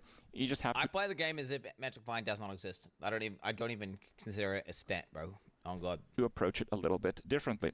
Okay. The new sprint mechanic where you run How through long is maps, this? I thought would be really 32, good. okay. It's better than I thought. It takes a little bit of getting used to, but once you get used to it, it actually feels really, really good. I don't think the game is at a point where you need more than 30 movement speed to actually have fun playing the game. If you regularly use the sprint mechanic and are good at using the sprint mechanic, it's a little bit of a skill check also, but I think that's a good thing. So that's also a really big win. A few things I was wrong about in my prediction video. I said that weapon-based classes like, warrior with big hammer, they would get absolutely owned this patch. They didn't. We're broken. The crafting update was so potent that the type of gear these characters are getting was unfathomable before this patch. Like if you go and see what some of the characters are wielding in like the top 100 of every given class, it's like everyone's got like a top end 1000 damage hammer. Before 0.3, nobody had that. Okay, like a couple people had that, and now everybody's got it. Is that, so wait, is that just because Homo exalts though? Is that just like Homo Exalt Fizz Slam with double Exalt with the perfect Exalt orbs? But the only reason the double is better is because it saves you currency, right? So yeah, you don't have to find two. You can just find the. But like, it's not. I feel like he's about to make the argument that it's too easy to get now. And what Crip literally said was, everybody in the top 100. Everybody has one in the top 100 of the class. That is not different in PoE 1. It is not different in PoE 1. Everybody in the top 100 has that in PoE 1 as well. If he's about to make the argument that Homo is too overpowered because it gets everyone one, it's not everyone. It's everyone in the top 100. And that's exactly the same as PoE 1. Is it guaranteed or is it just like RNG? It's RNG, right? No, really. No, not for Mesas. It's just Desecrate, right? Which I haven't had a crazy item like that. Then again, I wasn't really seeking for a good weapon because I was playing Thorns for the longest time. Yeah. But I've been able to consistently craft an upgrade every time just by gambling weapon, doing the Abyss thing with the essence. Bro, delete Homo Exalts. Overall, like, power in here is way higher, and this actually disproportionately benefits weapons classes. This is not something I really factored in because, honestly, I didn't give him that much credit that the crafting update would be so significant. It was significant, and the weapons are winning a lot from that change. I was also wrong about armor. Now, armor, in theory, is still garbage. The idea that the elemental damage applied from your armor through the new stats would be good, I was wrong about, not because it's mechanically off, it's because the values on these affixes are insane. Like, I thought we'd have like 10% type of thing, because on the my LE armor is double my normal armor, homie. Okay, I have like fucking whatever it is, like 25k armor. My LE armor is like 55k. Chilling. Passive tree, the biggest node is 30. And it's right by the warrior. It's kind of hard for other classes to actually even approach the node. So I thought on gear it'd be like 10 or 20%. Live builds are still fucked though, Crip. Live builds are still fucked. What is that emote we're looking at here, bro? Oh, he's eating a... what is he eating? Oh, he's eating a... He's gonna make the argument again, isn't he? He's eating a... Okay. I don't want to see this. Or something else. Are you gonna do that again? Okay. You can get 43% on gloves, and on boots, and on your helmet, and on your shield. With the implicit, you can get like 72 or something on your chest piece. Then the passive tree. Then the socketables from the ultimatum mechanic, you can basically have like 400% of your armor applied to elemental damage. And is that good enough? Yes, it is actually good enough. So armor is actually very good this patch. I was also wrong about deflection. I think it's good for fucking for softcore. I think it's actually not even good. It's like broken for softcore. Because the issue with armor is it's insane. You're unkillable for the longest time, and then you get one shot. You know, I don't know. I would still prefer more changes, more iterations. I'm not happy with the tree defensively. I want more changes to life, or rebalance all the monsters in the game, and then. I'm not happy with the tree defensively nor offensively. Yeah. Is that a weird take? Like, I'm gonna be honest. There's very few nodes in the game that I'm excited by. And unironically, most of the ones I'm excited about are movement speed, attack speed, or what's it called? Defenses. Unironically. Like, one of the nodes that excites me the most... there's a crit node. One of the nodes that excites me the most is the helmet thing, right? Like, you get 2 evasion per ES on your helmet. That's one of the ones where I'm like, big. Not that many others I'm like, big. There's one where attacks gets +1 flat crit. That one's big. But other than that, it's mostly just movement speed. I think the tree in PoE 2 is just significantly worse than in PoE 1. I am going to be honest as well. I think the art style and the whatever... in PoE 2, it looks worse than PoE 1. But that might just be a me thing. I think the art style they picked for the PoE 2 gives me like vibes, whereas PoE 1 is kind of cool. But like defensive nodes never really interested me that much, but they comparatively interest me more in PoE 2 than they do in PoE 1. Because I think, but that might be because the offensive nodes are kind of meh in PoE 2. Sorry, I just feel like I feel like there's more shit in PoE 1 that I'm excited to get, and I feel like I'm more excited to get the things in PoE 1. I feel like in PoE 1 it's more a case of what am I not getting, because I want all of this. Like, I want this. Oh, but this is right here. I could get that as well. Oh, I'm excited about getting this. Whereas in PoE 2 it's kind of like, what am I getting now then? Is there anything good nearby even? And more often than not is no. And then it's like, well, should I just take this because it's kind of okay? Or should I travel all the way here to get something that's good? The PoE 2 tree is not very exciting. Completely nerf ES. Right? And just balance the entire game around people having like 2k life. Why are people so upset with ES? Like, it being overpowered is one thing, but it doesn't... If they balance the game around how strong ES is, sure, then nothing else can compete. But if everything can compete, more or less, and ES is just way better, then does it matter? Or is this the hardcore guy, right? Like, is this because he wants to be fucking immortal and the only way to get immortal is ES? Is that why? Is this the I play hardcore but I don't really want to dilemma that's happening? Is it the, yeah, I play hardcore, so naturally I'm gonna make an invincible character to trivialize hardcore completely out of the game, so I might as well play softcore? And to do that, I have to play ES and I don't want to play ES? Is that what I'm picking up? Because, like, I get it. Ideally, you want armor to be as good as ES and ES as good as EV, right? Like, I get that. But if you can do armor and play the game just fine, if you can do evasion and you can play the game just fine, does it really matter that energy shield is better than that?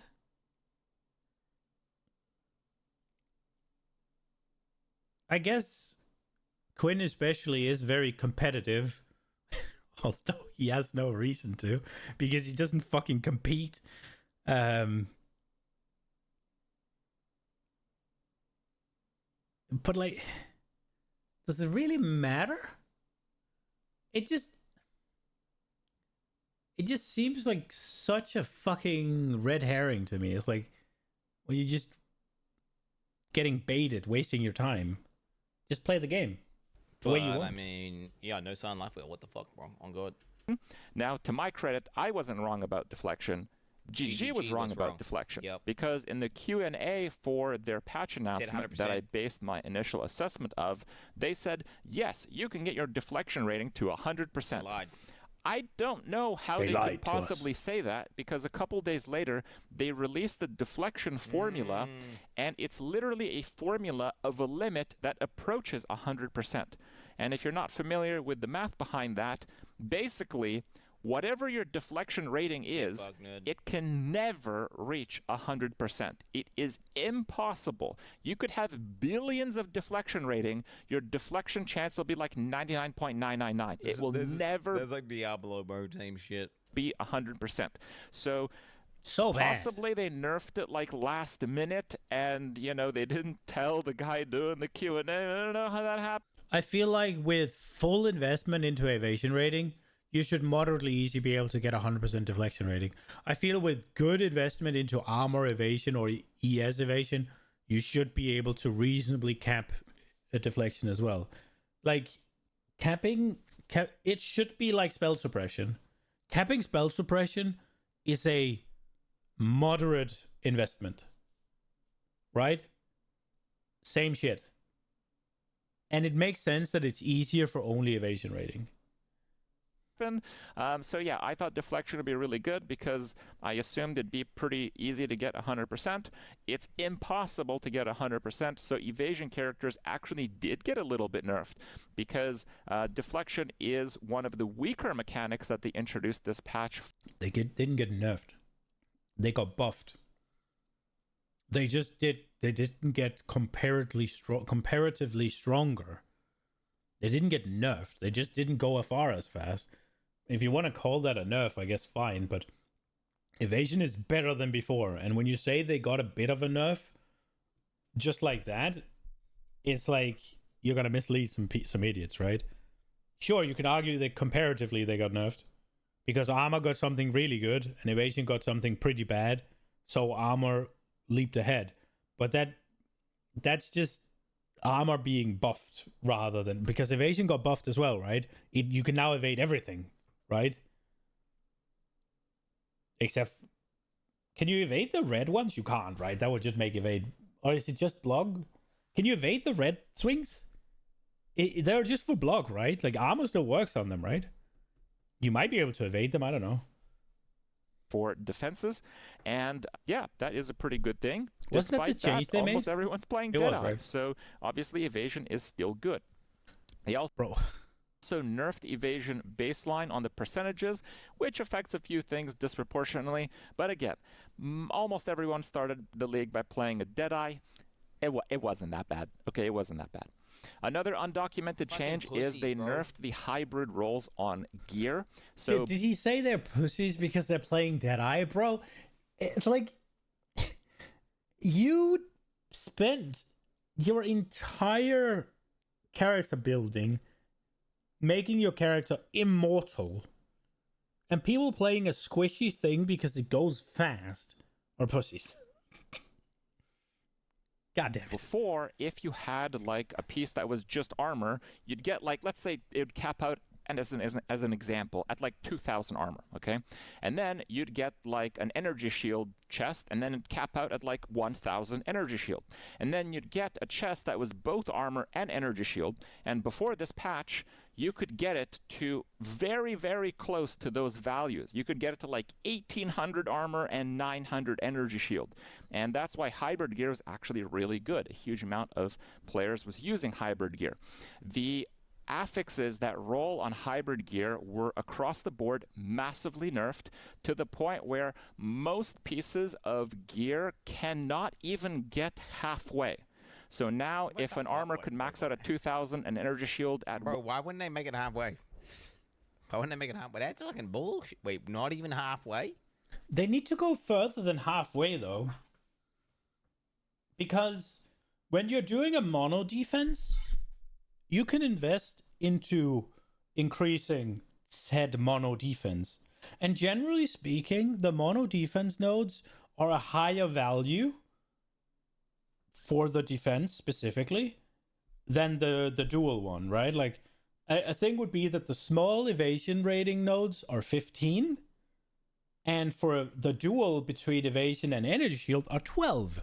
So if you're doing mono evasion, you get more scaling from the tree. As such, in order for a hybrid to be as good, despite you getting 2 freaking types of defenses, you need more than halfway.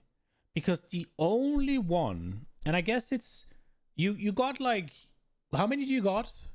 There's armor ES, there's armor EV. So what do you got? Is it 6?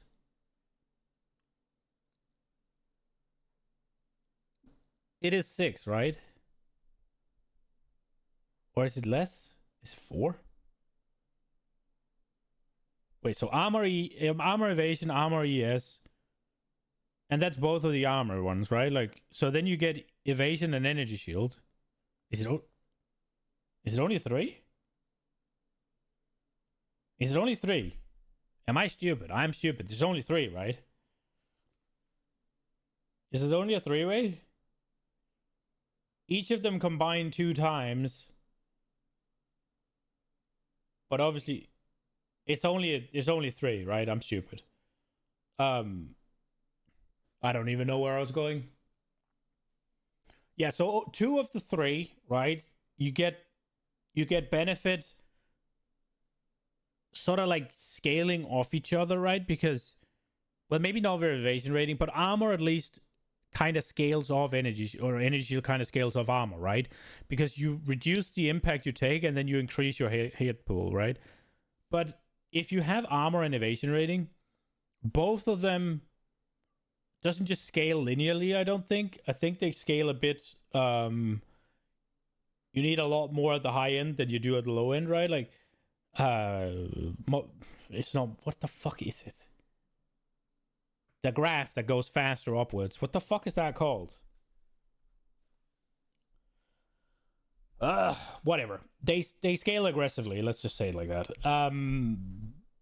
I can't think because now I want to know what that's called, and I want to remember what it's called. So getting less just hurts you. It hurts a little bit more, right? Because let's say you need 10,000 to get to 90 evade. But if you hit 8,000, you're only at like 80 or whatever. Like, that's a massive difference, right? And then getting those last ones are going to require more investment. Again, the talent nodes you pick on the tree are less valuable. And now, evasion and armor, they don't really work together.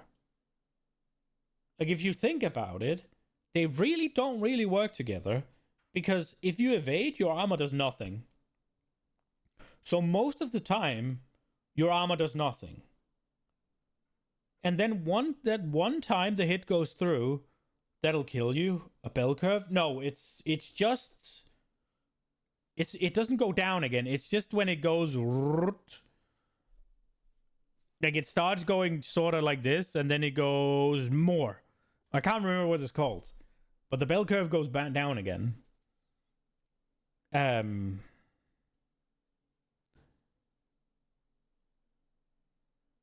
Fuck, I can't remember.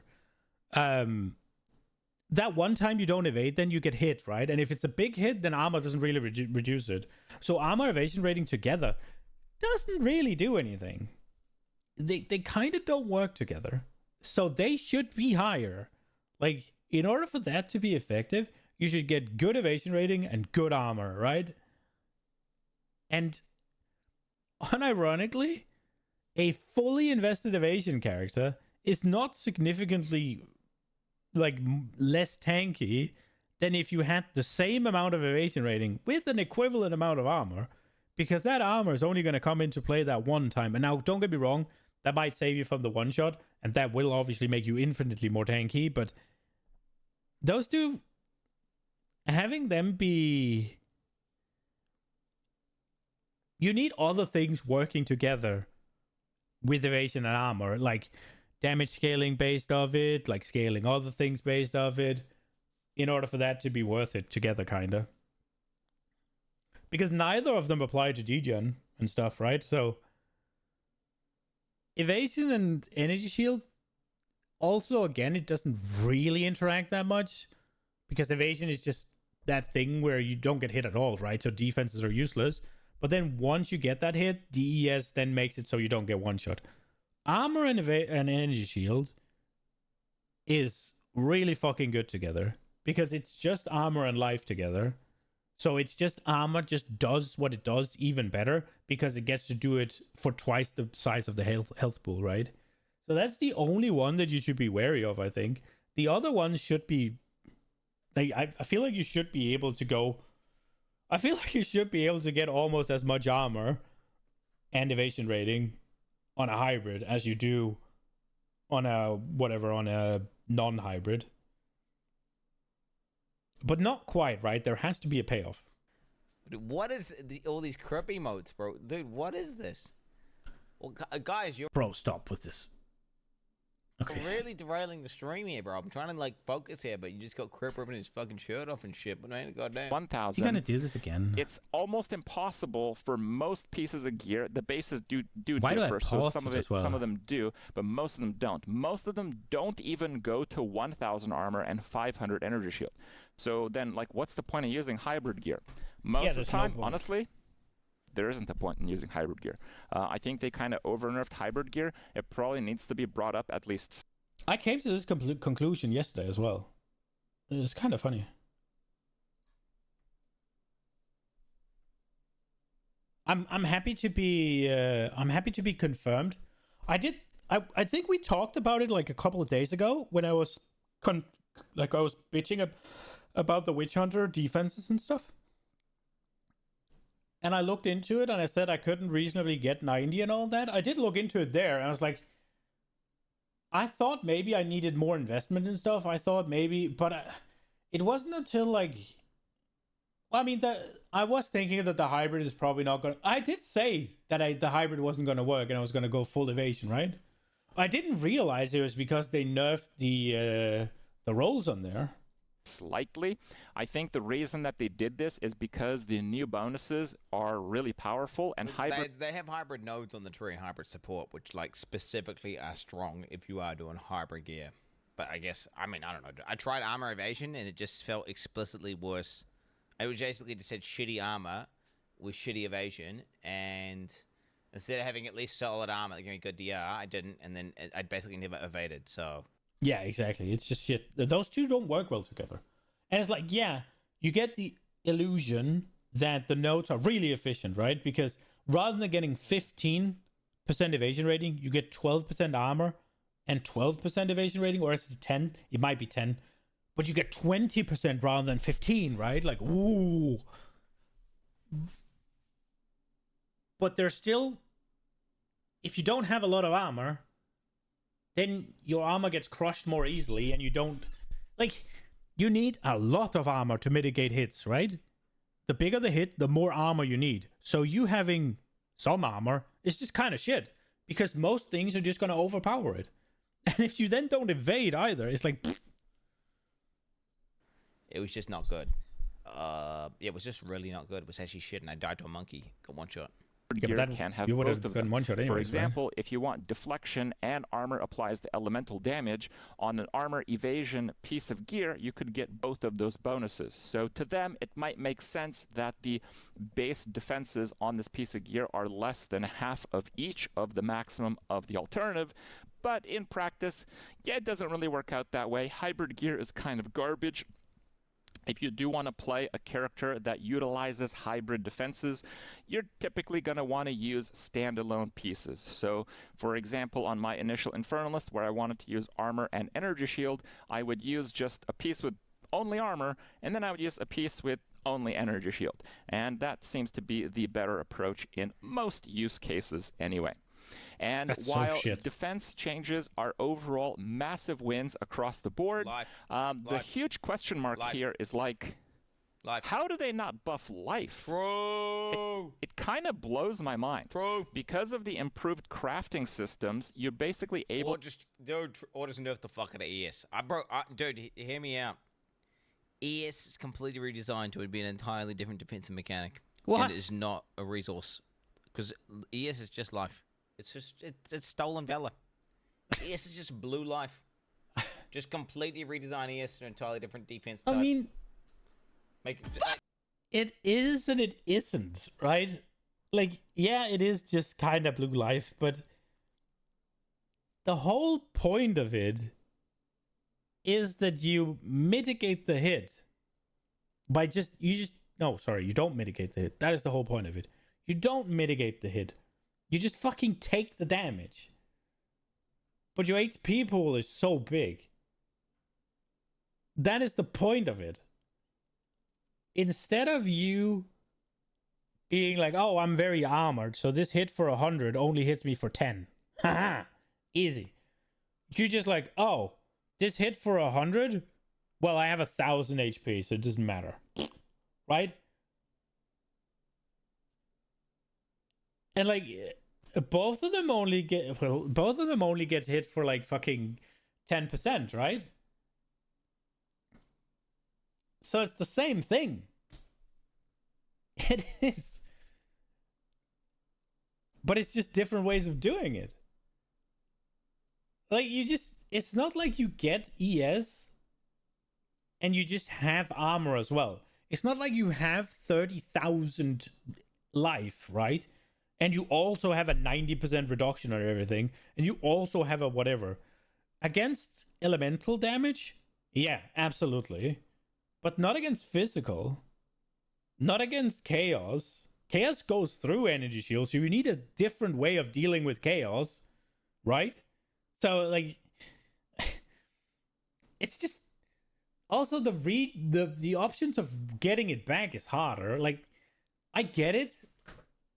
When you have mitigation that doesn't work against everything, and you have something that kind of works against everything, there is a skew.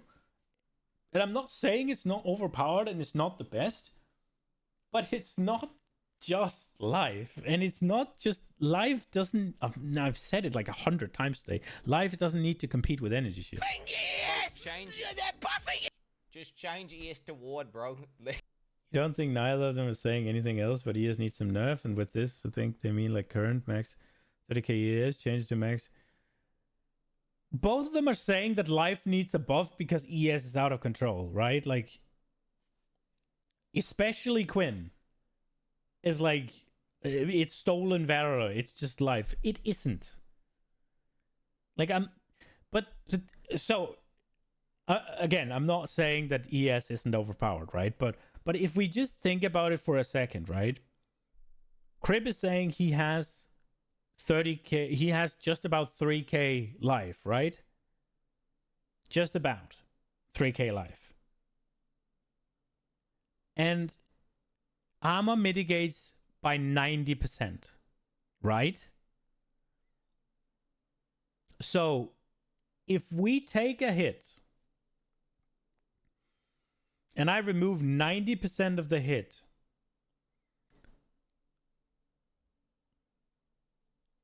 how much damage can I then take with 3k life? Now do that same calculation for you having 30k life and 0 mitigation, and you'll quickly find that it's the same fucking number. Right? So...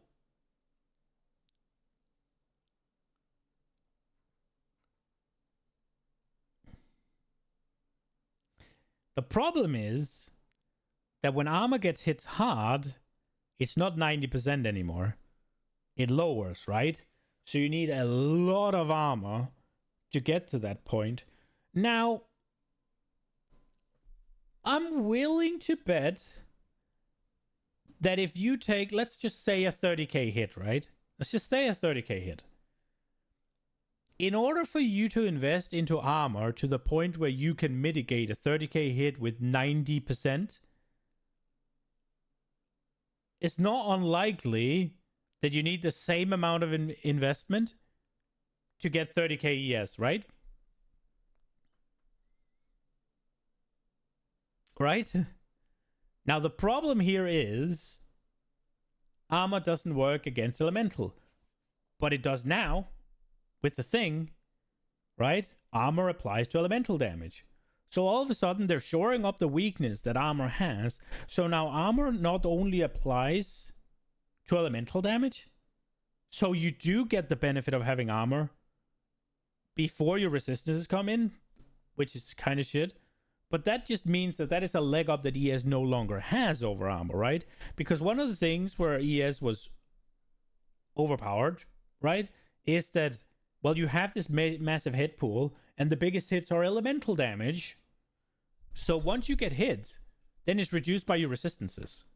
And then you just have this crazy health pool, right? However, when life builds get hit, armor builds get hit, then their armor doesn't apply to the elemental damage. And then all of a sudden they only have 10% of the health pool, right? And then that get reduced by the, after the elemental resistances, they have only 10% of the life an ES build will have. I shouldn't say life, health pool. They have only 10% of the health pool an ES build will have, right? So obviously, ES builds can take a larger elemental hit.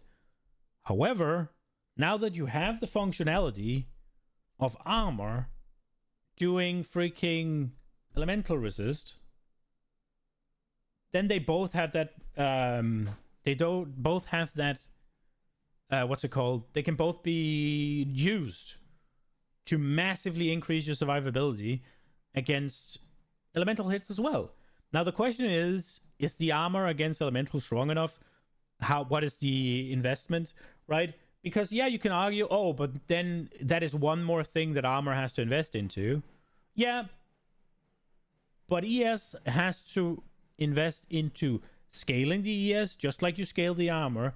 They also have to invest into recharge of some sort, right?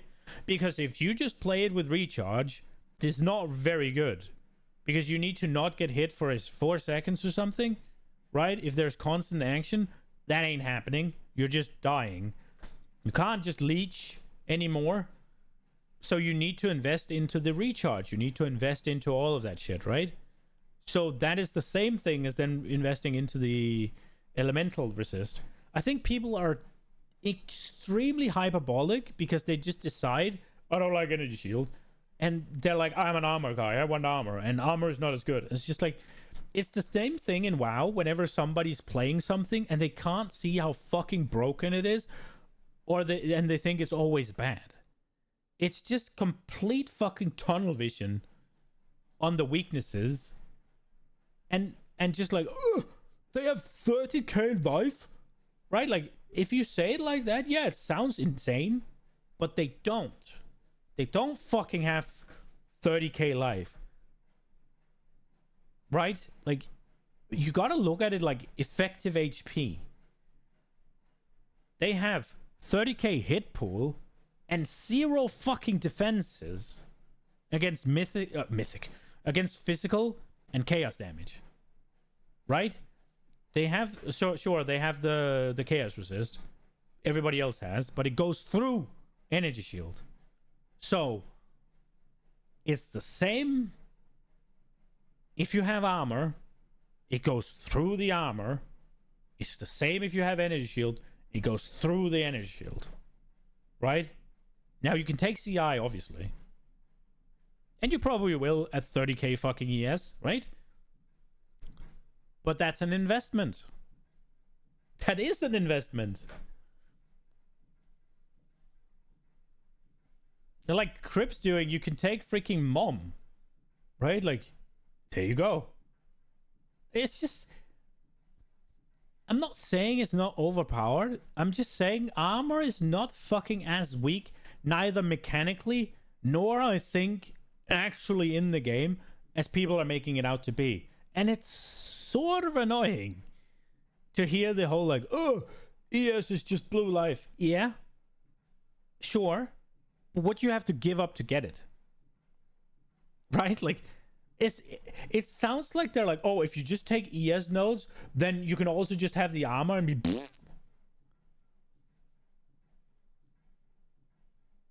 This talk culminates to the exact math that we need to done to compare both defensive mechanics. Everything else is quite pointless. Yeah, it's just one of those things where, bro, if you have 3k life with 90% reduction from armor, you tank the physical hit just as well as a guy with 30k ES. Just as well. It's literally the same comparative hit. And it's just... Only Titan can have 90% armor, and again, the biggest hits don't get mitigated even... Yeah. That is the functionality of the armor, right? It's like 70 to 80. Sure.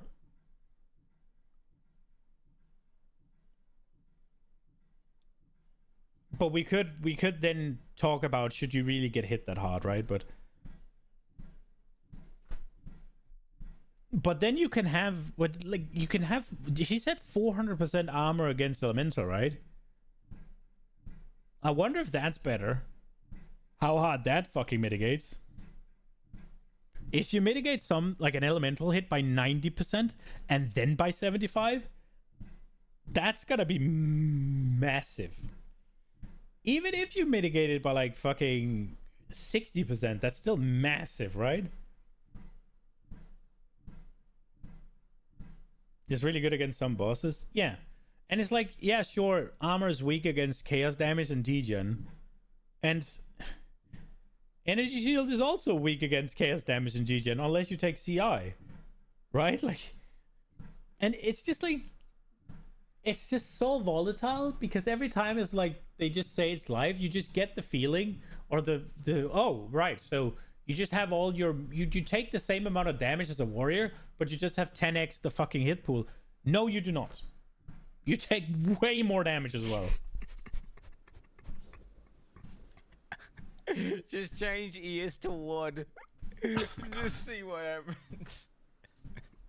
Dude, it's one of these things. It's one of, I really get the feeling here that he has a playstyle and he has a thing that he wants, and he wants it to be the best. And then because something else is the best, he just wants it ruined. Like, that's what I'm feeling right now. It's like, what? To be honest, I prefer armor. I think armor is cooler. I like it better. Like, ES is fiddly and annoying. I don't like the recharging. Like, in PoE 1, it's fine because you can leech it, right? The whole thing that they want to make it so that, oh, you need to invest into recharging. The recharge starts sooner. It does faster, right? You won't get leech. You won't get all of these, right? Like, all of that is...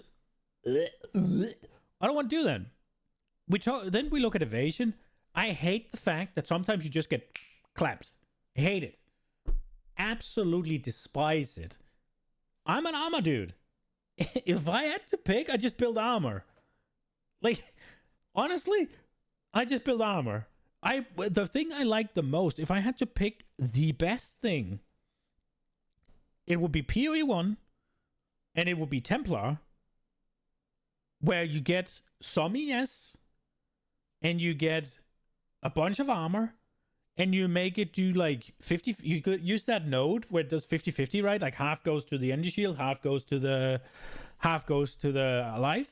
So you get double regen. That would be my favorite thing. Just get like 1500 ES and just have permanently consecrated healing it, right? Like whatever. And you just have kind of a DR use there. That would be that's the coolest defense to me. That's the one I would use. So it's not even that I'm an ES gamer. I'm not a 30k ES Andy. I don't want to do that. It's not. I don't find it that cool. I will have to do it if I will do it if I have to, and I will do it if it makes sense for the build. Because ultimately, I'm not that excited about defenses. But if I could fucking pick, it would be armor. Armor is cooler, and then it would be the whole like get double access of regen and stuff. So that you can kind of use it as a DR. Maybe throw the PoE 1 mom in there, so that you take 50% of your damage goes through the energy shield to the life, and then 40% of that goes into the mana, so that you can split it between 3 regen things. That is so cool to me. That's what I like to do. That's what I want to do. If I could do that in every build, I would. That is cool. So I'm not a. It's not that I'm a 30k ES trickster Andy in PoE 1 or whatever you can get in PoE 1, and I'm a 30k fucking monk Andy or whatever in PoE 2, or whichever one goes to 30k. I'm not. It's not that it's like my thing that they want changed. It's not. I just think it's stupid. What would happen? Check your armor numbers in combat. You're quite close to Titan numbers, 87%, and you defend with 200% critical range. Yeah, so you're doing 90% reductions, right? Now I get that hard hits crush you more, but I think the number in the game is based on the average thing the average enemy is going to do to you, right? And how much have you invested into it? Have you gone hard for it? How good is your gear? Is it rolled like really good? Or are you like middle of the pack, middle tier, right? Like how much flat armor can you get from your items? Do you have the highest, the best armor bases with like tier 1, 2 rolls? And all the tier 1, 2 rolls? Like tier 1, 2, maybe 3 flat, tier 1, maybe 2, maybe 3%, tier 1, maybe 2, maybe 3 hybrid? Right? Like, how much more armor could you realistically get even without more investment? Right? It's just, armor is really fucking good. It is. You think they would imagine the Reddit when like, yeah, we changed ES to Ward. That would just, dude, they should do that for like April Fools or whatever. Like actually just be like, yo, we're changing it to, and just update, send the patch for like a day. How does Ward work? Because the way I understand,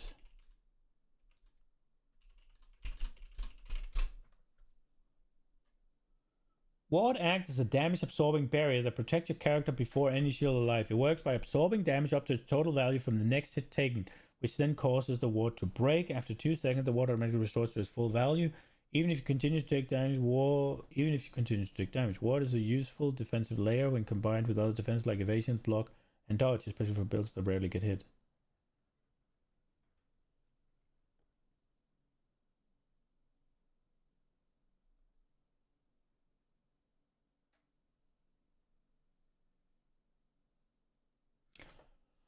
Oh my god, that is ass. Nobody would play that because I knew what it did, but I didn't know that it only took 1 hit. Right? Like I thought it would be like, yeah, you have 30k ward. So once you've taken 30k ward, your ward breaks, and then it takes 2 seconds to like re-go. And if you did 2 seconds without getting hit, it will go again. But it seems like it's, you get hit for 2, and the 30k ward breaks. You take 0 damage, and then it's 2 seconds until you can get hit again. That is ass. But yeah, that's what I'm saying. He just wants it ruined. You're really proud of your crafting, which has never been a thing in PoE. Gloves and boots are 500 plus armor, and your helmet is 1500. Your chest is only 18, so it could be much better. Okay, so how much better? How good is that on boots? Let's see what he has. I'll just do it on the side. It's a game, and ES is just ward. To leverage power through gear. What was the most powerful gear? Energy shield. Yeah. There's people with 30,000 energy shield playing the game right now, and if you play a life-based character, you will struggle to get over 3,000. Bro.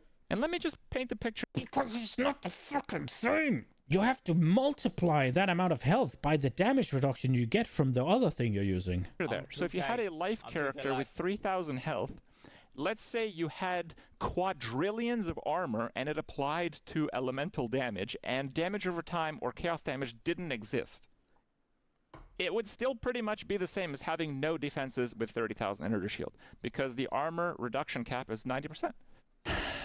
Yeah. It's bullshit. While evasion is kind of more balanced, while armor is finally good, life is just giga trash. Like, unbelievably bad. To the point where you actually do want to utilize armor, but you want to use it on an energy shield character.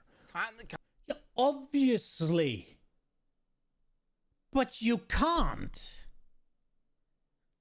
Like, obviously you want to use armor on an energy shield character. Obviously, because it increases your fucking hit pool. So any DR you put on a large hit pool is going to be so much better. Fucking obviously. Early in this video, you literally said that hybrid gear is garbage. So how the fuck are you going to get an energy shield character with fucking armor?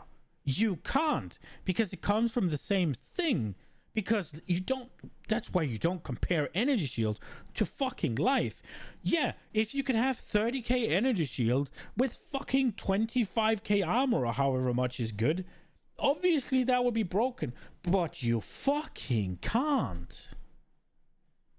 Like, in order to get 30k energy shield, you need to heavily invest in it, both on your gear and on your tree. Now, where the fuck are you going to get the armor from?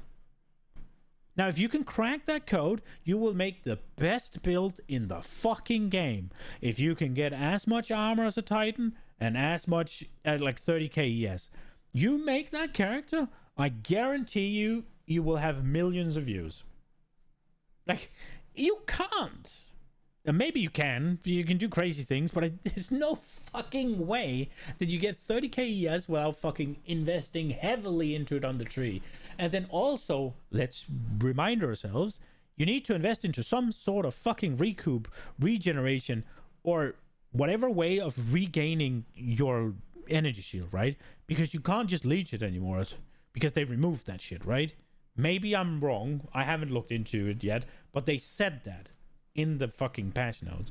The only things I'm aware of is buffing your recharge, making it go faster, make it start sooner, make it uninterruptible, all that, and Ghost Shroud. Those are the only things I know of right now. Maybe there are others. There probably is others. Hopefully there's others. Like, bro, you can't use armor on an energy shield character because it comes from the same place. I mean, you can use a hybrid, but you just said hybrid is dog shit. Yeah, you could use energy shield to buff up your health pool a bit, and then you'll get less armor. Like, now what about damage? Yeah, where does the damage? Can they just you do need damage. Wait, can they just rebalance everything around the low life value? Right? Just keep the balancing the same. Rebalance everything about the low life value. Bro, are you unable to play the game with armor? No, it is balanced around the low life value. You're fine. It's just energy shield is a bit overpowered. Probably. Almost. And then just maybe a lot nerf overpowered. The fuck out of ES via taking all the support off the tree in terms of like, massively nerfing the support in the tree, and then also increasing the you know. So your helmet has 1500 armor, you say? Now,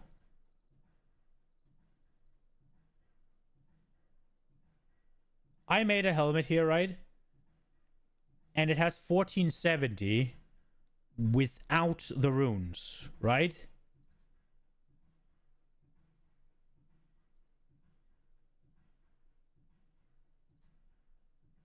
Now,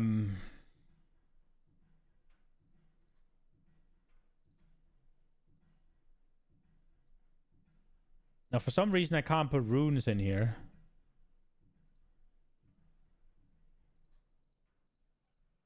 But like each rune is how much? Where is it? It's iron, right?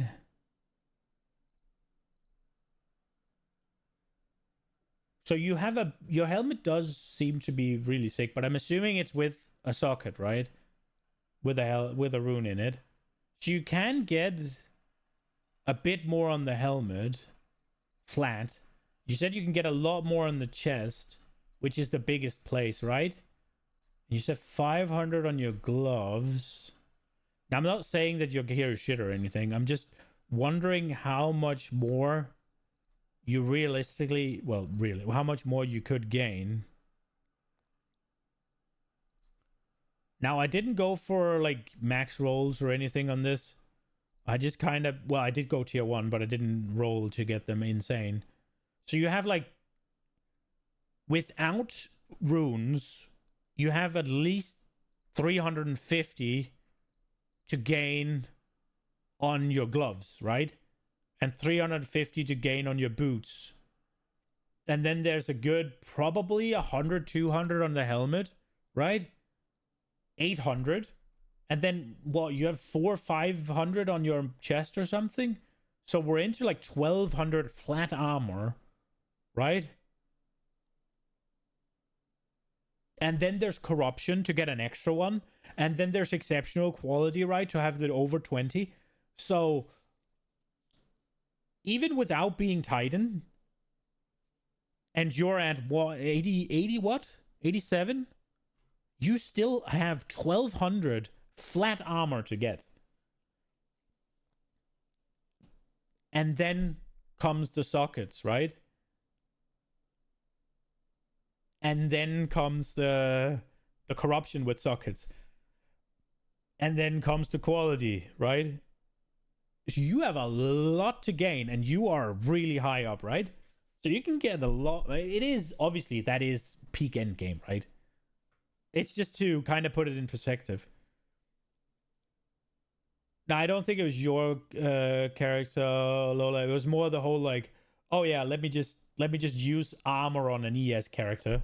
Like, how are you going to get damage? The mechanics of it. So, like, it takes longer for energy shield to recharge. Energy shield recharge rate. You could do a combination. You could do like a multi-pronged attack on ES. Just overall nerf. You could do it just nerf ES items, right? You know, and then same time make it regenerate slower, and then at the same time make it. I'm talking like Halo style regen. Like you're out of combat for a decent amount of time, and then it's like, you know what I'm saying? This kind of shit. What he just wants to make it unplayable. Like he's not actually suggesting nerfs. He just wants to make it unplayable.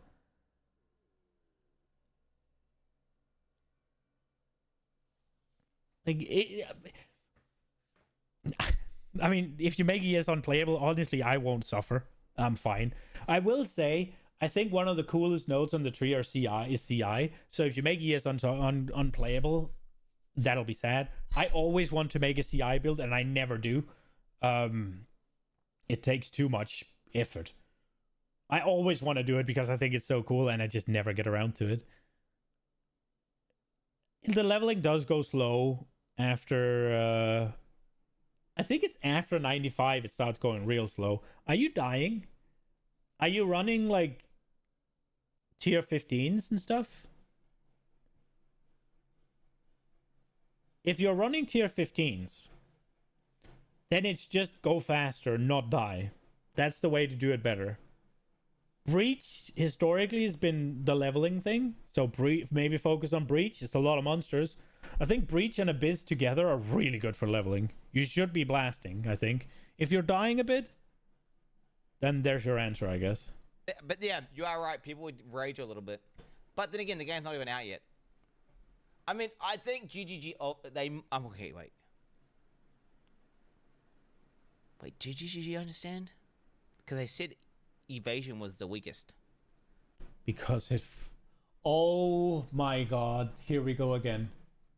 Bro, if he's gonna say everybody played evasion, it's for the support to ES. If solo evasion...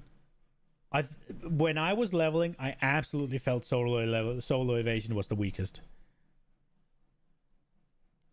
Been doing almost max buff tier 15, not corrupted though, man, since you're always using the 75% XP loss omen.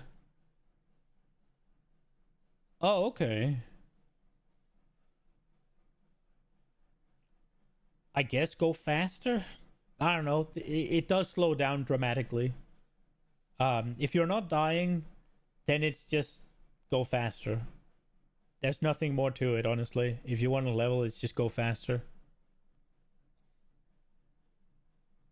More mobs, so breach.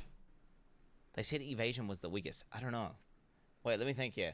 When it wasn't the weakest defense. They said evasion... Bro, just from my playing, evasion absolutely was the weakest. It was. Hands down, definitely the weakest. When you had it solo. Now you compare you combine it with ES, it gets pretty fucking good because it does its support role fucking amazing. I don't know. No, they must understand. I feel like they do. I feel like they must understand life is bad, and they probably have a plan. Bro, I can feel myself get why if you make life as good as ES, then what the fuck's the point of ES? If you, at a certain point, what, you want people to have 60k HP? Is that it? But then armor can only get to 50%, right? So if you want to have life be as good as ES, right? Every time you make life better, you need to make ES 10x better to be comparable to armor, right?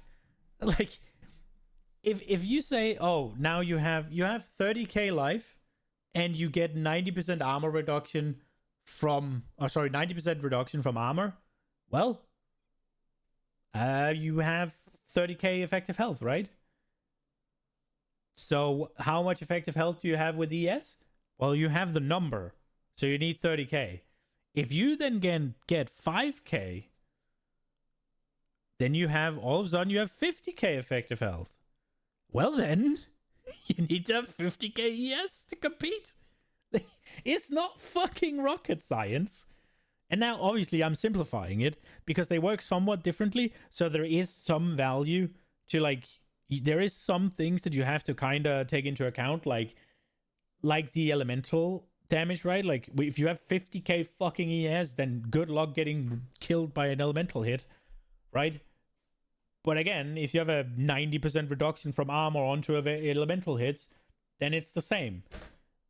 And then you gotta offset it so that the investment you have to make into into elemental armor works on elemental has to be the same as you have to invest into recharge to make energy shield work. But energy shield and life is not the fucking same. And it's going to be sweet. And maybe it's going to be even cooler than just putting life nodes on the tree. Although, I must admit, getting life nodes, man, bro, like that PoE 2 tree feels better than it did before, for sure. But actually, it still doesn't even compare to the PoE 1 talent. I agree with that. Of, like, speccing into defensives versus offensives. I still don't feel like I have as many choices where I'm like, this is a really hard choice as to what I'm going to go for. I agree. But it's not, it's not just for defense, in my opinion. It's also for offense. Before, it was constantly this dynamic in PoE 1 of, like, damage versus effective health and, like, this getting the balance right so you could do tons of damage while also surviving. Whereas right now, it's kind of like you just get, like, PoE 2, bro. Well, maybe the ES guys feel differently because you can just take a bunch of ES nodes, but there's not really that trade-off for life builds. You're just kind of like, whatever. That might be true.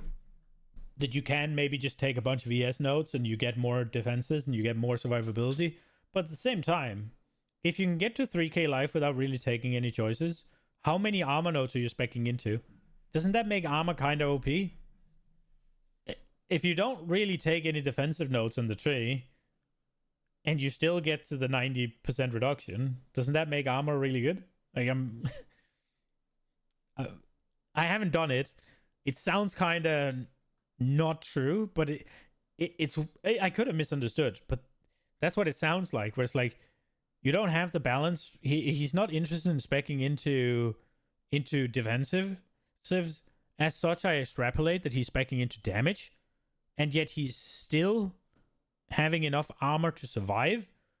And if he's then suggesting that ES guys spec into ES on the tree, which they must, because there's no way you're getting 30k from gear.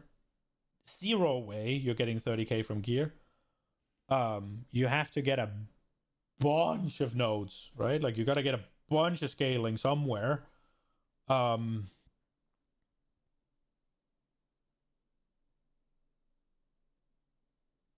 Doesn't that just... Because if you're spending half your tree on ES, shouldn't it be powerful? Whereas if you're not spending anything on armor and it can compete, it can still play the game. Isn't that the overpowered thing? Am I wrong? That's the way I'm seeing. But this is obviously extrapolated from what he said, so I don't know the reality of things. Maybe you'll take an extra strength wheel or something, but otherwise you just go damage, more damage, some damage, get more damage. Or in my That's case exactly right now, what he I'm said. playing... You just take damage, more damage. And yet armor still works. Doesn't that make... Isn't armor then the overpowered thing? Because there's no way you just take damage, and more damage, and you have 30k ES. That's not happening. That is not happening. You're not getting fucking 30k from just gear. I mean... a Titan, and I only have like 2,800 life, and I'm using Mind over Matter, and I just put mana on everything. I have like 1,700 mana. I don't know why he's talking about this as if it's bad. That sounds fucking cool. And I just put life tap on all my skills. I literally just use the mana for health, and it's like 60% more health for 1 point, right? But like, the fact that I have to do that is ridiculous. That's cool. That's such a cool tech. Yeah. I agree. Dude, I mean, I tried doing that shit, and it was ass. It was ass. But that's smart. Dude, mom. Yeah, dude, there it is, man. It's good shit. It was ass. It was 0 DPS whenever I did it. You know, this should not be a thing. The balance between life and energy shield has never been more off than any patch, even when compared to Path of Exile 1. It's hilarious to kind of stress this point. But they don't have to be balanced. There should not be balance between life and ES. There should be balance between ES and armor, and ES and EV. Further, this same character, the Titan that I'm playing, it's a life-based character. It also has Mind over Matter, right? So I'm next to those points, and I'm Titan, so I have 50% bonus effect. So I can get 7 strength stun threshold, 7 strength stun threshold, and then 3% health. And I have no % health on my character. And I'm right. But look, I'm just saying, those nodes, just because you're close to them, they sound fucking ass, bro. Like, they sound terrible. There are no travel nodes, and I'm playing life. I don't think that's a life issue. I think that's a node issue. They just sound terrible. You get a bit of strength and a bit of stun threshold, and then 3% increased life? Bro, that sounds awful. I did the math, and those points are still not worth it. You just go for strength, I'm literally playing an Ascendancy that has a bonus to those passives. Here you go. They are literally... Dude, that's the science strength wheel, bro. That's where you get to lock in. Some of the best life passives on the entire skill tree. There's very few of those, by the way. Bro, I took a node that reduced my life. I took fucking... There's a node that says 3% reduced life, but it had done a bunch of damage on it. It is what it is. You gotta make sacrifices. That's what GGG's doing to life builds. Like, legit, how the fuck do GGG think it's okay to just say, like, hey, like, look, also life builds that are shit and, like, the worst, let's also say, fuck you, 3% reduced life. Dude, it's not a fucking life build, though. Right? Like, the only time you can talk... Everything's a fucking life build except CI. Dude, the fuck's... If you don't take CI, you're a fucking life build. If my energy shield turns to 0, I'm not dead. I still have life. I'm a life build. If the guys with 30k HP haven't taken CI, they're still a life build. The fuck is a life build? I mean, the only life build we can talk about is PoE 1, where they fucking scaled the shit out of life, where they get like 10k life. Now we can talk about a life build. Like, come on. Come on. No, I still took it anyway, but yeah, it's like that's like they're just taking a shit on you like, as a life gamer. And it's still not worth the 3 points to get them. Like, I did the math, and it literally increases my overall health total by less than 1% per point. I literally might as well get armor. Like, 22% armor is better than that. Surprise! It's like 22% armor is like 5% more armor, which is not 5. He's an initiated Titan main, bro. Not 15, bro. Not 15 armor, 22, baby. Dude, once you go Titan, you don't... It's honestly, legit, every single fucking ascendancy you play after you play Titan is like, yo, this is cool, but are you really getting the 50% fucking more effect of all small passive nodes? Is that really that cool? I know it's powerful, but it doesn't seem that cool to me. Yeah, small nodes are boring. And now you get 50% more of the boring shit. I'm not saying it's not good, but it's boring. I'd much rather do the monk ascendancy where you get spirit per point of defense on your chest. That's fucking cool. I'd much rather get witch hunter explosions or witch hunter 100 weapon swapping things. Decimating strike. Lich thing where your health can't move when you have energy shield. Like, that shit's cool. 50% more of the small ones is just powerful. It's not fucking cool. Percent more health. Nah. But it's not less than 1. It's like 3 or something, right? So, like, life is just... It's just comical. It's like a joke. It's like they forgot about the fact that people play builds that utilize life pools. So it's because they don't want you to get immortal like you do in PoE 1, I think. That's what I think. They wanted to keep life scaling under control, and they wanted to make it not mandatory to invest into... That was what they said, right? Like, they wanted to not make it mandatory to invest into life on the tree. Because there are a bunch of nodes that everybody took always. You played a witch, you took these life nodes always. You played a marauder, you took these life nodes always. You played a duelist, you took these life nodes always. All of that, right? You took these life nodes always. So this is really a choice if you take them fucking always. That was what they didn't want. So they took the life out of the tree and just gave it to you baseline. So you have more life than you would in PoE 1. You have the same life that you would have in PoE 1 with 0 investment. I mean, you have a little bit less, I guess, but the question is if whether or not you have less comparatively to how much the monsters are doing, right? But like, there's no way that you take 0 life nodes on the tree and you come out of like with 3k life just from gear, right? That's not happening in PoE 1, is it? Maybe it is. Maybe I'm wrong, but I don't think so. That doesn't make sense. And to kind of add a little bit more punishment to the injury here, their last update with the whole Abyss and Abyssal stuff, the content-wise, super good, super cool. I love it. The crafting implications, amazing. Why do the mobs do so much chaos damage? Yep. Like, no, I think this needs talking about. Like, but the degens bypass fucking evasion rating as well, bro. And the chaos damage bypass energy shield as well, unless you take CI. Really. Life is in the absolute dumpster, and they release a mechanic that, like, 80% of the damage is trivialized. It goes to 0 if you use chaos inoculation. You're immune to chaos damage. Why would they do... Their CI cucks at OP marks the CI cuck, bro. Is he gonna say remove CI? So dude, they're like, yo, who is designing it is CI cuck, and they're like, yo, let's just make this cast damage, dog. It's thematic, okay, bro, trust. But wait, that's a monkey, sir. Yeah, he's a chaos monkey of chaos. Okay, he's an agent. Okay, bro. Shut the fuck up. Change it to chaos. Is he talking about Yama? If he's talking about Yama, makes sense that he does chaos damage. He's a fucking death monkey.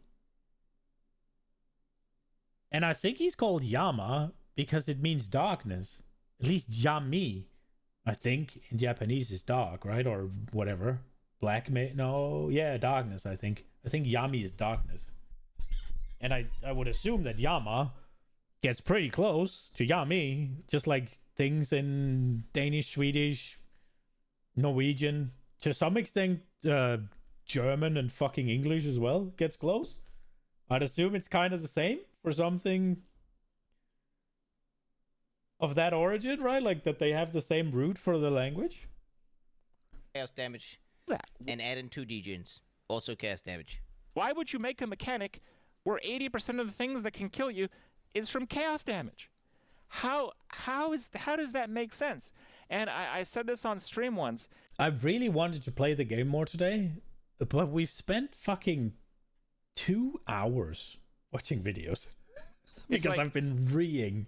Like the comparison for that would be like, imagine there was a keystone on the passive tree where it was you cannot have your energy shield becomes 1, immune to physical damage. Yeah, there. Yep, so that is not the same at all. And I'm going to rewind a little bit so we can hear what Quinn says. I talked about this earlier when we watched just the Crib video. 1, ES and life is not the fucking same. ES is a defensive. If you set your ES to 1, that is free if you don't wear ES gear. So you don't have a downside. Physical damage is the most dangerous damage type in PoE. It's the most frequent one. It's the one that's hardest to mitigate. Unironically, armor's the only one that mitigates it. I'm so fucking weak, I guess. It's the one that is hardest to bring up. And it's the one that's made kind of to be the dangerous one, right? Like, that is my understanding, at least. So, 1, it is... Chaos damage is dangerous, and it has some special properties, but it's also the most rare one. And it's also, I believe, the one that's tuned the lowest. So, for the most part, she gets 75% chaos resist, and you're cruising. And what will kill you of chaos damage is if you, in PoE 1, is if you get a beefed up rare with extra chaos from somewhere. Right? So that it takes its physical damage and then gets chaos from it. That's what will bonk you, I mean. That's my understanding. Now, I could be wrong, but I'm pretty sure I'm not. So, 1, that keynote is massive. That Crip suggesting is massively fucking out of whack overpowered. It would be an include in every single fucking build, and it would single-handedly kill every single ES build because it's way too fucking good.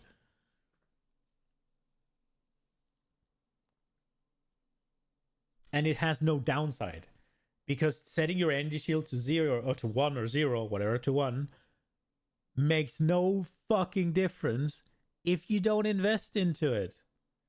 Setting your life to 1 without energy shield will kill every single build in the game. So CI pigeonholes you into energy shield. And energy shield is a defensive on gear. Life is not.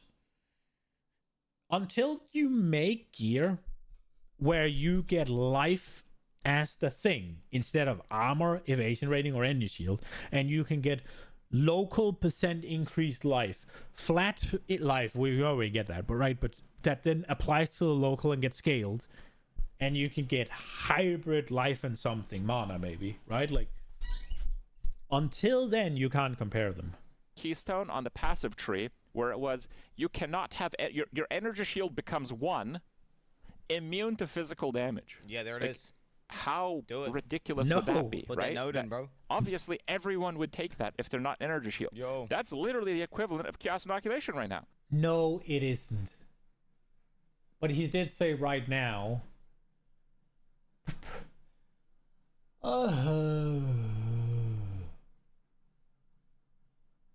Dude, that thing would be an auto include in every single evade build, every single armor build, and it would probably single-handedly remove every single energy shield build in the game. And like, if that passive existed, imagine if GGG made their next update where like all the mobs, they only do physical damage, right? So you just like, oh wait, we just get that point, and then everything is completely trivial. Holy Code it in right now. Code it in. Come on, what are we doing here? The physical inoculation. Okay. It's like some sort of I don't know, what would it be? Some sort of cock pad. What do they call those things? A cup. Yeah, that's the whole thing. That's literally the whole thing. So it's a real WTF moment with the chaos damage and the punishment to life builds, but all the rest was good. And overall, the end game mapping system still feels a bit mediocre, I would say. But the changes to but mediocre is, I think, an understatement. I think it's still, I was about to say that. It's missing a chemical X. Like, it ain't it. Like, this is not the iteration that's it. Like, it's not it. There needs to be some level of redesign that makes it. Because right now, it ain't it.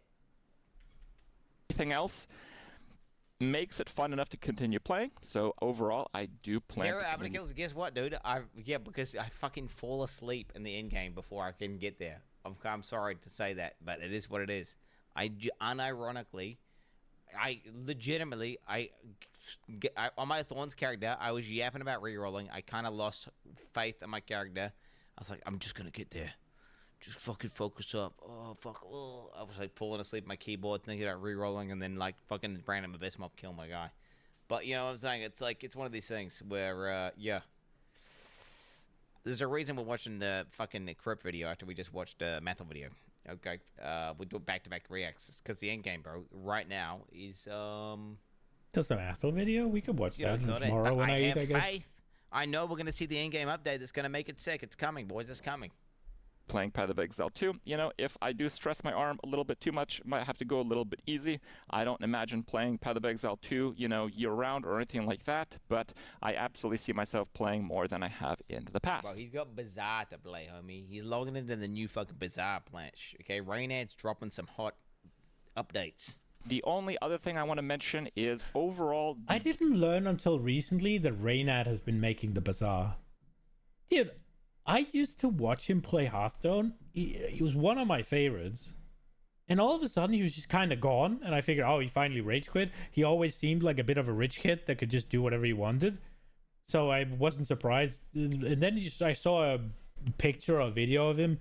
Like, I think he showed up for something like a year later or something. And he looked like a total surfer dude. So I figured, all right, he just stopped playing and went outside, right? Turns out he's been making the fucking Bazaar. Game, unless you're playing life-based builds, is overall a bit too easy, and we're kind of settled into the clear speed meta. This is a dangerous point for them, and I'm kind of curious. Why do you want something nerfed in a game? So Quinn usually plays HD SSF, right? Hardcore solo self-found. He only compares himself to people playing hardcore solo self-found. That is a single player game with a competitive aspect in his mind. Why the fuck do you care if things are overpowered? It's a single player game. They have no influence on your economy. If you play hardcore trade, there's a bid. If you play softcore trade, there's a bid. Because he wants to play a variety of builds. But he can, though. Something being he doesn't want to play a build that he thinks is OP, then don't. Right? No, see, I completely get that. But Energy Shield being quote-unquote overpowered doesn't change that. Right? Then he just doesn't play Energy Shield. And the fact also is, Energy Shield is only overpowered at a certain level of investment. Then you just don't invest past it. But he wants you... I don't think he does, man. He suggested making Energy Shield ward. Right? That is effectively unplayable. Now, have you ever seen him play Energy Shield without bitching in PoE 1? I've never seen him play Energy Shield. I've heard him bitch about Tricksters non-stop. He always plays fucking Juggernaut. Right? Like, when does he not play Juggernaut? You never pick up a class build that's OP as default? That's fair. And I get that, right? But as long as you can play armor, as long as you can play evasion rating, it doesn't really matter that Energy Shield is better. Now, don't get me wrong. I'm not saying it shouldn't be... I'm not saying it should be completely game-breakingly OP. I'm not saying it's not too strong and it might need a nerf, right? But that is not what he's arguing for. He wants it basically deleted because he's comparing it to life. If Energy Shield ever gives you the same amount of health pool as life does, then it is a dead stat. Because it will, unless armor and evasion rating gets nerfed down to the same amount, it'll never fucking do anything. Because it's not life.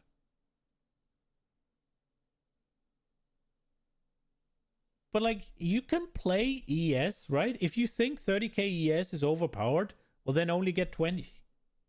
Then invest a bit less. As soon as you get over that threshold, go more damage. But also, he said that he picks only damage nodes on his tree. And he's playing hardcore, so he's not dying. Like, do you reckon you get to 30k ES without picking ES nodes on the tree? How do you do that? I would like to know. If I can do that, yeah, I'd do it in a heartbeat. I'm not super interested in defenses. I don't think you could do that, though. I think 30k ES takes a pretty large amount of investment. And it sounds like being able to play PoE 2 hardcore with armor doesn't take quite that investment if he just picks damage. Maybe I'm wrong. You just want to play your dumbass druid on a blind playthrough. You lack too much knowledge about the game to have opinions on balancing. Yeah, unironically, this will influence you as well then, yeah, Blitz, because druid is an armor energy shield by default. That is going to be the nodes that are available to you in your starting area. So if they absolutely got ES, then the druid is going to start off weaker. If they buff the shit out of armor, then druid's going to start out stronger, right? Unironically, the best archetype, the best defense you could have is if you could have a big health pool through ES with armor. So hybrid, but hybrid gear is dog shit.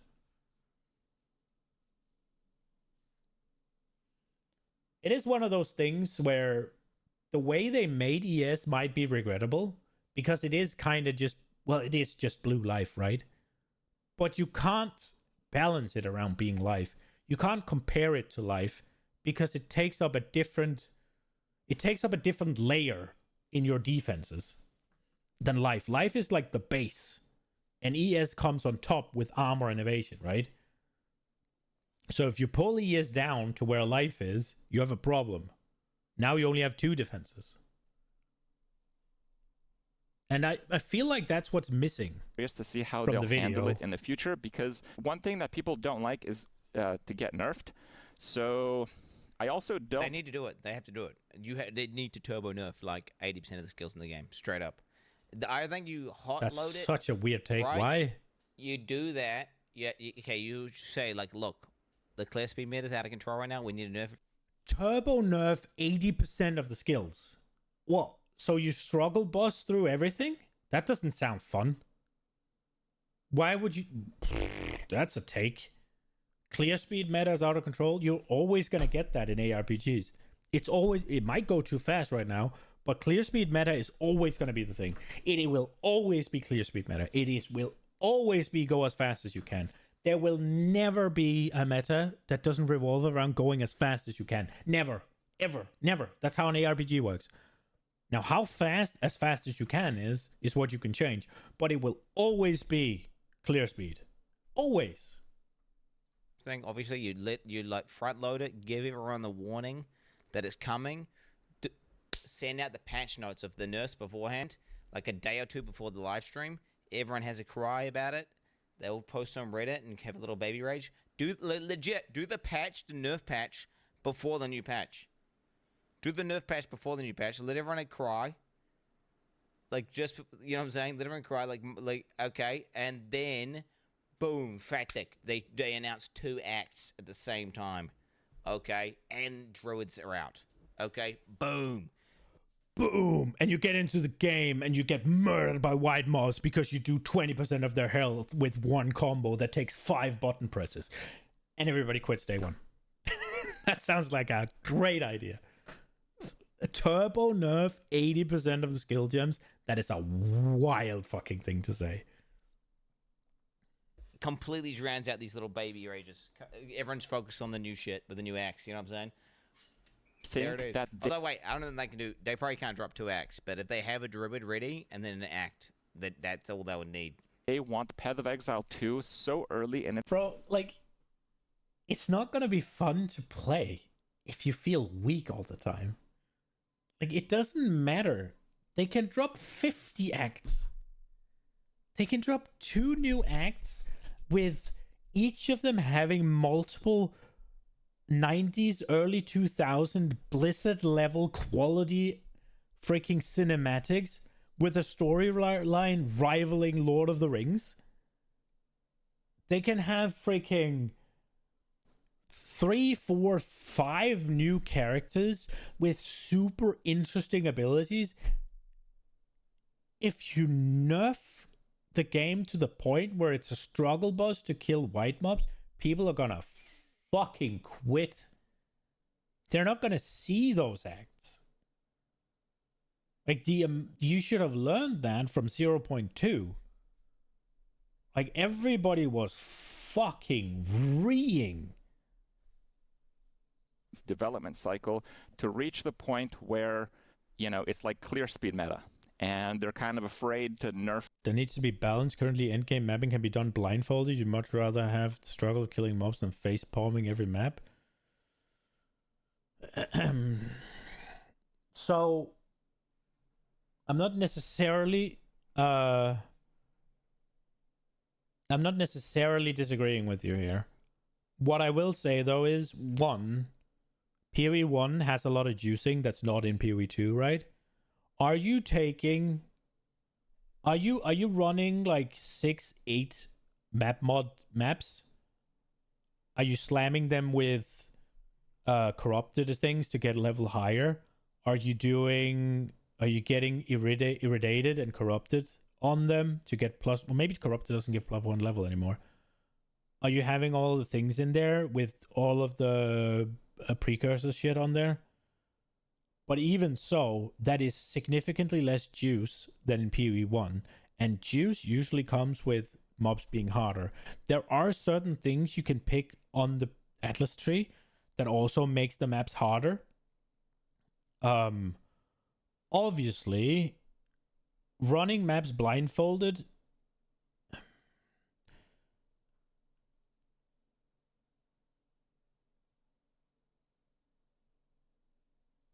not corrupted, but 6. You can have 22 damage mods.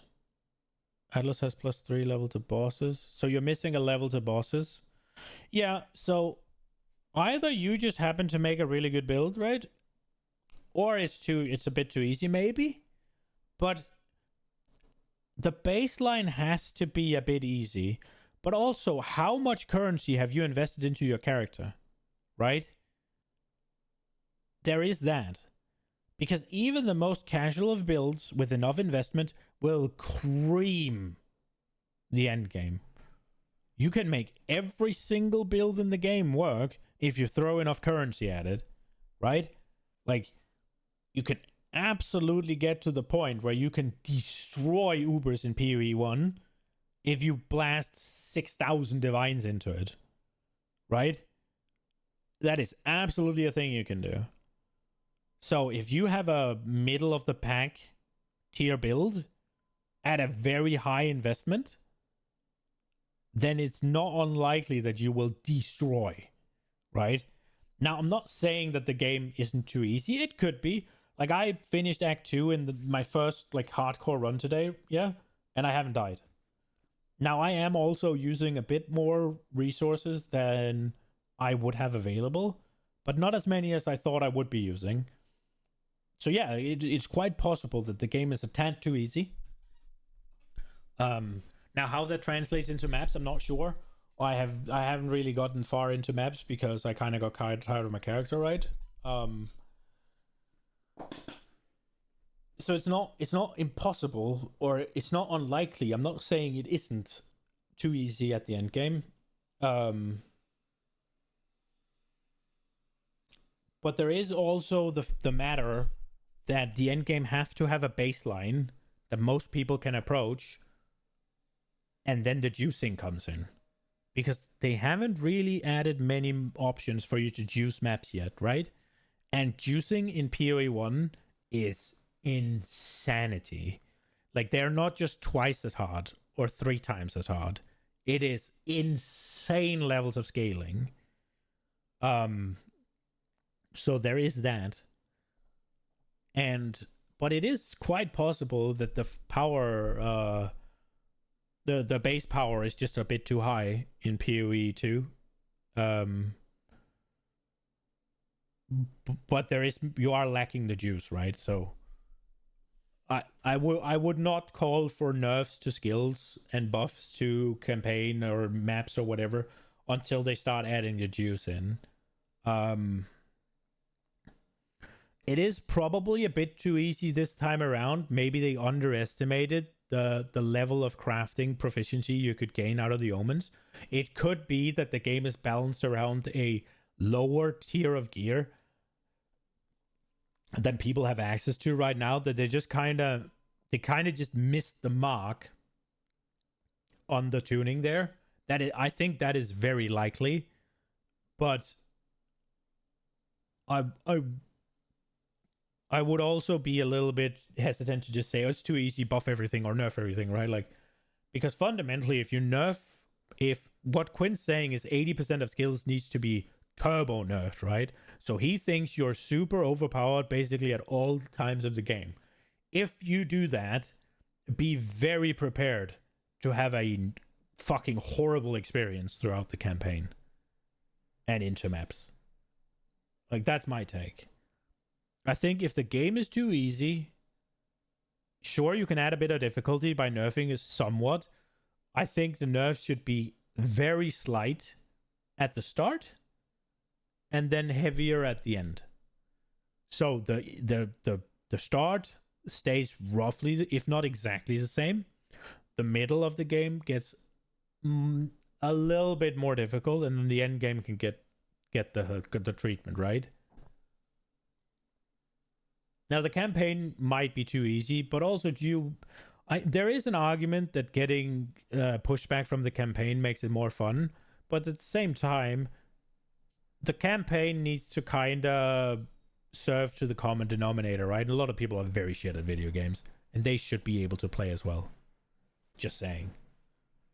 Big time to kind of crawl it back to maybe their original intentions, to the more ruthless style gameplay. I don't know where they'll go with that, but I do feel it is a little bit concerning that the overall game is as easy as it is in the... I will say, the ruthless PoE 1, I don't think anybody fucking plays it. So if they go down the ruthless road, to me, they're stupid. Like, they need to think about customers, and they should be focusing on what makes the PoE 1 players happy. They really should. And that is clear speed blast across the board. The end game, so early in Not development. even in the end game, bro. It's dude, like, if you play the new fire fucking hammer ability, it deletes everything in the game. The second you put it on and you start using it, everything in the game will die. Like, every single boss, even with HSF self-found gear, every single boss will die within 1 to 2 mechanics. Like, they don't get to play the game. It's that broken.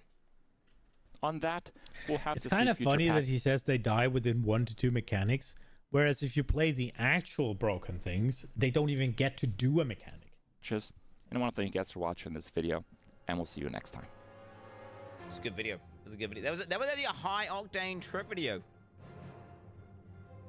There was like no dead air. He fucking cut it out, so it was high octane, high pace, high intensity video. And all around, like I don't know. There was people saying I was going to massively disagree with this video. I don't even think. I mean, he was maybe a little bit positive about the end game, more positive than I am about the end game. But overall, pretty much across the board, I pretty much agree with everything he was saying, and it's all pretty fucking true as fuck. Oh, yeah. I mean, I massively disagree with the with how they fucking characterize life in ES and all that, but for the most part, it's a cool video. I think people are being stupid when they're talking about defenses, and I feel like they're being a bit tribal.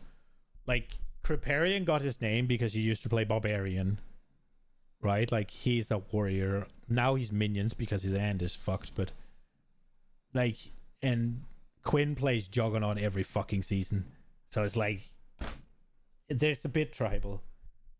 Like, if I were to pick my ideal, it would be Templar. Like, PoE 1, Inquisitor is probably my favorite ascendancy. And it's like, so it's armor ES for me. And more armor than ES in my eyes. It's just like, I don't understand. I don't know if I mean, given that they are so big and they have so much experience, played the game as much as they have, and they have the following, it must be me that's wrong. It just must be. But I just think the whole comparing life and energy shield together in that way is just completely stupid and brain dead. But it must be me because, like, but I just don't see it. But yeah, I hope you enjoyed it. I'll be back tomorrow. Tomorrow we'll actually play the game and not just do 2 hours of React. But yeah, I hope you enjoyed it nonetheless. These were good videos. I'll be back tomorrow for Act 3. We will be going against the monkey tomorrow, hopefully. Have a good one, guys. Bye-bye.